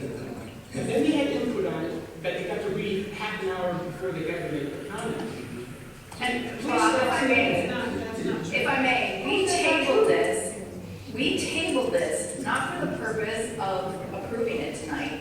We tabled this for the purpose For further help. of further discussion, editing, and help. We have not received editing yet, and we have not received, no disrespect, help with the ordinance itself yet. No disrespect at all. So, and further discussion, so we're still discussing, unfortunately, editing, which we have not received the final edit yet, and help. We did not take that is the clear motion, it was approved, and that was the motion from last month's meeting, that was our tabling motion. So with that, I think we're in a position where we don't have to make a motion to recommend it or not. because the tabling of itself was for those purposes, not to make a motion tonight. It does say discussion, but It does. possibly you could put something in there about an attorney. No, Check that's, through the legalities of an ordinance. I mean, well, that would be for Eric, this is last month's motion. right, but your motion is tonight. For tonight, I think we need to make more of a similar motion, because I guess if you're just saying we request it, then where does this item go next month? That's, I just want to make sure we have a clear. Okay, so I guess if that's where we're going, then we will, I would like, okay, so you want them 3 separate motions, so I will make it. One. You can't do one because we have to table this item again. So we have to table this item, so I will make a motion to table this item, the high resource demand facility ordinance, pending a request to the board for more legal assistance and environmental assistance in complete editing and complete editing. Who has a background? Well, Dave has to finish the editing, so, and complete editing, so, can you repeat that to me, Diane? I'm so sorry. I love to, but I was asking you to repeat it. Oh. So that's really not gonna work out. Okay, so I make a motion to table I got that. based on our request, or our. No, you said request. Our chair's request. Our chair's request to the board for assistance, legal and environmental assistance, to provide us direct help with our ordinance. In addition to allowing our planners to complete their editing process. Is that okay? Yeah, I think it needs to state about having the lawyer with knowledgeable. I said the it. background. I think Diane can repeat that one. I think that's in a different motion. We're gonna have to review sentence structure. Okay, my bad. I'm so sorry. Okay. Motion to table the high resource development, blah, blah, blah, ordinance, pending the chair sending the request to the board for legal and environmental assistance to provide direct help with our ordinance to assist in the editing process. In addition to Dave completing his editing process, or planner Dave. Is planning going to have any input when you hire? You need to have input on who they bring in. So that's, I guess what I was saying, we need to be precise about the path forward. I mean, we're gonna need a workshop or something, right? Because we can't work with them. We need approval of that from the board first before we can set a workshop, because if they don't give us that, then we can't have, then we're having a workshop with us again, and that's going nowhere. So if we pass your motion, then. And I think second on that, just for. So we have. I'll support it. Okay. Support for Commissioner Miller. So if we pass your motion, after that, can we make a motion to set up a workshop when the Board of Trustees gets us our requested help? We can set that up by, we can set that up by email. Like Eric can, I think Eric can call it, or 4 members, I think is how that goes. Okay. So we can wait and see what their response is, and. I just kind of hope to pressure them a little. Yeah. But we need to let them know that we want to hire this person, not they're going to hire this person. Well, we don't have the authority to hire them, so I don't They think we're gonna they do give us that. X amount of dollars to do it with. Well, how much, we do have enough money in our budget, the planning budget The does planning have. commission cannot, you can give your input to your board members. Yeah, we can hire any attorney we want. You can recommend whoever you want to the board, sure, but they will make the final decision. Yes, I'm not saying that Right. they have to approve, but we need to input who we get. I don't think we're gonna have that in place, we're not gonna get that. Actually, we'll be lucky to get this, so. But I think to be clear, I mean, our intent was was to get somebody to go through and do what the attorneys from the other people are doing. Read it and that's provide what I feedback. love. That's what I love. Yeah, someone who works for us. Let me just give my input, and again, you know, obviously you're free to make whatever you want as far as recommendation, but, you know, you have, you're recommending it goes to the board with your conditions, right? I'm not recommending this goes to the board, no, not at all. That you have a workshop, that you have. I'm making a request for an attorney that can help us with our ordinance, that I'm not recommending this to the board at all. What the ordinance was, I presume, I wasn't involved, but was drafted by a planner with legal input, professional input. So what is it that you're asking more than what was already done? I'm just worried about you just being attacked by a developer, you know, or a user who wants to do a data center. Well, we already are, so we need someone, so with all due respect, I do believe that this has Dave Carlisle has done their due diligence, and I believe that he's made changes, removing stuff as things have been challenged and such as time has gone on through this process.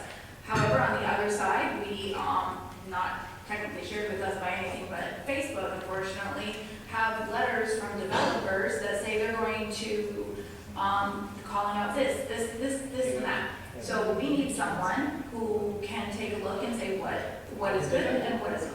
So. We need a lawyer that can defend those positions. Yes, we need someone who's going to work as hard for us as their lawyers are working for them. We need someone who's going to protect these residents, including us, everybody in this room, people who live here. Okay, that's what we need. And I know Dave and Carlisle has worked night, day, weekend for this. Okay, but we're still receiving obviously letters of challenge. We want to make sure we get it right, and I don't think that there's anything wrong with that. I mean, there's no such thing as getting it right. And again, these are letters that are pure speculation, so They are just keep that in mind. That's my motion. Okay, so do we have the clear motion so we can roll call where we're at with it? I have two motions. So are you doing both motions? Do we only have one motion? Because one motion, number 6, was supported by Canal, and we never took a roll call. Then we rolled into the number 7 motion, which was supported by Millard, and we're not going to have a roll call.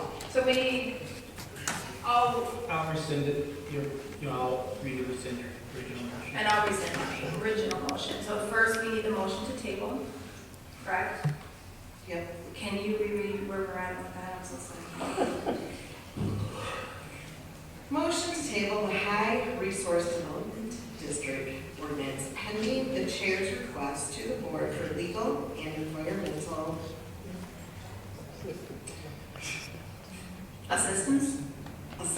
I couldn't read my handwriting. Professional assistance. Professional assistance to provide direct help with our ordinance to assist in addition to Dave in completing our editing process.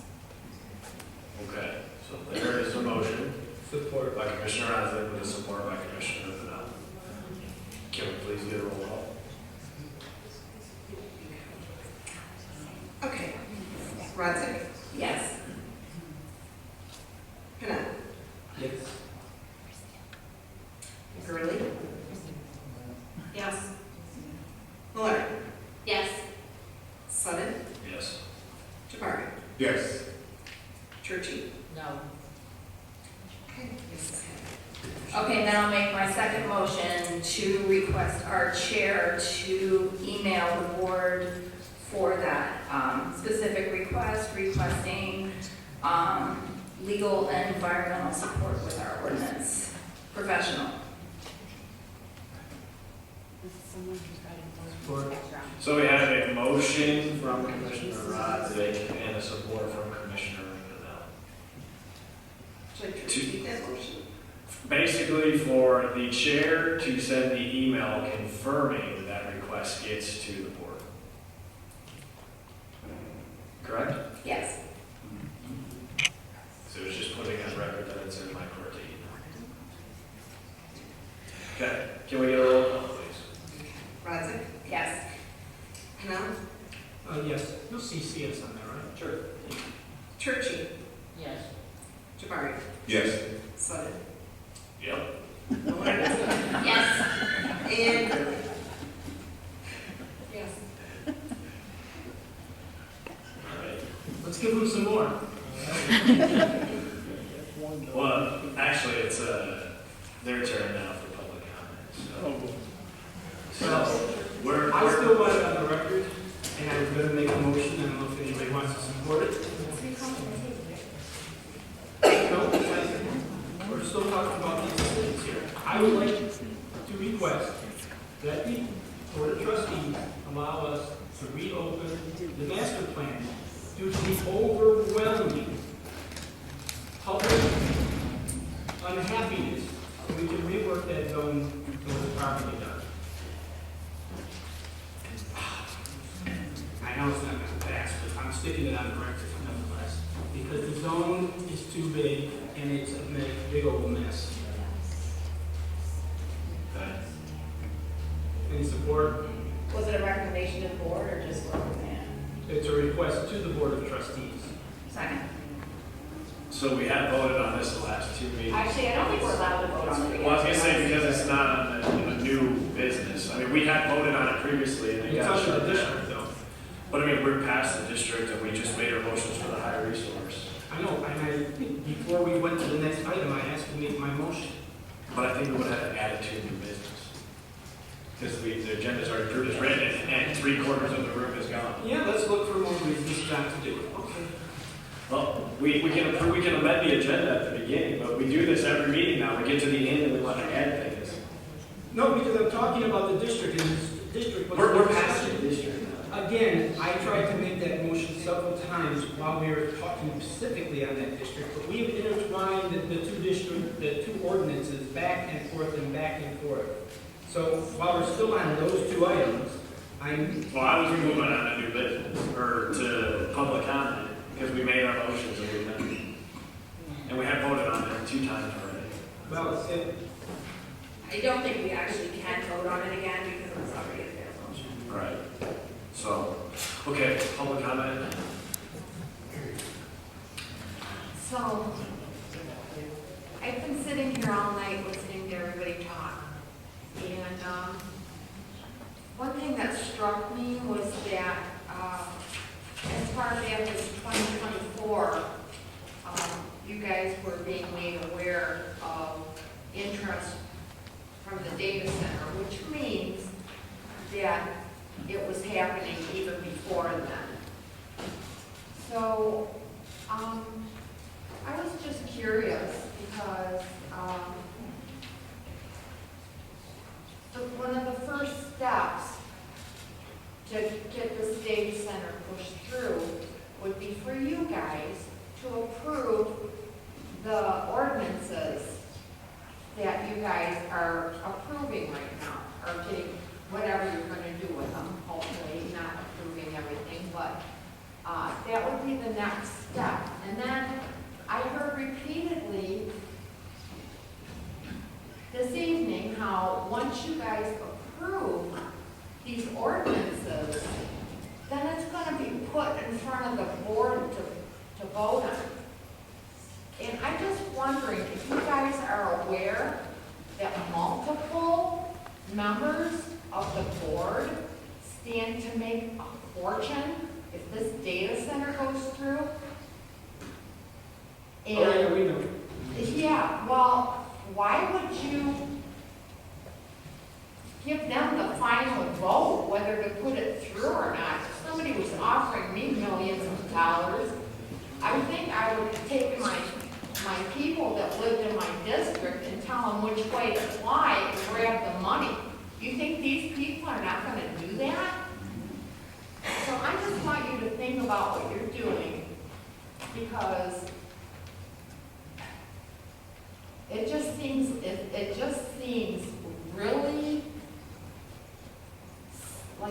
stacked deck that the residents of this town, in this area, no matter how hard we fight, it's not gonna make a difference in the world.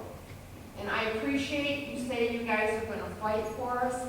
Well, the first way to fight for us is not to hand the vote over to the board and to be careful of what you approve, because what you approve is gonna open the doors for all kinds of evil to come in this corner of Macomb County, not just including the data center.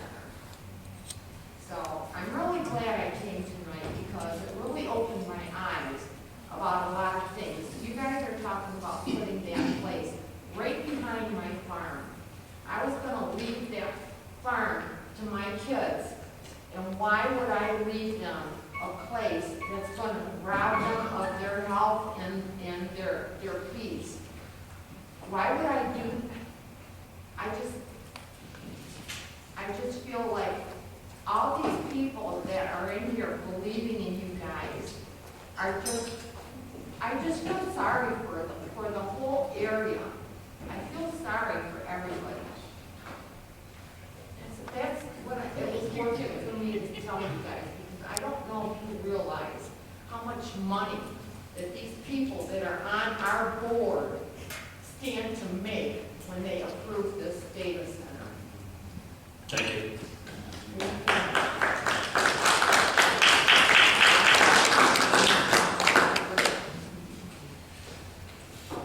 I know that you guys kind of put you in a real tough spot.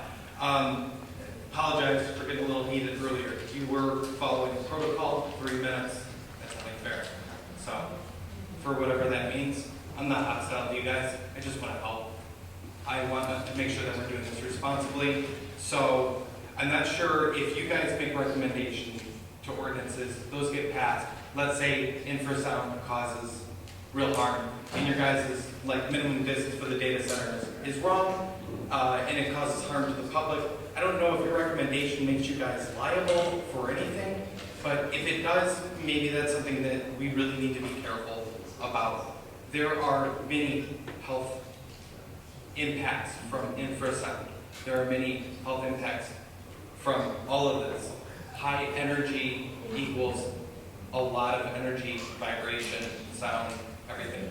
If you guys want sanity check, or you want some of my own research, I'm asking you, if you guys want my information, it's right here. If you guys don't want it, I'll throw it away. Okay, you.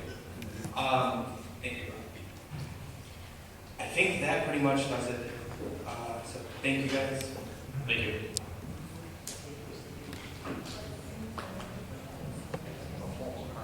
So I'm just gonna take a picture of this. Yeah, John Weaver, New Haven, Michigan. Again, just want to say thanks. I know it's been a long night for everybody. But again, yeah, approving this high resource demand facilities ordinance without a final draft, I recommend it to the board with an incomplete document, no changes since last time we met. Again, that was a right decision. And again, I know there's a lot of pressure from different sides to hurry up and get this through, but again, to come from no ordinance to an ordinance, I mean, this revision is barely a month old, if you look at the dates at the top of it. So, again, take the time that's needed, put what we need to in here. I know people have been doing a lot of work, but again, we've got to make sure we've got a final document. To approve something that is incomplete and to softball it over to the board just for them to say, hey, looks good, sign it and be done. I mean, it's got to be in writing, so. It can't be comments. I mean, again, a lot of good discussion tonight, but you got to get it in writing. So, thank you. Thanks.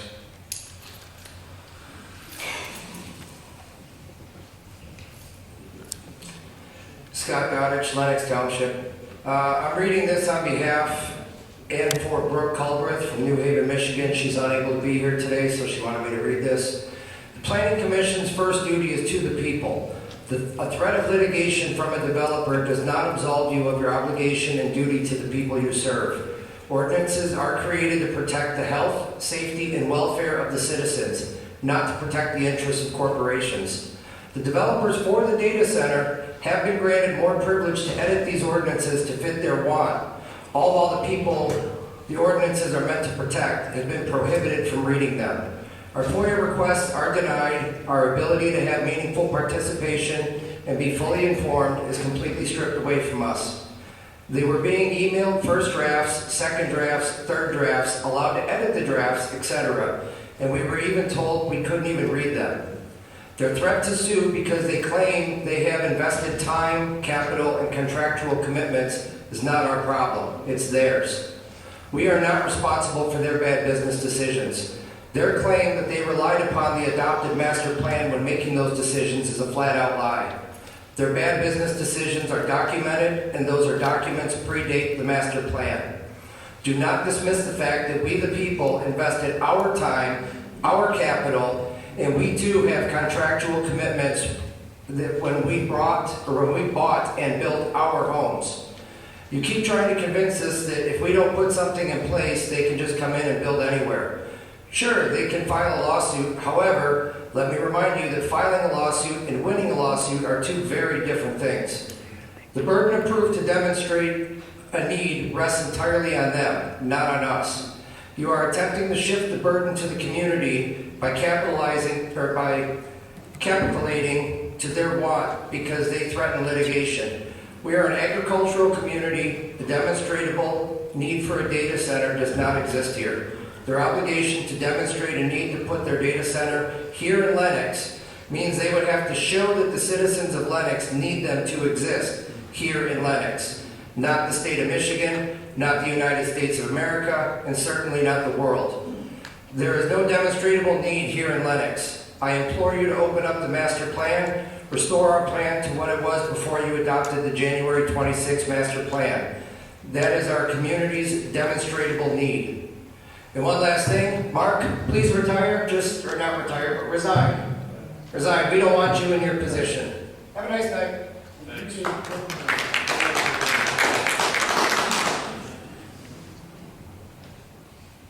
The shelter's working.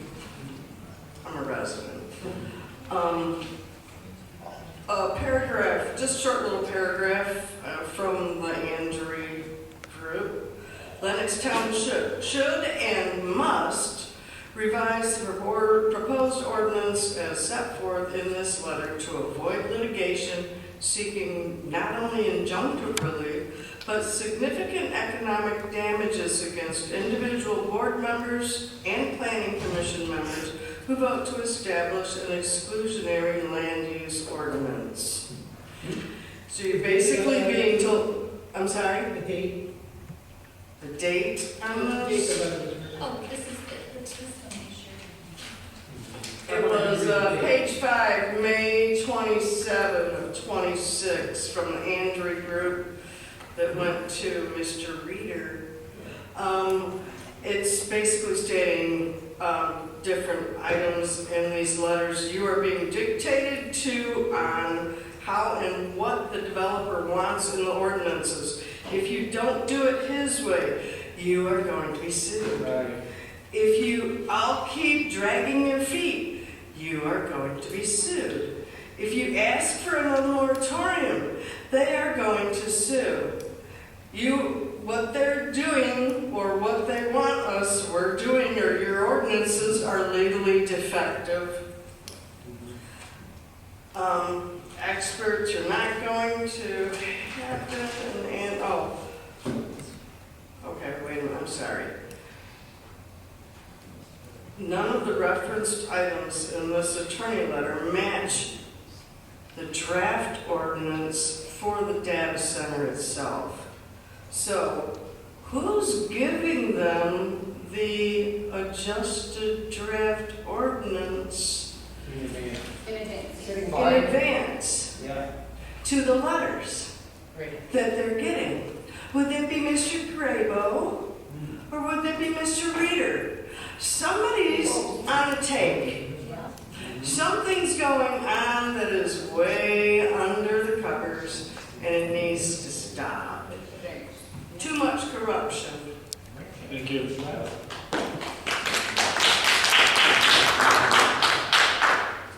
I'm Kelly Graber of Haven. Just here to remind you all that our successful recall petitions went through. We do have another round of recall petitions. There are one for each of the 5 board members, and I think an additional 4 for Ms. Curley up there. So please come visit us on the 30th at 9 a.m. in Judge Harrison's courtroom and support our cause. We will be getting information out about signing those recall petitions as soon as we can. Thank you.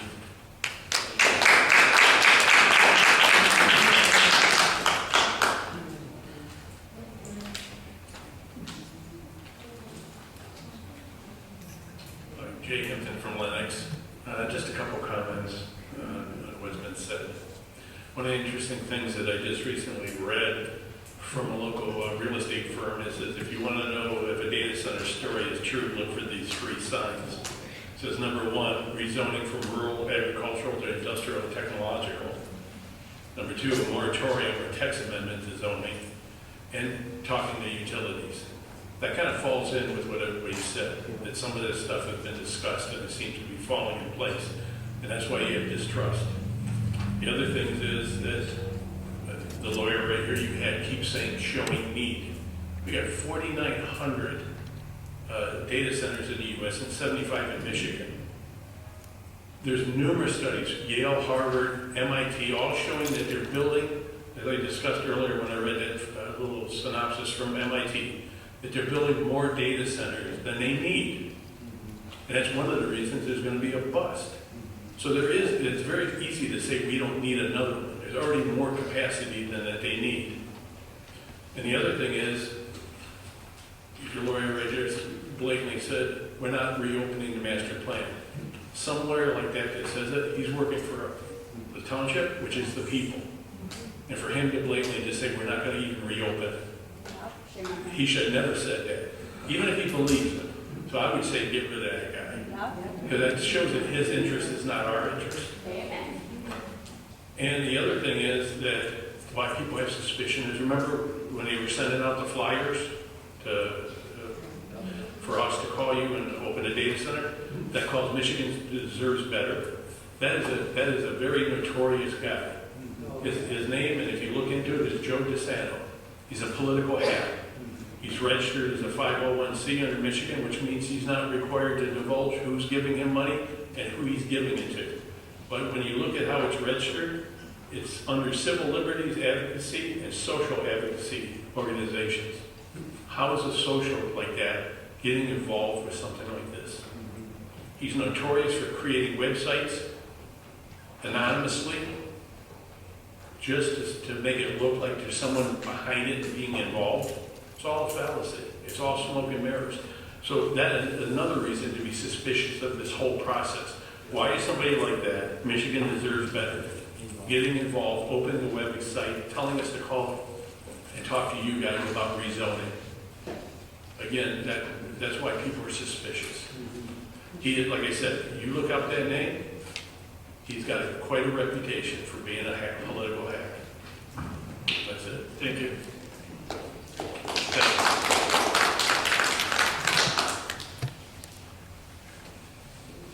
Final call? Nothing? No? All right. I won't even start the timer. You don't need to. I just have a question. I don't know if you can answer it or not, but it feels this way to everybody. Why does it feel like there are only 2 people on this board that have the residents' best interest at heart? I severely feels like there are only 2 people on this board that give a damn about us. Why is that? I don't believe that to be a true statement based on the votes the last 2 meetings. You know what? I don't believe that to be an accurate statement based on the way the votes have gone the last 2 meetings. Okay. Because if nobody on this board agreed, majority would have ruled, this would have went to the board. Okay. So Right. I mean, I get that there are certain things people believe one thing about one thing and one thing about another, and who knows who's right. And the fact that I know there's nothing you can do, because I know the board, you have to have everything go through the board of trustees, am I right? We can make recommendations. Yeah. So for the lady, I think she And there's might, nothing you can do about a board of trustees that doesn't listen to you at all? We can just continue to make recommendations. Okay, so your hands are pretty much tied, as are ours. All right. And the board that does listen. Yeah. How great is that? Well, that's okay. That's all right. All right, we will move into communications and/or committee reports. Do we have anything from the table? Don't believe so? Well, that'd be the planning report next time. Well, number 9 is communications and/or committee reports. So, All right, I just and want, then the next one's a planner specific. okay, I'm sorry. I just want very clear directive when you guys send in this request for the environmentalist. What would you like us to do?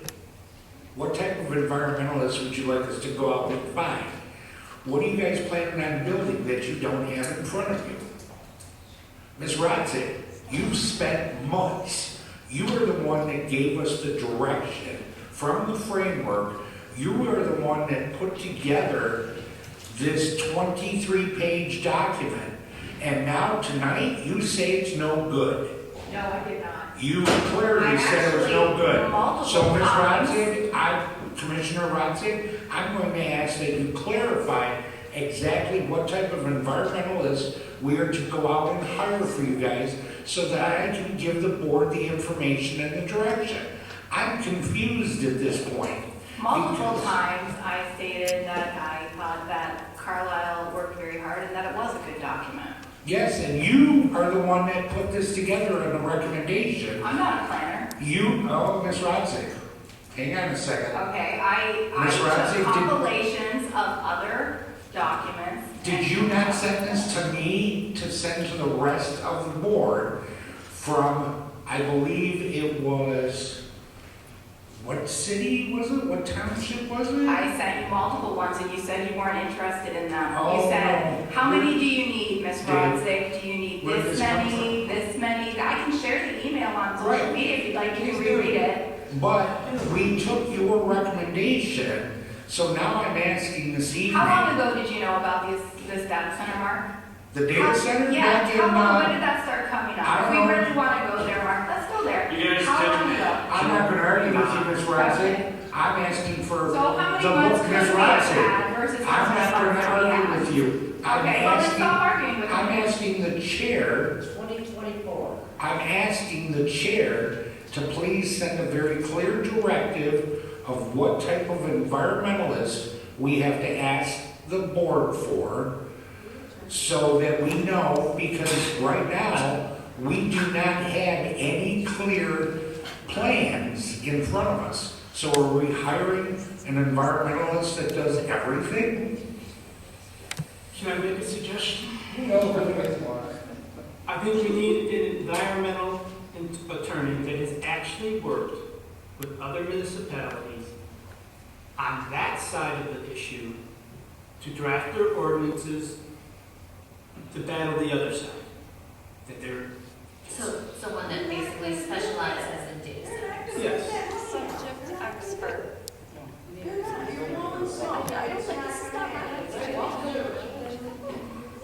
So, Well, maybe Mr. Roselle can donate some of his money. That would be nice, wouldn't it?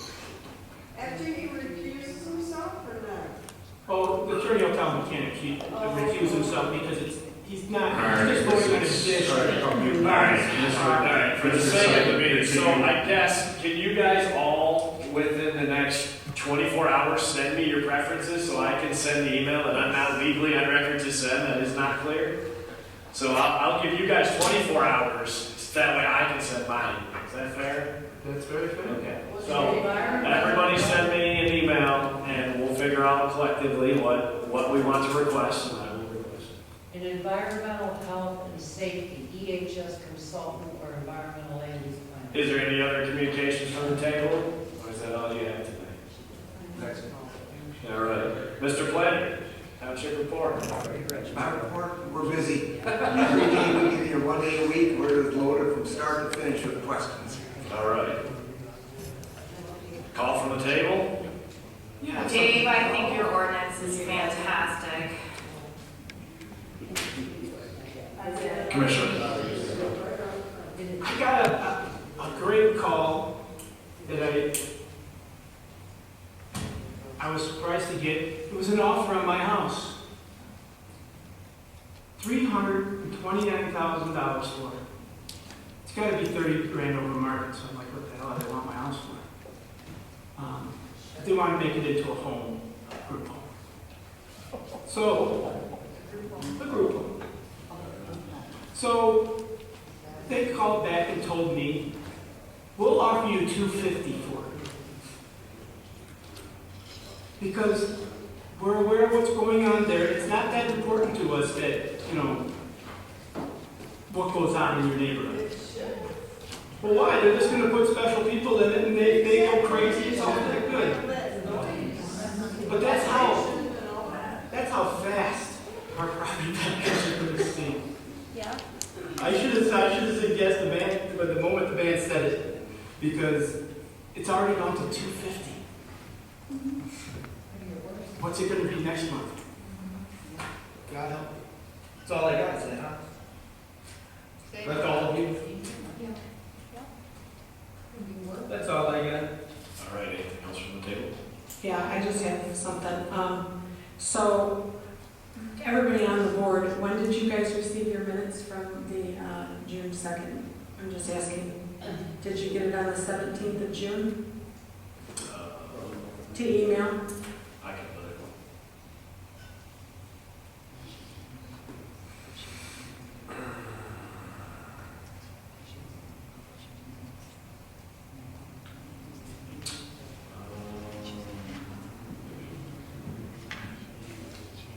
June 17th, by the June 2nd, 2026, draft planning commission minutes. Okay.